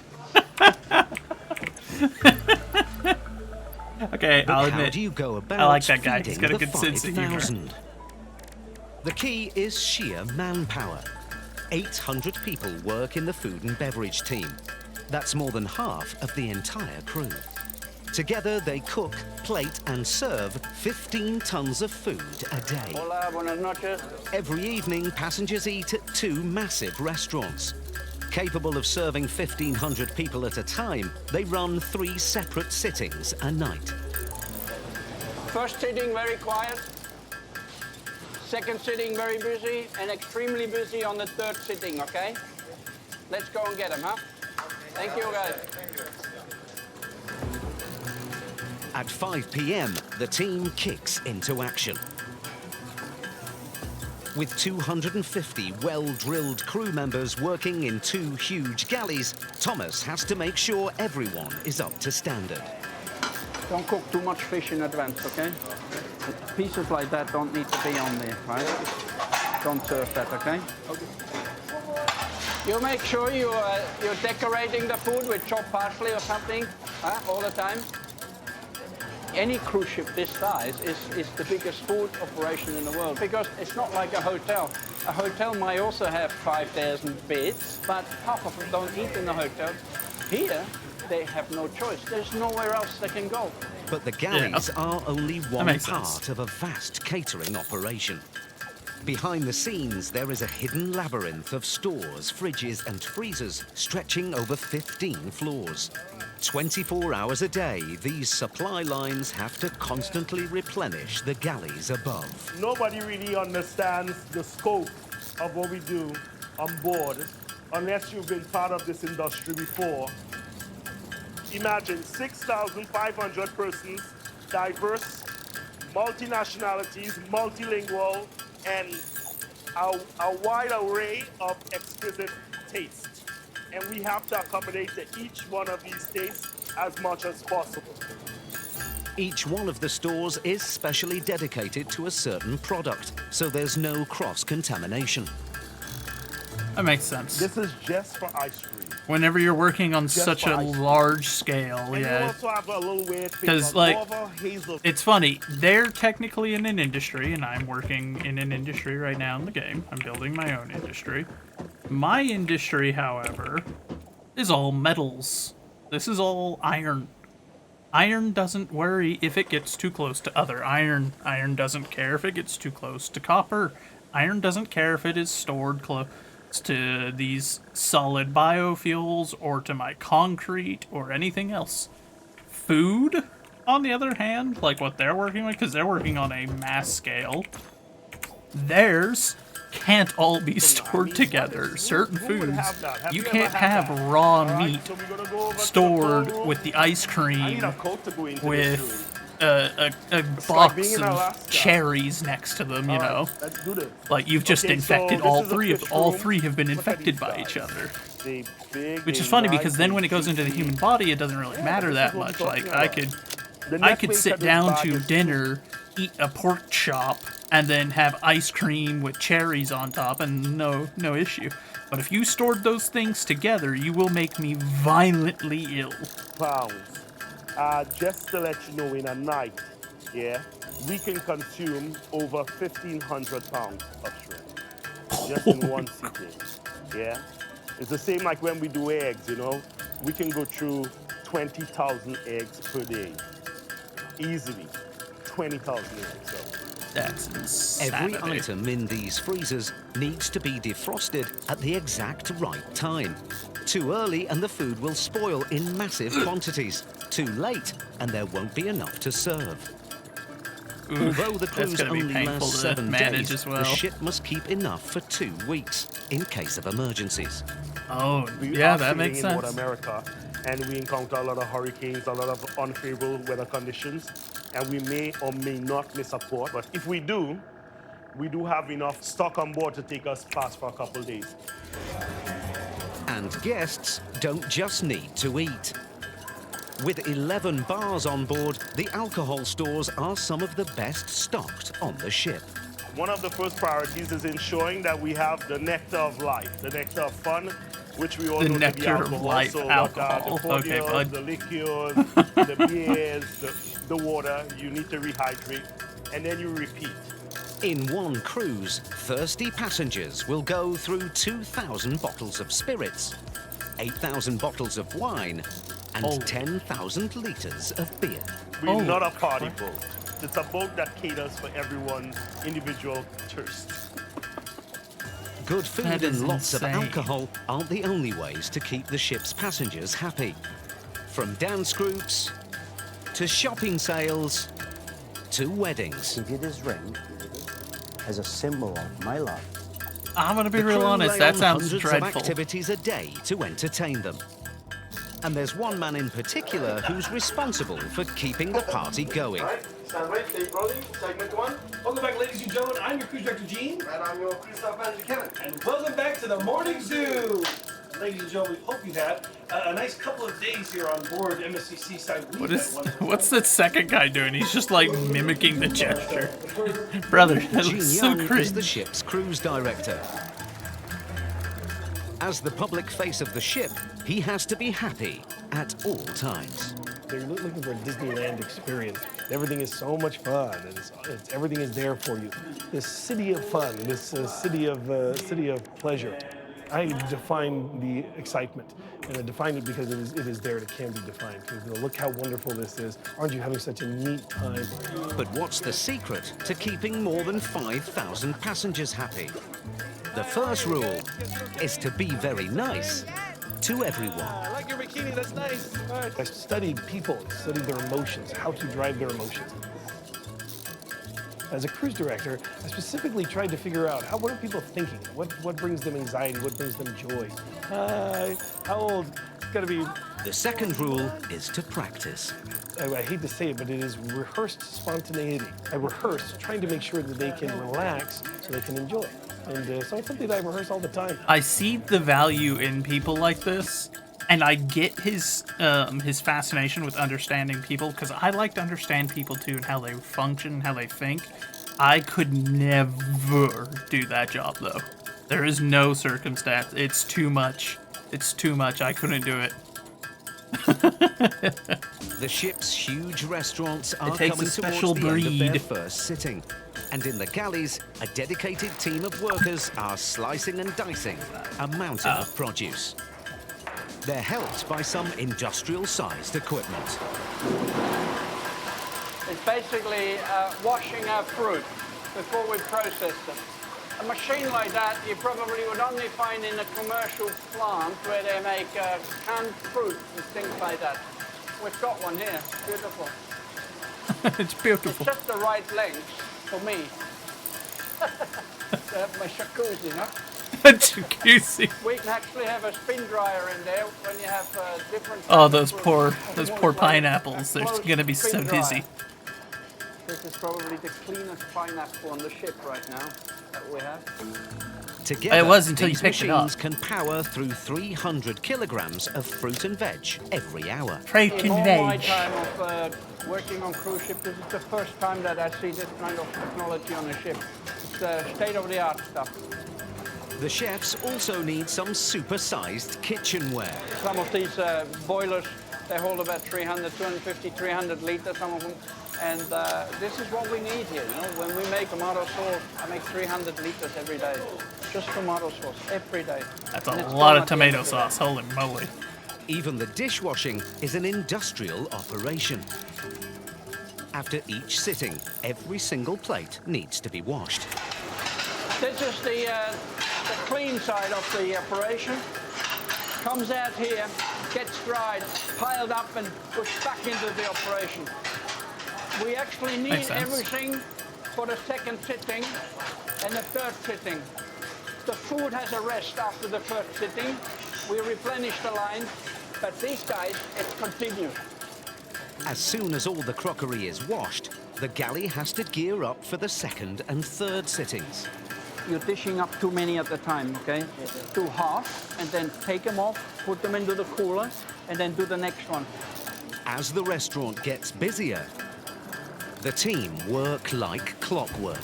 This is now very well organized. From now on forward until the end of the service, till everybody has their posts well organized. Very good team I have here. They never stop. Over 4 hours, this galley will cook, plate up, and serve 14,000 plates of food.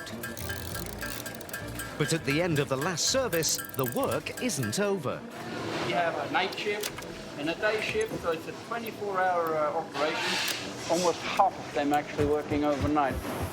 So when the culinary team comes back in the morning, everything is nice and clean, floors, ceilings. We do a total washdown every night. And cruise ship catering has one more secret. Every day, 1.5 tons of food is left over by passengers. That's enough to feed another 500 people. So what happens to all this waste? In each galley, giant grinders crush the leftovers before it drops 3 floors below, where it's stored in tanks. Then, when out at sea, the ship discharges this waste as fish food. Sometimes on a day when we're allowed to discharge the food waste, you can spot some dolphins out there, and they're following us because of that, you know. So we're feeding the fish. It's recycling in a nice way, isn't it?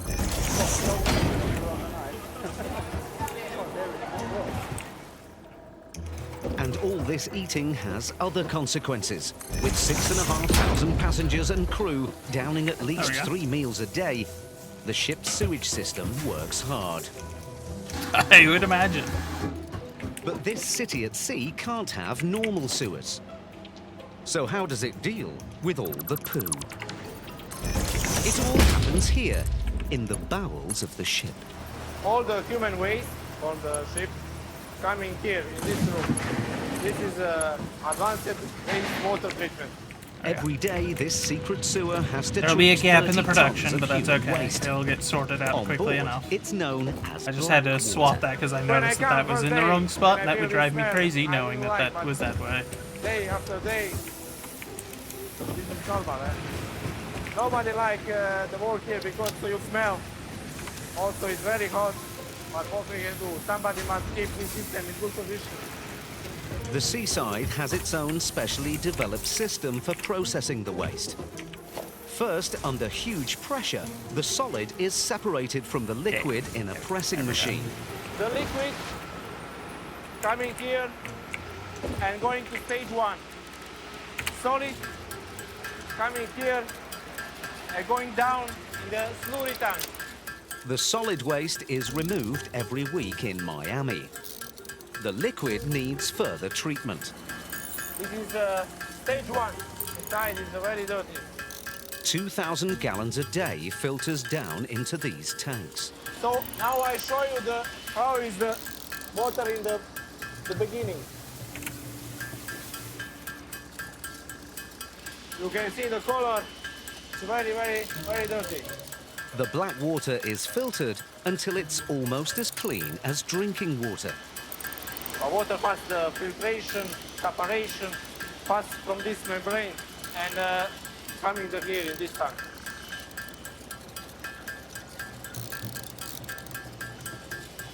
You can see this is final product. Can you drink? Yes, if you want. Yes, if you want. This water doesn't get drunk. Some of it is siphoned off to cool the massive engines. The rest is safe enough to be discharged into the sea. The cruise is reaching its halfway point, and tomorrow the captain and his team face one of the biggest challenges of the entire trip. You risk to create a serious damage. There are no margin of mistakes.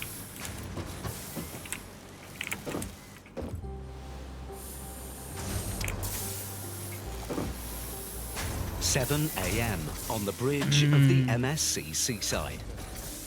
She's traveled almost 1,000 miles from Miami and in 1 hour is due to dock in Ocho Rios, Jamaica. But the port throws up some particularly difficult challenges for a ship of this size. This is the port. I mean, here is just a big coral reef that we enter from this direction. As you may see, a vessel is docked here, reefs are here. If you just delay a bit, the moment that you start to change your route, hey, you can easily hit something. Or if you don't control well your speed, you can easily ground, which is even worse. Here the vessel at the end finish very close. There are no margin of mistakes. So how do you navigate something this complex? While out at sea, the ship travels on autopilot. But as they approach land, the captain assumes full control. Okay, we can keep How many do I need per 2 for each one? Okay. Now, if anyone on the bridge makes a navigation Wow, error, Jockey. the ship's computer will not correct it. Rico, thank you As for the the alert. Seaside I enters presume the that narrow means you are port, going to the be key is starting to slow here down shortly. as much as possible. It's glorious. That's glorious. It approaches first at 3, then 2 knots. Any faster, and the 300-meter-long ship will be almost impossible to control. Just 30% to starboard. By this point, the ship is less than 200 meters from another vessel and 150 meters away from surrounding reefs. It now needs to pivot 45 degrees towards the dock without any forward movement. The ship is so big that the team move to the bridge wing. Hand over the wheel. Hand over the wheel. Take over the wheel on the starboard wing and take over all the control. Here they have a better view of the pier while maintaining full control of the ship. Underwater, the ship's 7 thrusters kick into action, rotating the vessel towards the dock with inch-perfect precision.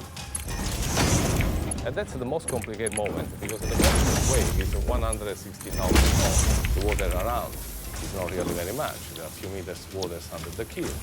The ship is so close to the seabed that the thrusters force the silt to the surface. Any more speed and the ship could sink lower in the water and run aground. This is the last part of the job, which is the most delicate of the hangman job. Slowly, slowly, softly, softly.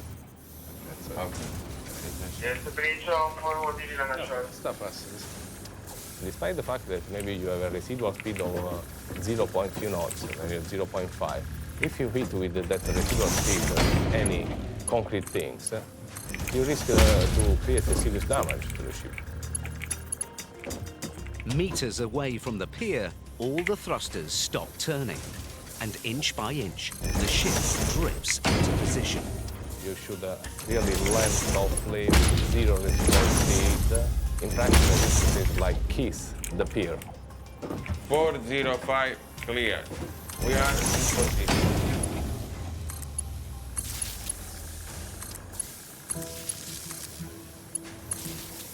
While most of the passengers are off the ship, the crew have a vital duty to perform. Every week, the ship's officers run a full emergency drill. Check on up part, during a maneuver. You have been ran ragged, Chunky? I see, I see. Compartment approximately 4 and 5. Today, the officers have come up with an emergency scenario to test all the crew. Captain, we understand the compartment affected are 5 and 4. Safety officer Marco is dispatched to assess the extent of the imaginary damage. They jump closing down on compartment number 4 by the vertical escape. For speed, Marco uses the ship's vertical escape ladders. I'll be back next time, Hidden passageways So now I'm running just from gonna deck have 1 to to talk 4. Yes. Bridge on deck 1, compartment number 5. We have 2 meters of food. I recognized that sound. Alien just ate Rico. Compartment number 5, we have 2 meters of water. The ship is divided into 10 vertical zones. In an emergency, they're designed to be watertight to contain any breach of the hull. For today's drill, 2 of these compartments are supposedly taking on water. Charlie Alpha. Charlie Alpha. As soon as the bridge sounds the crew alert, every member of staff has to drop what they're doing. Glorious. All the crew members on board, they have a second duties in case of emergencies. They can be people in charge of the evacuation, people in charge of medical So team, we've got our power people from sorted fire for team, now. We've got lifeboat preparation. plenty of They have, iron many ingots going in different there. We've duties got all iron around the plates ship. going in here. The safety And officers now we've got check iron that the pipes crew going are over here. confident with their duties, Which but means now I just pretending have to worry be about lost screws to mostly when it comes to iron. Can I stay here? For ones I'll have to make myself, Why? but I want to just talk with you. Few minutes. We try sometimes to scare them, to give them pressure in order to maybe feel what can happen in a really emergency. It's the only way. What are you doing? You are waiting there?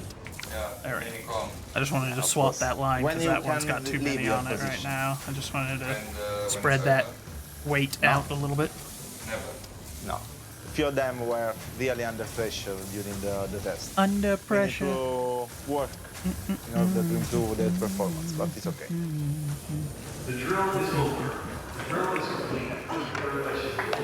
I think that this actually came out looking way nicer than the other one had.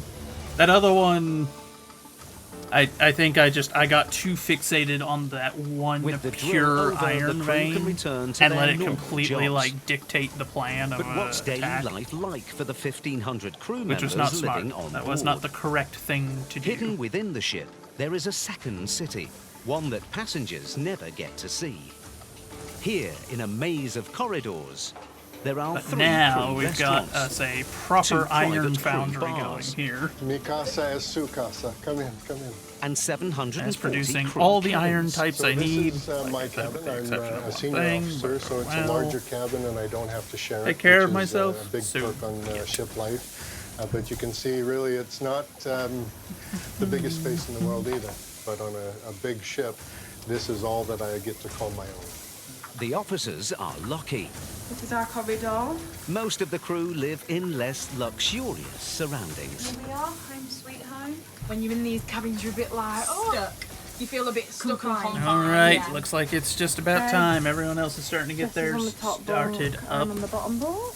I miss waking up and like looking outside It of the is a bit window. strange not having a window in here, and we don't really see daylight for quite a while. Yeah. Then when you do go outside, your eyes are a bit like, Yeah. like, ah! But then when we want to have a nap, it's good Great. because it's pitch black in the rooms. There is the bathroom, sink, toilet, and then the I'm quite pleased. Quite pleased. for us guys, And The we've only got real time we're here is water when we're sleeping. nearby, though I It's don't know if just that a river's base, actually you know, going to be very deep enough rarely for in here. our purposes. I think crazy is the word we'd use to sum up this whole experience. Yeah. Crazy. Whoa! It's like Whoa! living in a little bubble. We call it a Well. shit bubble, don't we? Shit bubble, yeah. That was almost a minor disaster. Little world. We work together, eat together, we do everything together. Alright, let me pause that.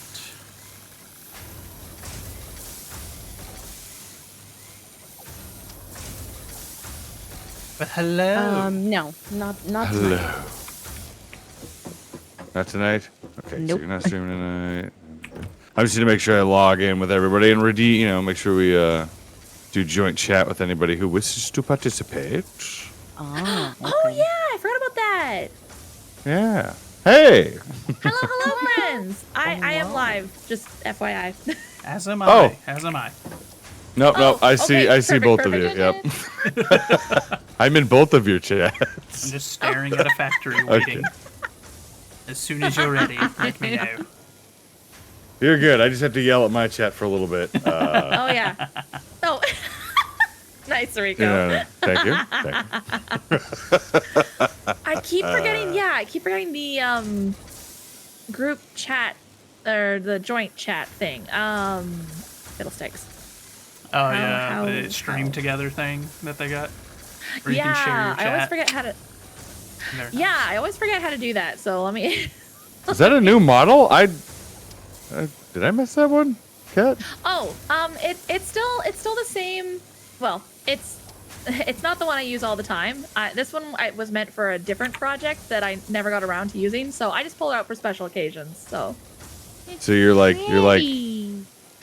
that goddess, little G, who got sent to the mortal world. Now you run a bar. I guess. Is that right? Yeah. There you go, lore, chat. There's some lore for you. Oh my gosh, there is so much lore. Rico, we were doing one of those like Valentine's personality, like what kind of little animal are you? And one of the Dragon. what was it? Dragon. One of the questions was something about like, what's your love language? And everyone's like, kicking them in the shins. Like I hate that lore so much. Ah, yes. Yeah, Lizzie, you were there when that lore started. Rah, rah, ree. Kick him in the knee. Rah, rah, ras. Kick him in the other knee.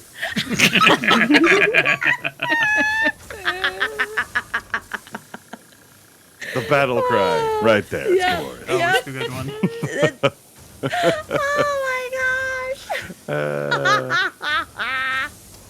Faithful starting hers up. Okay. All right. I am going to go yell at my chat for just a few minutes, and then I'll get the game started up. Oh, look, it has an update. Go kick him in the shins. Oh, yes. If I did that, they wouldn't have any shins after I'm done. That's just one. They wouldn't have legs. Yeah. Oh dear. Feel like Never being mind. kicked by Never a horse on steroids. So anyway, it's fine. I'll be right back.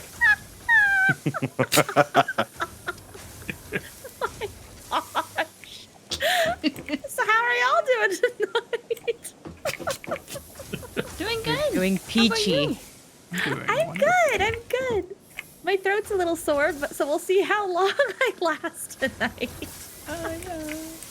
It's okay. It's okay. It was my own dumb fault. Hello.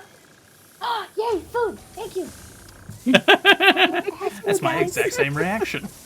Food? Yeah. Yippee. See, people are like, oh, I want flowers. I want this and that. I'm like, give me food and I'll be happy. Yes, exactly. It's the universal love language. Food. Yes. We will get along well. Yep. Uh-huh. Very much so. My gosh. Oh, man. I mean, I'll take some Okay. flowers in Lego form, like maybe Oh my the gosh. orchid one. Yes. Oh, Lego flowers are so fun. Oh my gosh. I bought some, what was it? My bestie, she loves sunflowers. And so I found this like tiny Lego box that like you could build 2 sunflowers with it. Ooh. And she was over the moon excited. I'm like, yep, nope, Aw. just, it's the simple things in life sometimes, guys. Exactly. Oh, it's great. I love it. All right, let me see. Where's the game here? Has anyone played Crisis Mode yet? Or not yet? No, I've seen a lot of people playing it, but I haven't personally Yes. checked it out. Oh, okay, gotcha. No, that's okay. I haven't played it either. I've done the same thing. I watch people play it on YouTube, and I'm like, oh, someday I'm gonna play that game. It's gonna be great. I've been so excited. I know, me too. I'm just like, I'm so stoked. Oh, and of course it's gonna be as chaotic as always. There's no escaping that. Especially when Rico's in charge. There's no escaping that at all. I'll tell him he said that. I'll let him know when he gets back. Oh yeah, no, he'll know exactly. But Oh, like, yeah, yes. of Actually, no, he'll probably. He'll just do his Pride he'll in just that. do his purr thing at you. The gurry. Yeah. I can't do it. I can't roll my my tongue like that. It doesn't work. Always taking people off guard with that. Oh, I know. I should It'll know. be I so should random too. Just Oh yeah. like, oh my god. I just lose it. He does it so well, though. I'm Right? always Especially when it goes into like, I'm the king of the forest. Oh dear, dear. Like you said, we all know it's gonna happen, but we're never ready for it when it does. Oh, no. Oh, good times, though. Good times. No idea we're doing impersonations. I'm here. No clue. He's gonna get back and be like, someone I missed. I'm like, yes. One of these days, we need to just like all him, and then he won't know what to do. Totally could when he unmutes. Yes! Oh my gosh, can we please? I'm in. Okay, good. Oh, dear. All right, it's a plan. Oh my gosh. Have I mentioned that I'm very honored to be playing with you guys, all you wonderful beams? Same. Times 3, yes. Matching energy at its finest, and I'm here for it. Well, and today I found out that we're the same personality type. What the? Yes! Oh my gosh! I'm like, oh, girl, we need to be besties now. Glorious. Lizzie, do you know what your personality type is? Just out of curiosity. I have no idea. Oh man. Well, we'll have All to, of we'll that have to was so interesting to me. I spent like so much time looking up all the different things. Found out my Enneagram and What are you? I'm a 4. Really? Uh-huh, Okay. yeah. That's awesome. Now I think got I some was like friends a that are fours. close 2, possibly. I can't remember. Oh yeah, I can see that. Yeah. That makes sense. I was always torn between if I was a 2 or a 9. But I think it was also just, I don't know, kind of the season of life I was in as well. Yeah, that one changes a lot.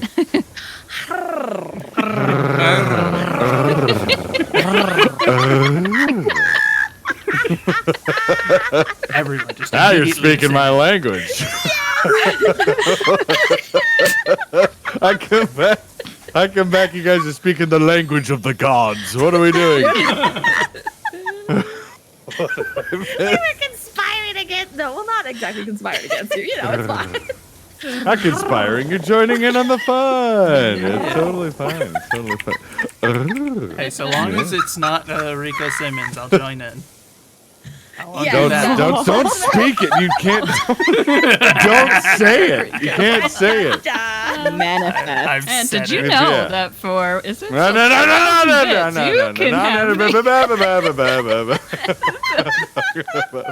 gonna have to ban it entirely. Oh my gosh.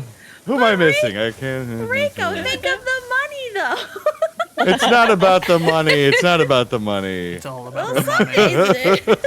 It's all about the money. If you guys are gonna spend money, go spend money on these guys. They're greater than I. They're greater than I. Go Nice. check them out. You stay away. I'm just building factories over here. If you come over here, I will make you work in the factory. straight on the production line. Straight on. We do not He's have gonna health make you coverage. earn that money. Ooh, Dr. K, you might. I do have to earn that money. I got. You know, I have to be worthy of some things, and it's, you know, it takes a lot of work. Rico, I got someone in my Pepe. chat who's gonna jump over to your chat just to redeem Rico's. No! Do it. No! Do it. I don't know who that is, but I do it. I approve. Dr. K's Don't- currently no. calculating the money in his bank account to see if he can afford Rico Simmons. Too much talking, too loud. Oh no! Hold on. I gotta shut it off. No. It's too late. I don't have time. Can't shut it off now. It's too I'm late. trying to organize friends right now, guys. We can't be doing that mess. Rico, you're literally talking to one of the people that chose to follow you around when you did your Rico Simmons for how long was it? Half an hour or something like that? Full hour. an hour. It was great. It was Oh, an hour. It was an That's hour. right. I was thinking of the first was time. I forgot about the absolutely second time. Lizzie, that's who I'm missing. I'm missing Lizzie. Nani? Oh, Pure man. gold content. Nanny? Nani? Nanny? Oh no. Nani oshiteimasu ka? Oh dear. I need that as a redeem now. I need that, and I need Rico's. Hello. Oh, hi. Hi, people. Welcome back. Yep, I came into Her club. Mine is terrible, but I tried. Oh, did I miss Joseph doing it? Oh, sad No. Maybe. Maybe. Do it again. Oh, Never sad day. This is a travesty. I can't believe it. So sad. This is so sad. Rico, you still have Rico Simmons as the VOD, right? You still have that VOD, right? Mm-hmm. The chat. Be sure to go check out Rico's older VOD. He still has the bear line. Don't worry. You checked your bank account, Dr. K, Dr. Buddy. Listen. I would like to negotiate parlay. I would like to negotiate parlay. Please. No. You parlay. No. You only accept parlay when the other party has something to negotiate. If they've got some kind of leverage, you have no leverage here. I don't like this. I don't blame you. This isn't fair. Embrace it, Rico. Embrace You it. guys want to accept my invite for joint chat? Hold Oh, on if you one- insist. Did I get it? I just sent it. There we Just go. now. Will I get it? It's very yes, second. or am I going to have to open that up? I might have to. I don't have the money. Oh god, I was about You have to do it through about to pinch out a diamond. I through was so your scared. browser. No. Okay, Yeah. 1 second then.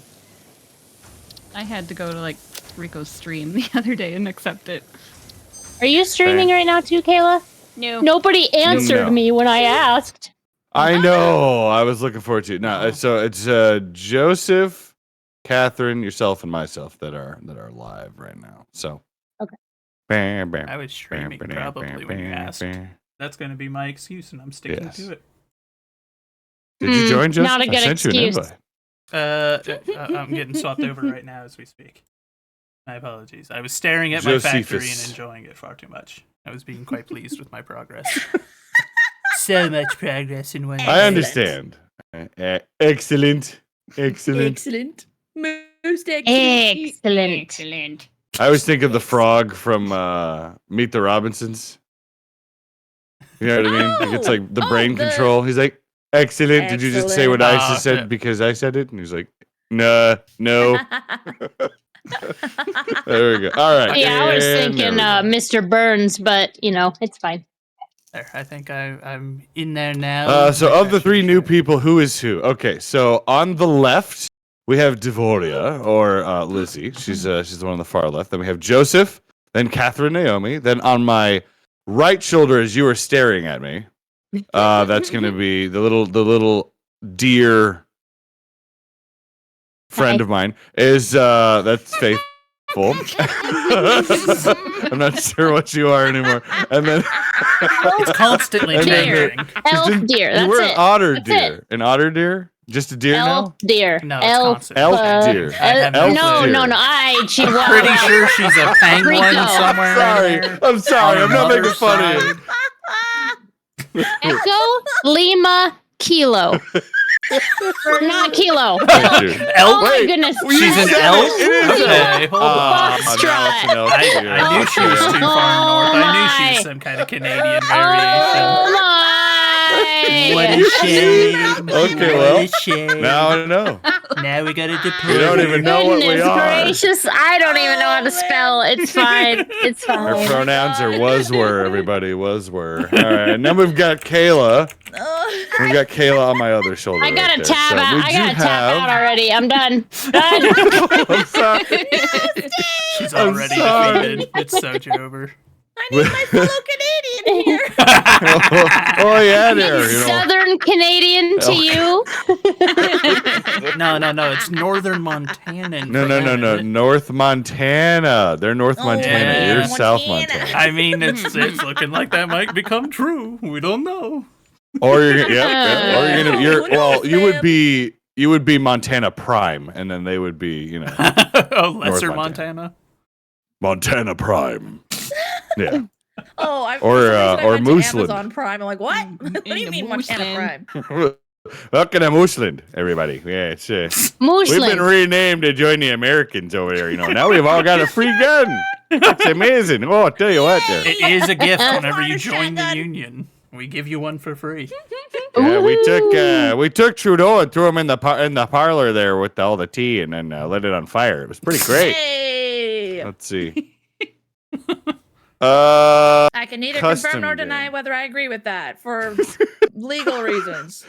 She doesn't want her bank account frozen. Okay, they're doing the thing they said they weren't going to Canada's do. still Canada. I'm still up here. I got to deal with the. Don't worry, we're working Is on it- it. We'll help you.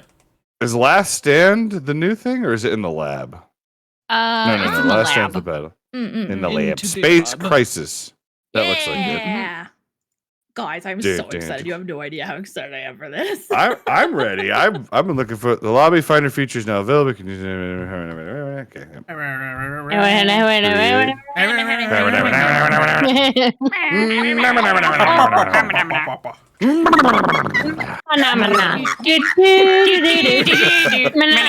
Oh my gosh. Brain cells. It's already so chaotic. Oh my. It's fun. Oh, We you haven't locked the even lobby. Hold started on. playing yet. Apply. Okay, I forgot. If you don't lock the lobby, people start showing up. Okay, let me go. Mhm. Get that butt out of my face. All right, Joseph. Invite. Wow. Invite. I didn't angle it very right. Oh no. Oh, Opossum Blossoms Wait, is wait, online. wait, I should invite. You too. Let's, damn. Poor cat. Hey, Blossom, get in here. No, let's see. It's Valentine's Day, but dang. Who am I missing here? Okay, got 1, 2, 3, 4. We could invite others if everybody isn't overwhelmed. Who is not friends with me? Devora, are you I friends with think me I on need Steam? yeah, I think I need to send you an invite. Oh my gosh. That's it. That's it. I was It's a missing deal critical breaker. personnel. Critical personnel. All right, I'm already gonna dead for all your throw. friendship. Dang. I'm gonna throw my friend code in there. Could you accept it, please? Please, woo-woo. Oh no, not that. Not that. Oh no. Oh man. You tried to use my Oh, mimicry dang against it. me. I was so close, Rico. I was so That was great. I wouldn't. No. That was great. It's like Anchorman.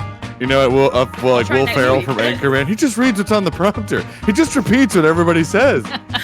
So if we all just start saying ooh woo.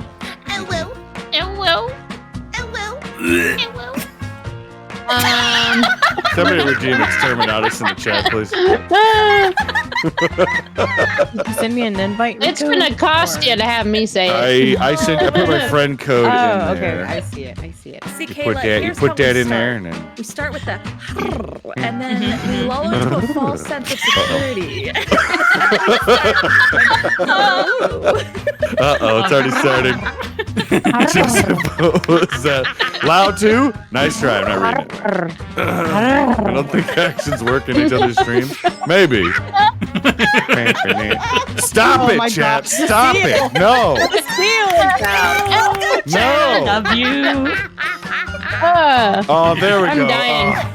Oh. All right, having the good. I can purge the chat. We're gonna purge the chat of this disgusting heresy. No. The Emperor demands it. It's gone. Nope.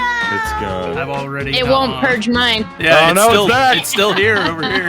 Because it's Fire again. It'll never purge our spirits. Our indomitable spirit of heresy. Aw. Let's see. I miss Hood. I know. He couldn't make it today. Yeah. I'll make it. Hold on. Next time. Yeah. So close. Okay, I'm gonna have to send you my code. There we for go. the team because You didn't like my code? apparently not. My Alright, what's Steam your didn't like it. Why is yours so long? I don't know. Because It's she's weird. special. I don't know. Like she's got like 2 more digits than I do. Maybe they saw an increase in people joining after the new mode was announced. I mean, Rico, how long have you had your Steam account? I think it Oh, depends well. on age. So. Dang. I guess that's Very true. I old. am a powerfully old man. Powerfully old man. If you're a Venerable powerfully old ancient man, is what I, you know, what does that make soldier? also powerfully old. Yay! Abel, you can't friends personally now. DM me heresy. What? I just realized we're all a bunch of oldies in the lobby, eh? We're just Excuse me? we're just a bunch of old people. I'm just forever 28. I'm streaming Oh, from your yes, retirement home. When you're 28 and someone tells you they love you. 21. You're gonna believe it. Joseph, where did that come from? You're gonna need to say it actually louder. Did you accept my friendship? Did you accept my friendship, Devoria? Say it into the Yes. horn. Lizzie. I can't hear you. Yes. What'd you say? Chocolate. Hearing aid needs new batteries. I don't remember Why if you're aren't you older or sharing? younger Can you join than my me. game? Can you like can I I'm a invite you? 93 baby. Same age? What month? Yeah, let's go. You mean Lizzie? Let's go. Oh, look at those little young whippersnappers. No. I'll tell you what. Well, what Anybody was see it? my foot? There was some big thing going around online of VTubers freaking out because there were a lot of VTubers being like, "Is 21 too old to be a VTuber?" I'm like, "I'm 10 years old. What do you mean?" I'm in my 30s, so Well, doesn't that fall into that realm where they're like, they're a hag? Yes, no. that's the thing. That's what they're all going on. I'm like, oh yeah, that's right. I remember you posted something about that, Kat. I'm like, sure, bring it on. We'll start our own VTuber. We'll have an hag old club. folks VTuber club. Yeah. Gotta make a community. Lizzie, are you hidden? I can't find you. Give me a second. Because I'm online. I'd be down with It's that. weird. Oh man. We'll get you in here. We'll get you in here. Abel says Can Kat you invite too. her? You're young yet. You're young. And she's in the lobby? You should be able to. Wait, does this Yeah. make me the baby of the group? Hold on. I mean, Probably. you are kind of a young. I don't know how old Lizzie is, but probably. 93 as well.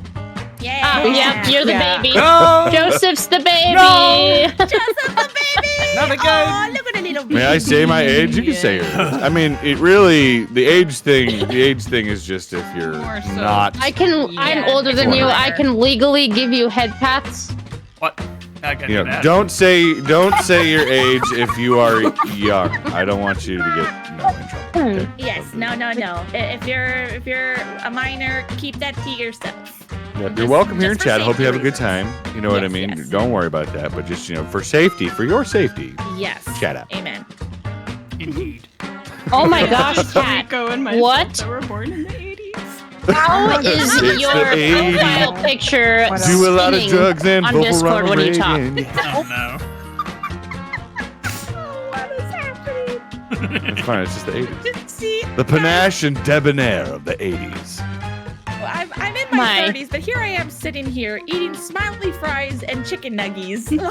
You turned 45, Brooke? That's a venerable and glorious age. You don't Oh, thanks. I thought so too. Venerable, I just, Oh hey, Joseph, you got someone around your 27? age in the chat. Look at Lion's that. younger than me. Woo! Finally. I'm turning 39 this year. Lion, you're the baby now. You take the title. I'm running away. I'm turning 39 this year. Yeah. dang. Okay, cool. That's awesome. Just so you guys know, my birthday is also the founding date of the Roman Empire. I just want to point that out there. You know what I mean? No big deal. Couple months away, by the way, Jeff. You ready? Oh, baby. Is there a code from the within game that I can send you or something? There probably is. Let me see if I can find it. I don't know. Oh no, there goes his northern accent again. Sorry. Oh no. Oh no. Soldiers online. I tell you what. Yeah, he's Do chilling. you want to play? Soldier, you want to join the chaos? Why is that fox meowing? No. He's like, no. Wait a minute. Where is that fox meowing? They're not supposed to do that. I must There's that one. Current pass. Do we have a Lily that's bombarding the mic? Is that what's going on? What happened? You don't feel 45? You know what? I don't feel 39 or 38 or whatever age I am right now. I don't feel like that. The other day I had to remember how old I was. It's fine. Yeah, I forget. Honestly, I have I've to never do that really too. personally found age to be like a super big deal. But I mean, I'm a guy. I think it hits women harder. Maybe. You know what I mean? I regularly. I can't find you, Lizzie. I invited you. Did you? You accepted it, right? Yes. The last birthday I was excited for was 25, and that was because of cheaper car insurance. Yeah, so that's a good one. And you can rent a car. After Do that, you see it me just- online? Can you right click and hit join game in the Steam chat?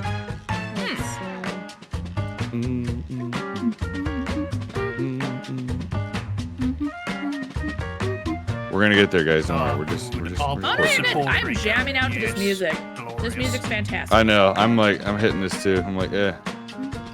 Rico, check your chat. What's my chat saying? Oh, Soldier, really? Oh, Really? my lord. I'm honored, brother. And Soldier. Soldier does like, yeah. Oh. Yep. Who else did you get? Oh. Okay. Not Joseph? Wow, I'm shocked. Why would you Okay. point it out? I didn't even hear. I didn't even Oh, hear wait, the no, redeem. I don't have that I didn't even hear the redeem. I didn't even hear it. Yeah, he said he didn't have it activate. Yeah, didn't have it on there.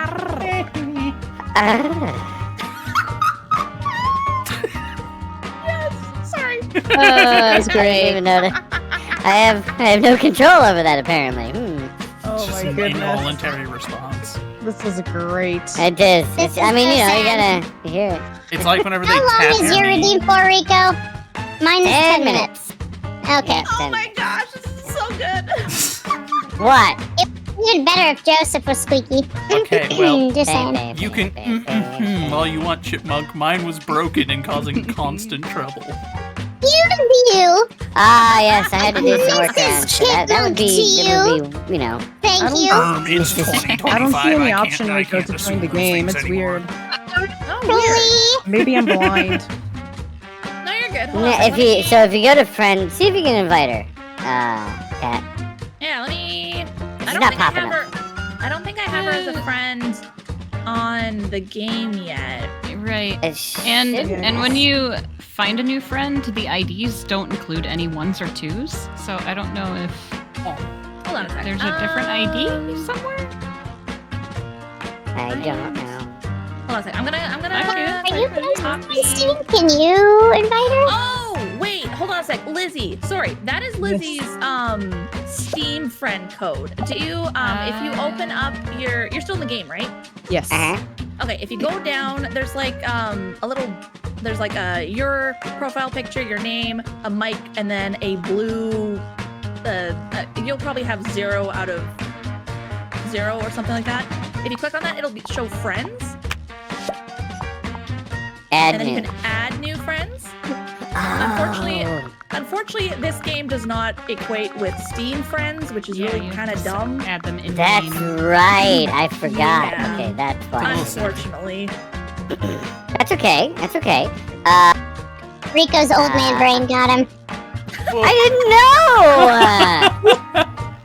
But you'll I find, didn't know either, so it's you'll find okay. your ID if you click all on good. your own little avatar picture. I'm typing mine in right now. There. Okay. I just had to pick on my brother. I have no idea what is going on. It's fine. There we go. Perfect. There we go. All right. Just adding in Liz. These are like license plate Add numbers. Lizzie. Find a friend. Give me my friend. Hey. Oh wait, I did add you. Hold on a second. Void. DB, is that you? DB? Yes. Here. Yes. Oh, I'm dumb. I'll put I'm mine in dumb. for you I'm guys, so too. sorry. I had Lizzie this whole time. I mean, to be fair, she wasn't listed as Lizzie. She's just There we go. calling it so. You gotta so change your name. Rico to say UWU. No, no, no. Alright, No, no. No, what was that? What were you trying to say? Yes. I didn't understand. I'm not saying it. I'm not saying it. I'm not Yeah, saying. yeah, Make yeah. sure. Okay, so is yours Burly Rico? Uh-huh. That is Rico, yeah. Okay, so join. My Yes, lord. yes. Have Yes. mercy. Yes. Glorious. Let me know when Bree is available. I'm sure she'll pop into the chat. But I guess she should probably send her code too. We'll get that. My chat's smarter than me. Lion knew that, and I'm just sitting here like, oh. Welcome back from the ad break. Chat's always smarter than the streamer. They're a collective. I've come to accept that. Thunderbird, you've walked Except for into Chunky. pure, Chunky's unadulterated not chaos. smarter So that's Yep. Yep. Okay, alright, we're all set? Everybody good? Oh, now it's asking for a password.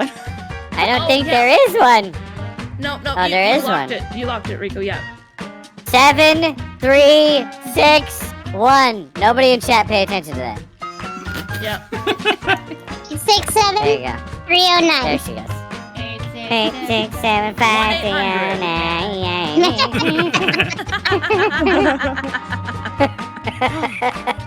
1-800. Not alone. Don't do it. Don't pay attention for that. Yeah. 1, 2, 3, 4, Forget it. 5, Forget 6. it. We're waiting. 1-800, forget it. 877 cash now. Bye, bye. 8, 7, 6, 6, now. JG, what? Cash now. Oh my gosh. We haven't even started, y'all. No, wait, no. How do I? No, we're organized now. We're now ready for battle. Okay. I know. We're still chaotic. Just maybe organized. ready. I don't know. Okay. It is an old commercial, but it's a classic. Oh my goodness. I'm ready. All right. Starting.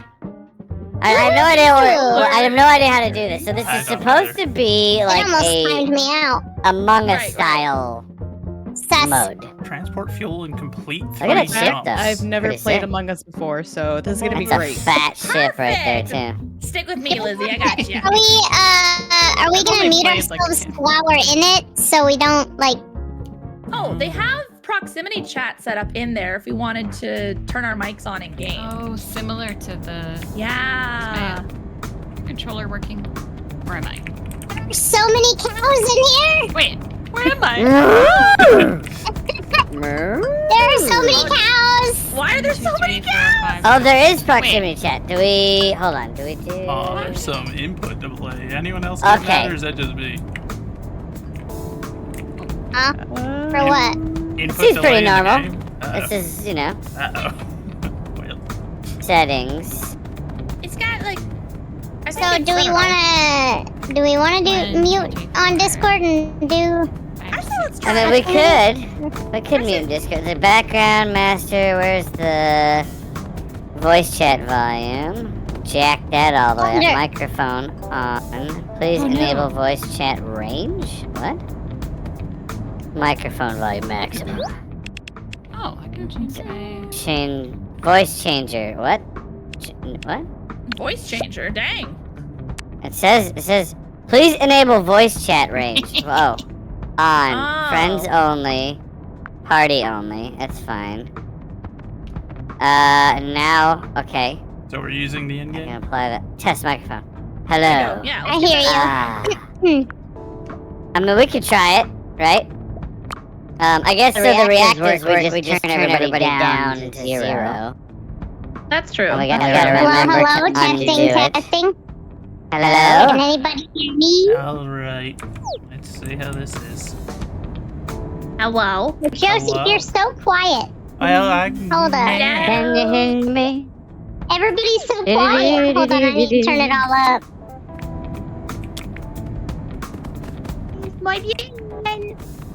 Can you hear me? Yes. Very much so. Yes. No. Making Okay, sure, is making mine sure too we're good, loud? Making sure we're good. No. You sound fine to me. Nothing unusual. Oh wait, that's why you sound so loud. I can hear you in Discord and in game. Sorry, I hold on, haven't hold muted on, myself deafen. in Discord. Oh, Yeah. good. I need to deafen in Discord. There we go.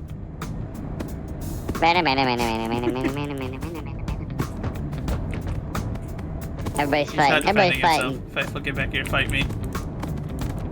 I can't. Okay, how do we change our outfit? Did we figure that out yet?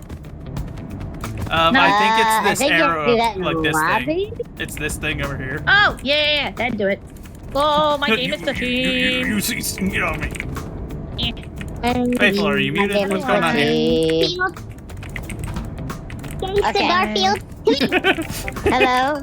Is it me? No. No. She's trying to steal my money. Alright, I hear you. I hear you, Kayla. Kayla, you have to Okay, where do we Okay, transform? I had to go in and actually turn it. She's crazy. Do I need to turn it up at all, or is it good? What is Oh, you it? sound great. Sound great. Sounds great. Okay, cool. Alright, everybody else. Wait, there's a is voice now. changer? Apparently so. I've already got mine enabled. Oh no. Battle Goose! She has become the machine. I shall be the Battle Goose. Rita, how With are the you blink. changing yours? So you gotta hold the right bumper to engage, and then you have to select. I'm playing Voice mouse changer in keyboard. game. Okay, whatever button it says when you go over. You're invisible. What is you? What am I? It shows a controller image, but I don't I'm know. It looks like a fruit a little lizard or like something. orange alligator. Chicken What's hug. select on the keyboard? I can't remember. Is it E? E, but it's perfect. Maybe I need to check. Control. There we go. Cute, come Yeah, but I got you. Do we need 2 more people? Faithful, why are you some kind of ethereal Stitch? I don't understand. Like, what have you? No. What is this creature? Maybe not. Or he's Hold the in the goose. game. Come here. That's okay. I'll just I I'll got be a plastic. cute cat. Swing it. Swing it. Ah. Wait, how do you throw things again? I gotta remember. It's grab and then shippy. Let's go. There we go. Okay, we go. Ba-da-bang, ba-da-bang, ba-bang, ba-bang. Okay, let's see. Wait, let me go. Let me go. What's this? Okay, I guess we'll go. I'm hitting a button, guys. I don't know. Sounds good. All right, you guys Button don't have push. to suffer anymore. I have returned. Button push. Oh, does everybody have to ready? Welcome back. Maybe everybody has to ready. Do we all have to hit the button? Who hasn't hit the button? Cat Okay. and you are the only Hit ones that the aren't button. ready. Hit the button. I don't know. Hit the button. Hit the button. Hit the button. When you walk near it, You it'll gotta say hit the Okay, confirm hit the button. button. You gotta have the check. It does say at the. It says hit the 8 button, players ma'am. are required to start a game. Oh, it does. Excuse you, sir. 8? Excuse you. What? Oh, okay, Oh, we no. need 8. We need one more. We need one more person. We need Buddy and Chad. No, you come here. Anybody? Gee, I think She got hold of my anybody in jacket. She chat got hold would of my like to jacket. join us. Someone get the crazy lady off me. She's trying to steal my jacket. Really? Wait, 1, 2, That's so 3, funny. 4, 5. Give it here. We need no. one more. Sure, we can play with Sig. No, I found it at the Bummer. thrift shop. It's mine. All that. Rebozo can join us. Hold on. Hey, Bozo. Was it $20? Yeah, something like that. Give it here. I No. see Yeah, you. Bozo, Megan, join her. I'm $20. being robbed. I'm being robbed. Help. Give it here. Wait, I think we need 2 more people, don't we? Lion, you want to join? No? We have 6. We have 6 people. Now And we need 7 how many? with Robozo. 8. Oh, Robozo! Yay! Okay, I got someone in my chat. I got someone in my chat too. Okay. 1, 2, 3. Well, Bree is supposed to join us later, so she'll. That was why it was sinking 7. Okay, so we got one more person. All right. Ouch. Yeah, I shall hydrate. Okay. I shall hydrate. Funny, I'll give 100. Oh, no, All right, no, Raposa, did you join? You can go ahead. Go ahead. Do I have to go back to the lobby? Oh, hi. Hi. Oh, hi there. Maybe? You smell like oranges. I give you hugs. You smell like oranges. He's so cute. Look at these I nerds. need a screenshot. Hold on. Enough Hold of on. this. Enough of this. Enough of this. Get off. Back off. Make room for the Holy Excuse Ghost. This is Make totally room for the normal. Holy Ghost. None of that. Move. Excuse you. We're Rose and Jack. Are you an orange alligator? that. What kind of? No. Give me that. What kind of? Give me that. No. Give me that. No. Come here. Use your mic Oh. now, Ricky. She's always trying to Give it rob here. I'm in the me. waiting She's room. like the IRS. She's like the IRS. No. No. Hail. Oh, hold Hail. already up. Oh, it all makes sense now. I feel dumb. I'm being dragged away. Help. Invite. Silly me. Who else? Who else can? You said there was one more cat who's joining. Yeah, Lion's gonna load up the game and stuff. Lion. Okay. You want to invite her? I don't have. I thought I her was gonna be a code. twin. I can invite her. Do you know how? While we're in lobby, I am Are you a not king? sure. You have a king? What? I want that. He's the king. That's disgusting. No, I come can't believe. That's pride. I give hugs. Come here. I give more hugs. What? I Abuse. give my hugs. My mod is abusing Okay, we me. can't both be wearing the same thing here, Catherine. One of us has to change. You should know this is a social There faux can only pas. be one. You stay away from my jacket. Goose? Goose? What's up, man? You're okay. I mean, we've got all the time in the world, apparently. Hugs. All right. A bozo. Turn your proximity mic on, yeah? Rabuzu. Rabuzu. Bozo. Yeah, proximity mic. We're not gonna use. We're not using the Discord. Well, hi there. Thank you for the hug. Hi. Hi there. I'm the hugging alligator. Well, hi. Yes. I appreciate it. Faithful Give me Sid, that run, jacket. run, No, run! no, Okay, hold on. Hello? I'm being kidnapped. Hello. There you are. There you are. I got you. You smell very nice. Grab. Die. No. Grab. Get out of here. Grab. Come here. What are you trying to Hello, You're friend. coming with me. Come here. Take your time, no, it's no. okay. No Come worries. here, friend. Goose is cooked. You've Get never over met here. the Alaskan goose. Shall not be defeated. I'm not Canadian. I'm Alaskan. That's it.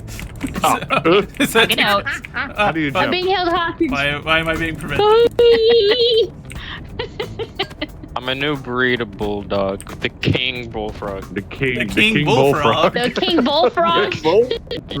All That right. dog's so unusual it Let me became see. an amphibian. Hi. He's Hi. a dog. Yes. Hug. He's a dog. Not even a dog. Hug. no more. What is? I'm Hug. Yep. Can I help you? I'm not a Yay. dog Are there anymore. I never rolls? was. Are there rolls in Oh, this you're one? coming with me. Where are we Yes, going? there are Let's play. rolls in this Girls. one. Okay. Bam, bam, bam. Why does your duck There, avatar hello? have no name, Rico?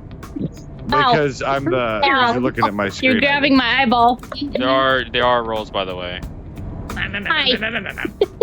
I'm the goose. I'm the goose. The goose. Oh yeah.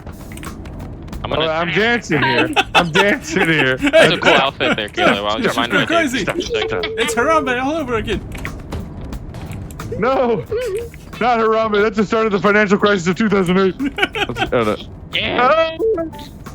Come here. You got my cheek. Come here, You got goose my boy. cheek. Come here, goose boy. Computer's Come being here. mean today. Don't worry, Lion. We'll get you. It's been a while since we played together, Kayla. Won't let me leave. I know. Leave. How do I run? Yeah. How do I run again? Is I it feel like it was just. Yes. this one? You can't run because I can't run because that activates my quick chat. Oh, there are rolls. Oh, okay. I see. We can Yeah, look I've at. been yelling at that. Yes, there are rolls. In info, you can. Yeah, I just didn't see where they were. Oh, okay. Rules. Goodie. Transport fuel, Streamer complete roll. task. The ship reaches Coming with me. destination after 3 jumps, or eliminate Coming. all non-goodie players. No, you can't make me. Eliminate other players and prevent the ship from reaching its That was destination. in my menu. Neutral Didn't check even roll notice. description for Hi. corresponding land conditions. Oxygen here leak, now. sabotage. What does it mean then? Hi there. hiding. Hi, I'm hiding. My personal space. Oh, okay. Hold on. That's cute. Hold on. That's Get down, adorable. Mr. President. Hold on. What if I told you? Don't mind me. I'm just screenshotting 50 times. It's fine. Uh-oh. Okay. Is it Wander, fine? what if I told you I got the golden otter? It's totally fine. Got the golden Are you giving me a Nikki? Oh, you can inspect the rolls. If you hit left bumper, You did a hit head left nod. bumper, Oh. you can inspect the rolls and see what everything is. Oh, that's adorable. Oh, that's Rosa, so quit trying to cute. drag me out of here. I'm reading. It's so cute.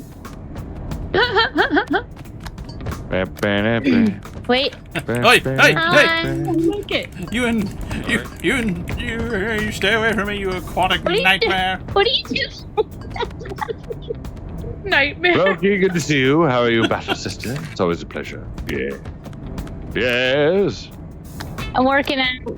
Just kidding. Hitting the gym. Gotta hit the gym. No. Okay, so there's no. What is this? Just looking? Okay. Butt scratching, belly Streamer. rubbing. What is this? Transport fuel and complete tasks. Okay, should reach its workout. destination 3 gems. Oh. Notifies all goodies upon death. Yeah, that's what I was figuring out is the Streamer emote triggers a things. meeting when killed.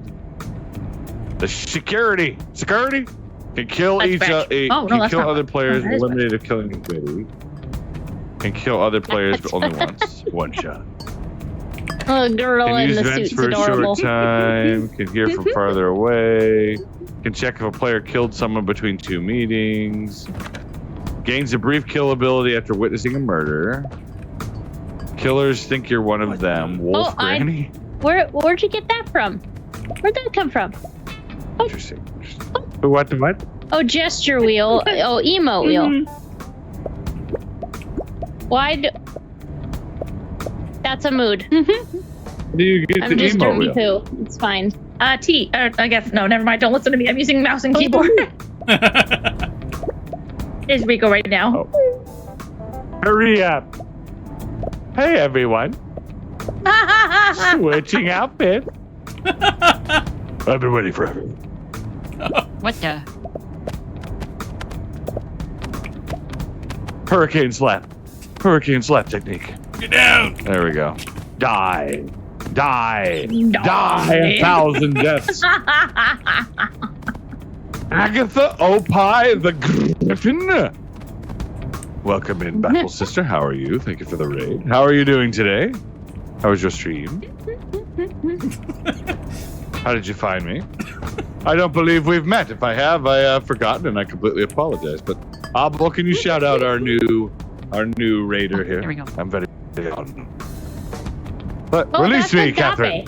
Release me. Get down, Mr. President. Get down. No. Okay. Not my bling. Stay away. I just look over again and you're like hug. Ope. Ope is how you pronounce it. Oh, Ope. Ope. I'm sorry. I'm sorry. Agatha Ope. Okay, I was Ope. gonna say, the It's way you said it before was interesting. the Agape Okay. Griffin. Okay. Oh, okay. I got you. I'm sorry. That is so I'm just. Oh, back massage. Let There me we go. give you a follow there. go. Thank you for Back the massage. raid. I really do. Back Here we go. I'm unworthy of such glories. Chat, Oh, I've but, I good to can't see you. get over Welcome it. in. Have you guys? That Please that follow. one is so Please follow. cute. He's so Enough face cute. I massage. can't. So how do you? Oh, What you think of that, huh? What you think of that? You feel good now? Huh? Huh? Give me here. I'm not done with you. I'm not done. It's not a beat. This is called an aggressive mass. All right, chat. I apologize, but we are going to raid out. The input lag is terrible, and I'm kind of hoping that if I'm not streaming, maybe it'll like level out. So you all have a wonderful rest of your day. God bless you all. I will. Well. Joseph! oh,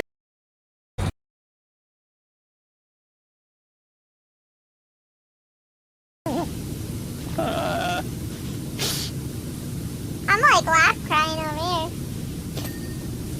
Power Simulator is a very relaxing game, in my opinion. The sounds of washing are very white noise-like. Agreed, boo, agreed.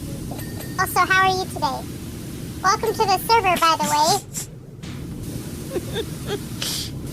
If anybody in here is not in the server yet, make sure you do exclamation